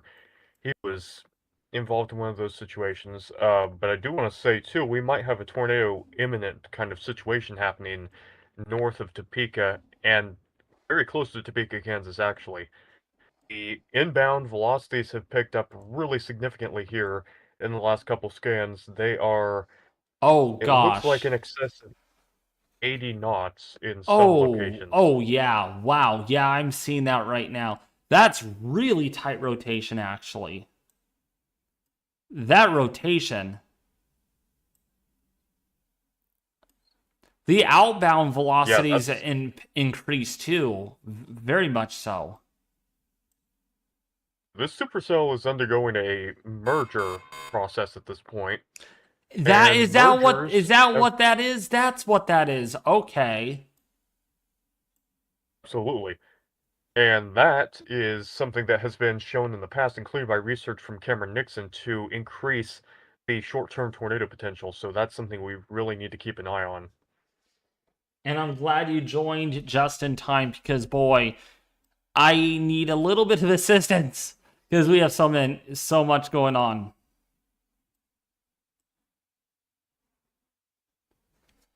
You know what? That's what you there, Ethan? Yes. Okay. That's what RO Force was saying earlier. If we get any storm merger with the Topeka storm, it could end up being really bad. And that's exactly what's going on right now. Yeah, that's something that is of considerable concern at this point, which correlates with those velocity changes as well, and seems to indicate that it is increasing the short-term tornado threat. And can you explain to my viewers why storm mergers are detrimental? Like why do they make tornado genesis more likely to happen? Yeah, it depends on what region of the storm that they do develop, and this is an area of research that's still ongoing. But preliminarily, we can see things like a change in the pressure perturbation that increases the inflow. New tornado warning. Oh, okay. Yep. Radar indicated tornado and ping pong size hail. So they upgraded that warning to now include ping pong, almost 2-inch hail on this. Is that the Topeka storm? Yes. Okay. All right. Sorry for the interruption. Go ahead. Oh, no, you're fine. But yeah, things like increasing the pressure gradient, increasing the vorticity that's present, available to the inflow region of that storm, especially when a merger happens in the forward flank, because that tends to be an area where a lot of baroclinically generated vorticity is located. And if that increases, you can increase the mesocyclone strength, and that can increase the tornado risk. So you kind of have this positive feedback situation when we get something like that happen. And Ethan, explain here what causes storms. I mean, I've asked this question already, but sometimes storms will merge, sometimes storms will split, and sometimes storms won't interfere with each other and just kind of stay by themselves.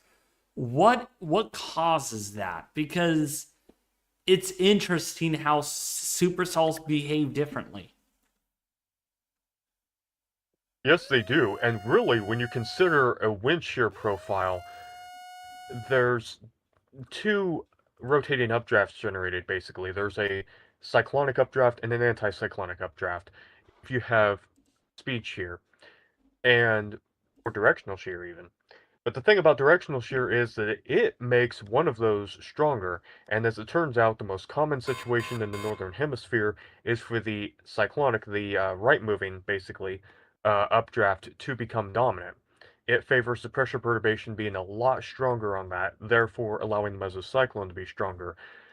And as a result of that, the left-moving supercell, because these cells, they move different to the wind because they have now acquired these updrafts that are strong and rotating, they move differently than what the average wind in that layer would suggest. So, typically, the left-moving storm goes off and weakens. It moves to the left of the mean wind. But the storm that moves to the right of the mean wind is able to intensify more, and it becomes, potentially a tornadic storm if the other conditions are right. So, left mover cells can produce some big hail, but they're not typically as tornadic as the right moving cells. And in certain situations, you can get a lot of supercells clustered together. In fact, sometimes so much that they interfere with each other. And sometimes you get them to where they're really isolated, and that just depends on instability, lifting factors, wind shear orientation, a whole bunch of things like that. Great discussion. Great discussion, Ethan. That's why I love you on the stream. All right. I don't want to interrupt you there, but we have a new tornado warning, and this one is pretty organized, Ethan. Take a look at that velocity. That is some tight rotation. Okay, let me go down. You're Near talking about Winfield. It's Winfield. It's in southern Kansas. Okay. That rotation. Whew.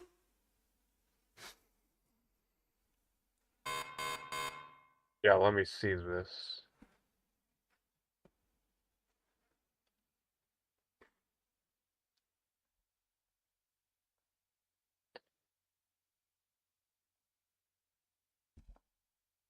Yeah, definitely a tight area of rotation, actually from an LP supercell. So that's interesting. LP. Oh, yeah. Oh, low precipitation. Yeah. An important characteristic of that means that if you're downstream of this storm, so we're looking at Akron, Wilmot, and these are located in northwestern Cowley County in south central Kansas. If you're downstream of this and that tornado is coming for you in Akron and Wilmot, you're not going to be able to see it until it's right on you because you've got all this precipitation core to go through. If you're in Winfield proper, then you should be pretty safe from this. The tornado at this point, or potential tornado, seems to be moving more eastward, so it should go north of most of Winfield. But certainly Akron and Wilmot, those are going to be immediately in the path of this area of rotation. Mm-hmm.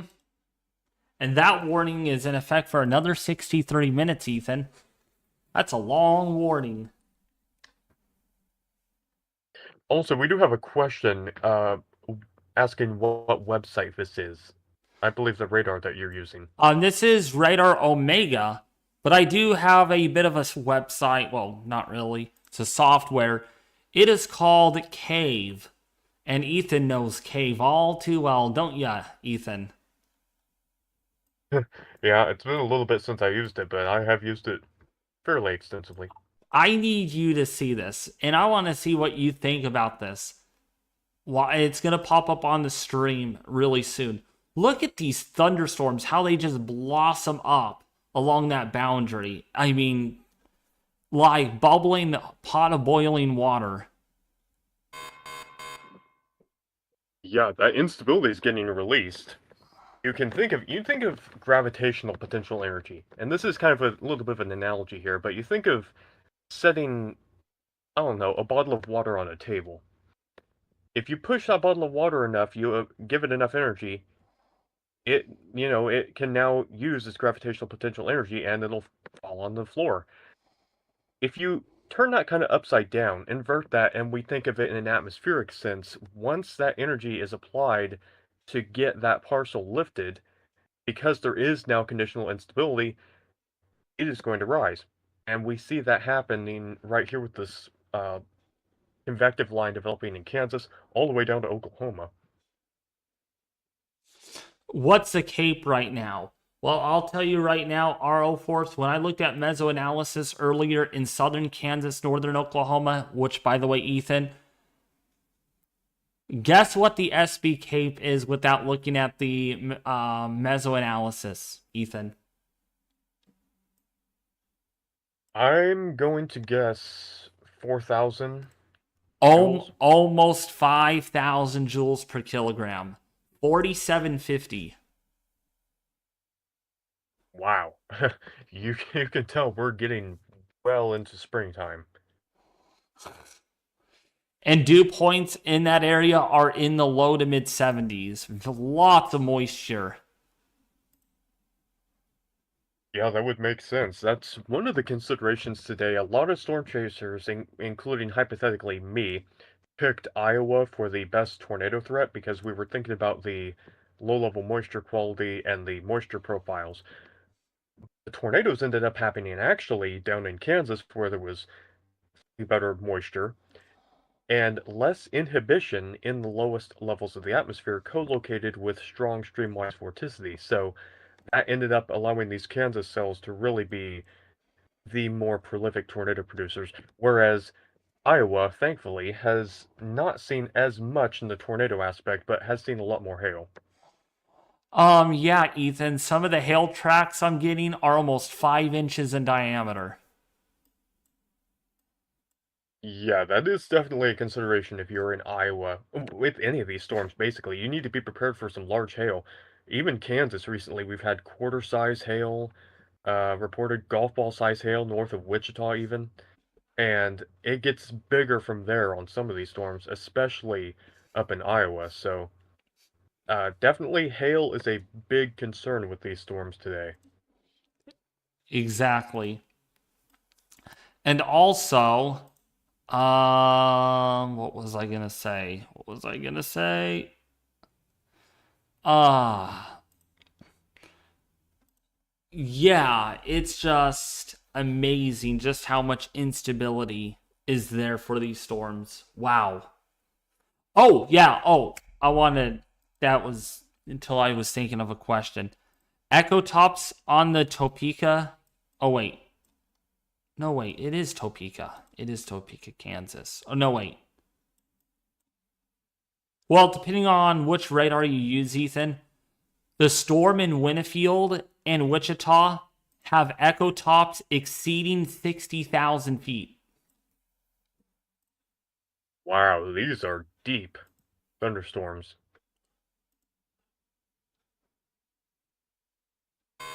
That LP supercell in Winfield has echo tops of 61,000 feet right now. Yeah, it's interesting when we go through the different seasons, we can see the convective heights change, and a lot of that has to do with the depth of potential instability, and also the moisture content as well, because as we head into warmer, more moist seasons, we tend to have these really, really deep thunderstorms, whereas in the wintertime, where it's cooler and there's not as much moisture, they tend to be on the more shallow side. Yeah. Yeah, speaking of that, Ethan, you should have seen. I still have the image. I wanted to send it to you. You could watch the whole stream. It was kind of at the beginning of the stream. But I got some of the best photogenic thunderheads out of the Hayes camera in Kansas. I mean, these were just bubbling towers. I mean, I've never seen clouds like this in a while. I don't know if you got the image. Let me check. Oh my gosh, that is gorgeous. Wow. Yeah. Yeah, that is beautiful. That is convection in the atmosphere. That's beautiful to see. And you could see like mushroom like throughout the period. That was just only one image. Someone even in the chat, it looks like they're mushroom clouds, and I was telling them, "Yep, that's how intense an updraft is." I wonder what it would be like if a plane flew through that. Very rough ride. I did want to address some questions here that we have in the chat, specifically about, it seems like the tornado dynamics we were just discussing. From Rebecca Gothier, does the cold air slow down a tornado? And the answer is cold air in itself will tend to impede tornado development. Because if it's getting pulled into that inflow region, it will tend to choke off the storm. Because remember, supercells need an inflow of warm, moist air. And this goes to what you were discussing, aeroforce, as well. Cold air actually is detrimental to the storm, but the rear flank downdraft, where we do have some slightly cooler air, tends to be beneficial for tornado development overall because that's where the vorticity gets from horizontal to vertical, which of course leads to the tornado development. And the colder the RFD, the rear flank downdraft, the harder it usually is to get a tornado because now we've got this cold air that's getting pulled into the inflow of the storm, and that tends to not be healthy for it. It needs that warm air to keep its buoyancy going. So if we have a relatively warm rear flank downdraft where the temperatures, maybe only a couple degrees cooler than the air ahead of it, or maybe even they're the same temperature, that's highly beneficial for tornado development from that perspective, because now you've got the sinking air that's getting the vorticity vertical, like a tornado, um, but it's not killing off the storm because it's not really cold, negatively buoyant air. The rule of thumb here to think of basically is that for a healthy storm, you need warm, moist air going into it and cooler air coming out of it. Holy freaking crap-a-moly, Ethan. Oh my freaking gosh. You would not believe there's a wind report in Topeka, according to this, with wind gusts of 71 to 90 miles an hour. Oh, I just got a report here from Topeka from the National Weather Service observation, 86 mile per hour wind gust, and we have a confirmed tornado report 2 miles northwest of Grantville. This is just to the northeast of Topeka now. This was reported 5 minutes ago. So that storm is producing a tornado then. Yes, we did have a public report of a tornado. And the warning is still radar indicated. Oh my goodness. It is, and you were right. We initially, from the National Weather Service observation, had a 72 mile an hour gust, but that was upgraded to an 86 mile an hour gust. So that was either really powerful rear flank wind on the storm, or perhaps even outer circulation of the tornado. We will have to see once they do a survey, but yeah, we did have a tornado reported with the storm in Shawnee County. That's number 6 or 7 today. Let's see. Yeah, I am not sure. Nope, just 4 tornado reports. Which, by the way, Ethan, we had 80 hail reports, with 10 of those being substantial. Wow. The hail risk today sure did pan out. That is a crazy wind report from the northwest, gusting up to 86 miles an hour. Wow.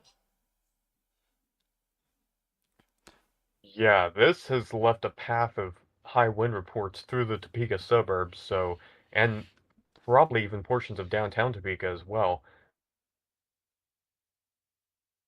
Which, by the way, Ethan, the temperature difference behind that storm and ahead of it is more than 15 degrees. Yeah, the convergence tended to be pretty strong on a boundary, and that's how it's initiated so many storms.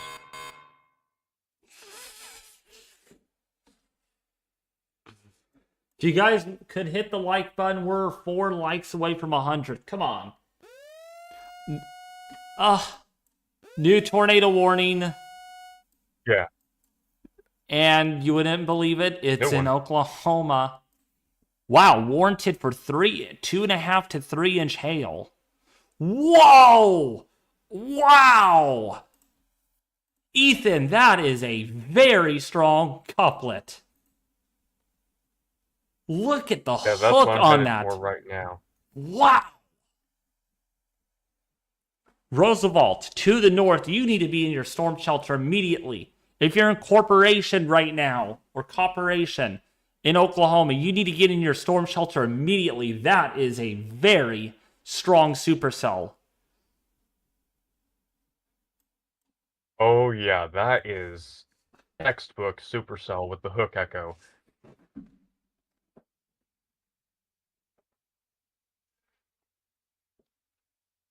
So, north of Roosevelt, you need to be in your shelter right now. And it just updated. Ethan, we got a bounded weak echo region. We got a... Oh, gosh. This is... bounded weak echo region. Yeah, and something I do want to mention here is this storm is moving incredibly slowly. Based on the warning, 10 miles an hour. So, really any of these areas, Cold Springs, Roosevelt, and Cooperton especially, but even areas around there, these slow-moving supercells can produce tornadoes with paths that are really unpredictable, highly deviant motion. So, if you're anywhere around the storm, you should be taking shelter because we're not exactly sure exactly which way this tornado, if there is one, is going to move. Let me see if that is even moving. Ethan, that's not even moving at all. That's moving like at 5 miles an hour. That's just stationary. Yeah. We had Storm Chaser Mike Scantlin reported a wall cloud on this storm here just a little bit ago. Okay, so there is a wall cloud on that. Yes. Okay, Aerial Force says, look at the feeder band. The feeder Yeah, band. this is a really organized supercell. Look at that inflow. And given the fact that it's so organized and it's a textbook, it's going to be the Aero Force supercell.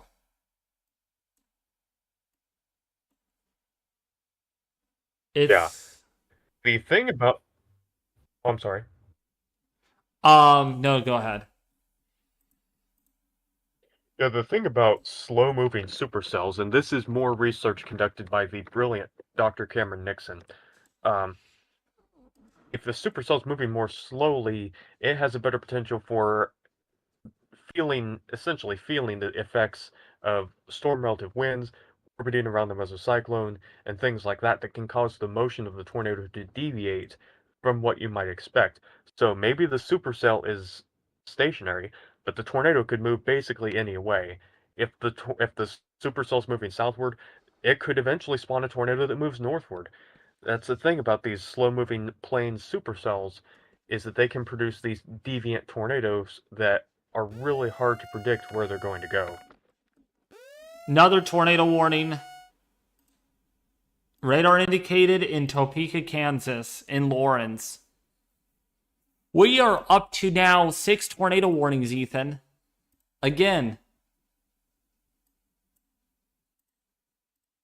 Wow. Yep, it looks like it. Wow, that rotation. Right over Perryville. Or Perry, Kansas. That is a tight couplet. Is that debris? Ethan, we might have debris on this. We might have debris on that in Perry, Kansas. Let me take a look at this. Maybe not, maybe yes. Because right where that rotation is where we are seeing a drop in CC values. Yup. That might be some debris.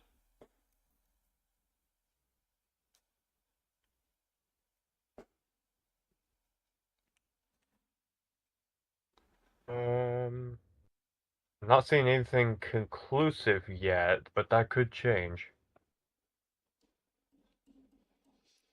Someone said for me, or wait, Aero Force said check Lacona.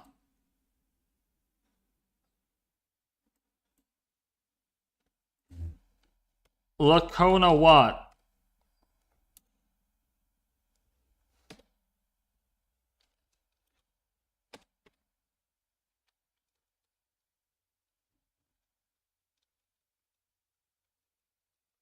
This was an interesting example as well. Um, when we had the outbreak last Friday that produced all those tornadoes in Nebraska and Iowa, the Lincoln supercell underwent a cell merger right before it produced that big tornado. One of the first really big tornadoes of the East Nebraska Iowa outbreak. So, and then today we saw this merger happen, and it produced a tornado to the northeast of Topeka. So we're seeing this initially a theory actually being applied to short-term forecasting successfully. That's really amazing and really good to see that we have this new tool to use, this new perspective on supercells and tornado potential. Exactly. It's amazing. What? Before we get to Iowa, Ethan, you got to go back south on this supercell. Oh, man. I could call this like a tropical storm or a hurricane. It really, oh my goodness. It is just, it is. It does have a cyclone, so Do you see it? I'm moving my radar back to there. Have to skip a couple radar stations. Yeah, it's still a really well-defined and significant supercell.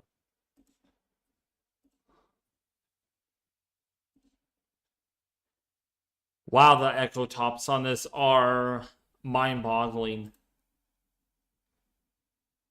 Echo tops on this, Ethan, are 60,000 feet. 60,000 foot echo tops. Wow. Yeah, that is a big storm, and I'm sure that the storm chasers out there, including Mike Scantlin, are getting some really incredible images from this. But if you're in the path of this, please don't prioritize taking pictures or anything. Please just immediately seek shelter, because again, these slow-moving storms are more unpredictable when it comes to the tornado motion. All right, Aero Force is asking, is there any anticyclonic with this? What are your thoughts, Ethan? I don't think so at all. No, from what I can tell, it's looks just entirely cyclonic. It has a big cyclonic mesocyclone. And Ethan, it looks so organized, but yet it's not. It's having a bit of a hard time producing a tornado. Even so there's a tornado warning, it's not on the ground. Why is it that some supercells that look this organized could produce a tornado instantaneously and others just like can't get it, can't produce? Because this is so organized. It's funny. It's funny you mentioned that. That's one of the big mysteries left in tornado research. Why do some supercells produce tornadoes and some don't? Supercells produce the strongest tornadoes in the world, but most supercells aren't tornadic. It's that weird kind of conflict there that we're still trying to resolve, and there are numerous factors that can play into it. It can be the low-level wind shear. The low-level shear down there is not quite as strong as it is further up north. It could be the low-level vorticity. It's oriented a little bit differently down there than it is up in, say, Kansas. There's these little factors that can be off by just a little bit, and it will totally prevent a tornado from developing.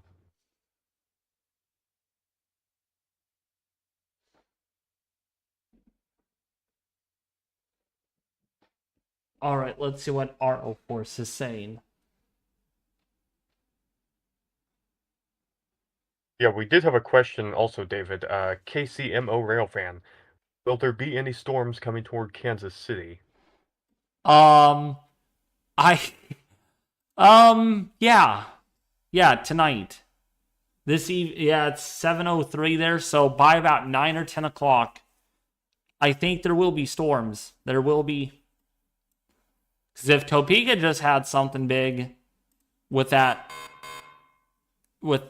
Oh, Ethan, go to Lawrence right now. Go to Lawrence. That rotation. Holy. Oh. Yeah. Okay, switching radar sites back. I wish this was a little smoother to switch radar sites, but Sorry. it works. That's gonna be a tornado on the ground very soon. Let me see here, and oh my. Yes, I see that, and that's right over Williamstown right now.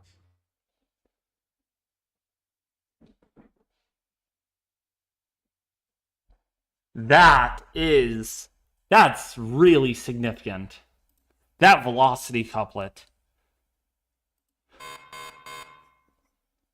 Yeah, headed toward an area that has an unfortunate history of tornadoes. One of them in 2019 was a very large EF4, which, as some of you might recall, is one that Dr. Reed Timmer shot a rocket into and got some unprecedented data. Jeez.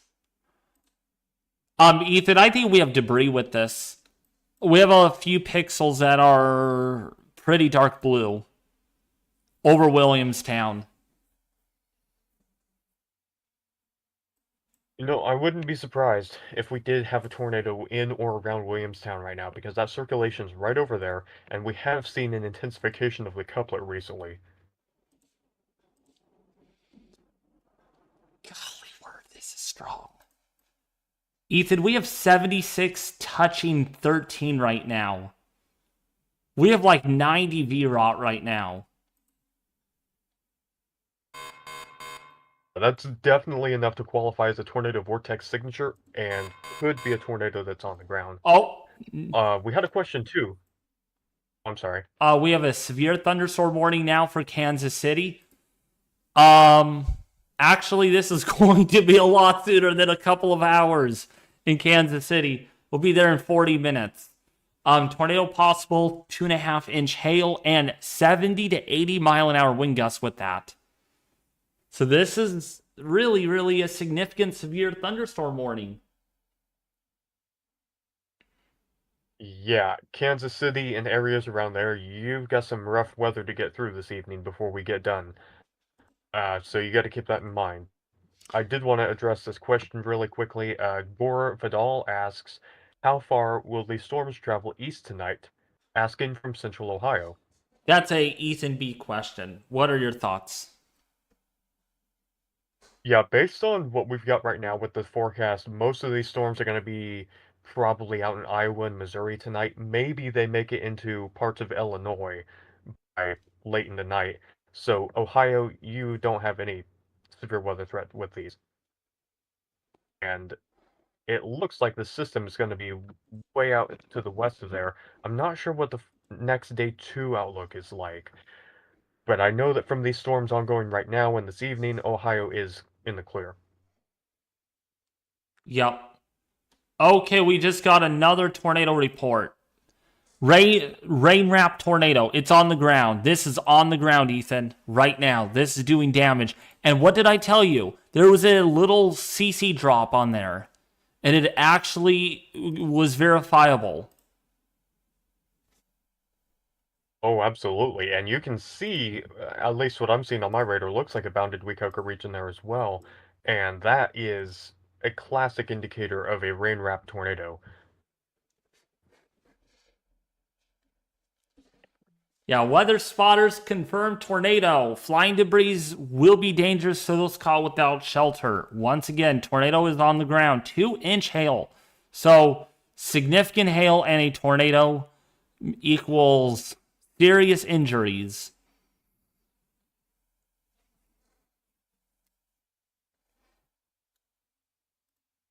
Dang, that's supercell, Ethan. Oh gosh, the couplet, Ethan. Look at the couplet right now. Look at the couplet right now. Yeah, absolutely. That is a tornado that is on the ground, and that's Williamstown. If it stays on the ground, we're going to be having to look for places like Reno, Kansas, Tonganoxie, Linwood areas perhaps as well. You need to be watching out for the storm, as it does now have a confirmed tornado on the ground. And this is in a fairly populated area. Actually, not really super populated, but you get the idea. There's more homes around. Correct. Dang, that is a huge couplet, Ethan. The radius, you want to know what the radius of maximum winds are? I'll show you this. The radius of maximum winds is almost 3 miles. Yeah, that is a big circulation, and within that there is apparently a tornado that's on the ground. And to answer your question, Aero Force, no, there is no PDS happening at this point. We don't have a PDS warning right now, but that's not to say we won't have one soon. I want to go back south to Oklahoma. I need to keep an eye on that other supercell.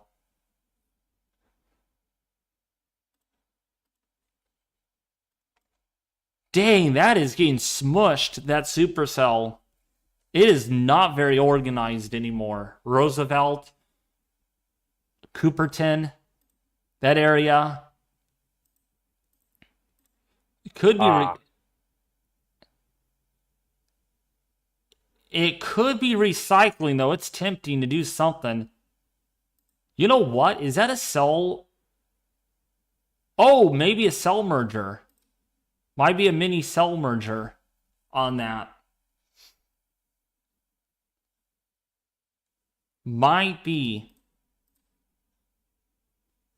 That is some strong velocities, though, but that is anticyclonic rotation.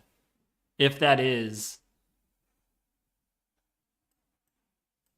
Yeah, not particularly helping the right moving storm. No.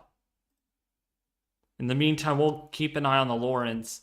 Looks like that rotation has broadened out finally. But wow, that was a little bit of an intense moment right there, Ethan. Yes, it was. I'm trying to see here where exactly, because I'm trying to get my bearings on these locations in Kansas. The tornado is rain Lawrence. wrapped. Yes, KCMO Lawrence. Railpan. This is Lawrence, Reno, Tonganoxie. Right. Hopefully the storms will either weaken or avoid my area in Independence. I'm trying to find exactly where that is. Independence, Kansas. Independence. Let me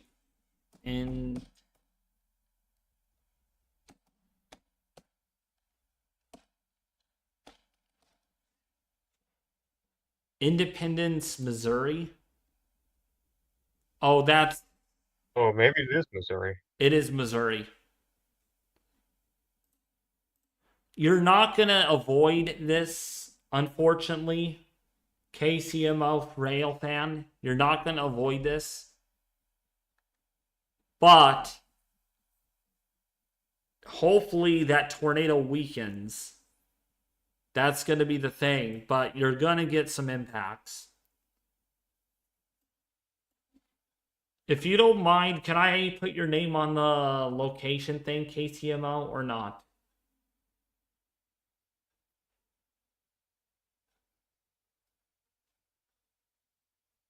That's a populated area, too.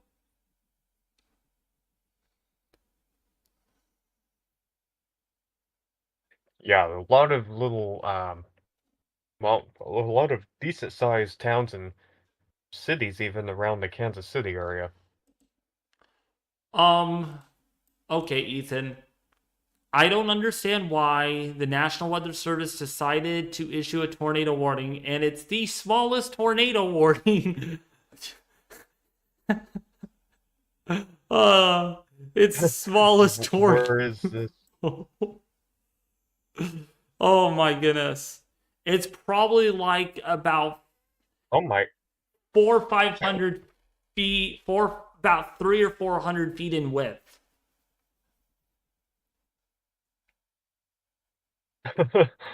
I see that now. What in the world?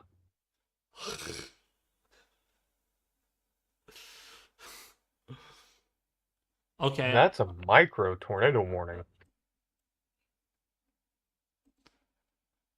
which counts. It counts as a tornado warning. It's getting added to our number. I'm telling you.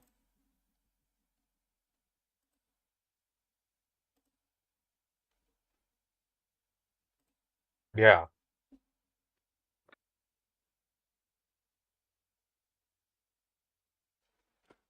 It's the KCMO. No, it's the Aero. It's the Aero Force tornado warning. No, I'm just kidding.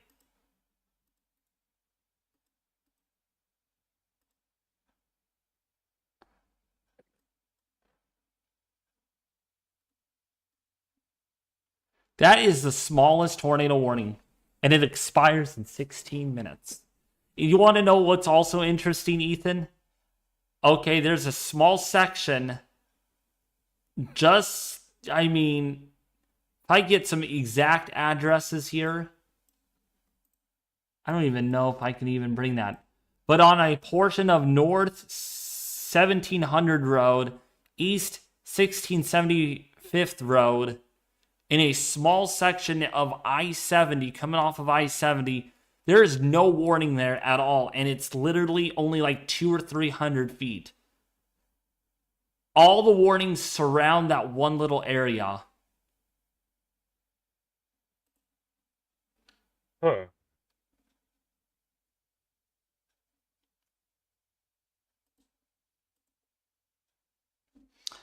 So yeah, if you're downstream of this, please take shelter. Reno, Tonganoxie. Please take shelter. Tongue twister name. Edwardsville, Kansas City, eventually in Independence, where KCMO Railfan is. Alright, please take shelter. Oh, we got storm chasers around KCMO fan. Justin Gann is there. Scott Hetcher. Rico March. And we got Zach Prygen.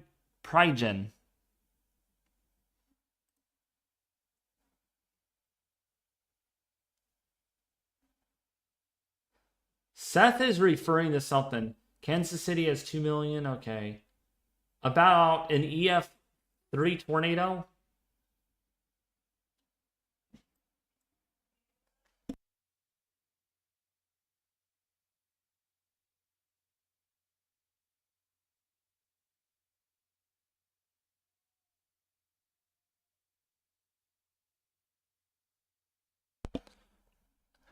Well, I got some bad news, everybody. I've got some bad news.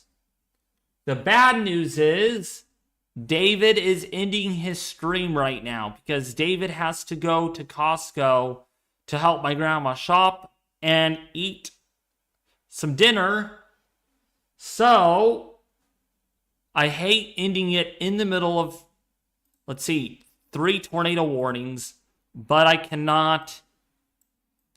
I have to go. I have to leave to go and do some shopping. All right. At least we were able to cover 5 hours of this event. 5 hours of this event. And there's confidence that it will back down in the next couple of hours as these storms move east slowly but surely. But anyways, folks, thank you all for tuning in. Have a great rest of your Tuesday, and I will be back with you more tomorrow.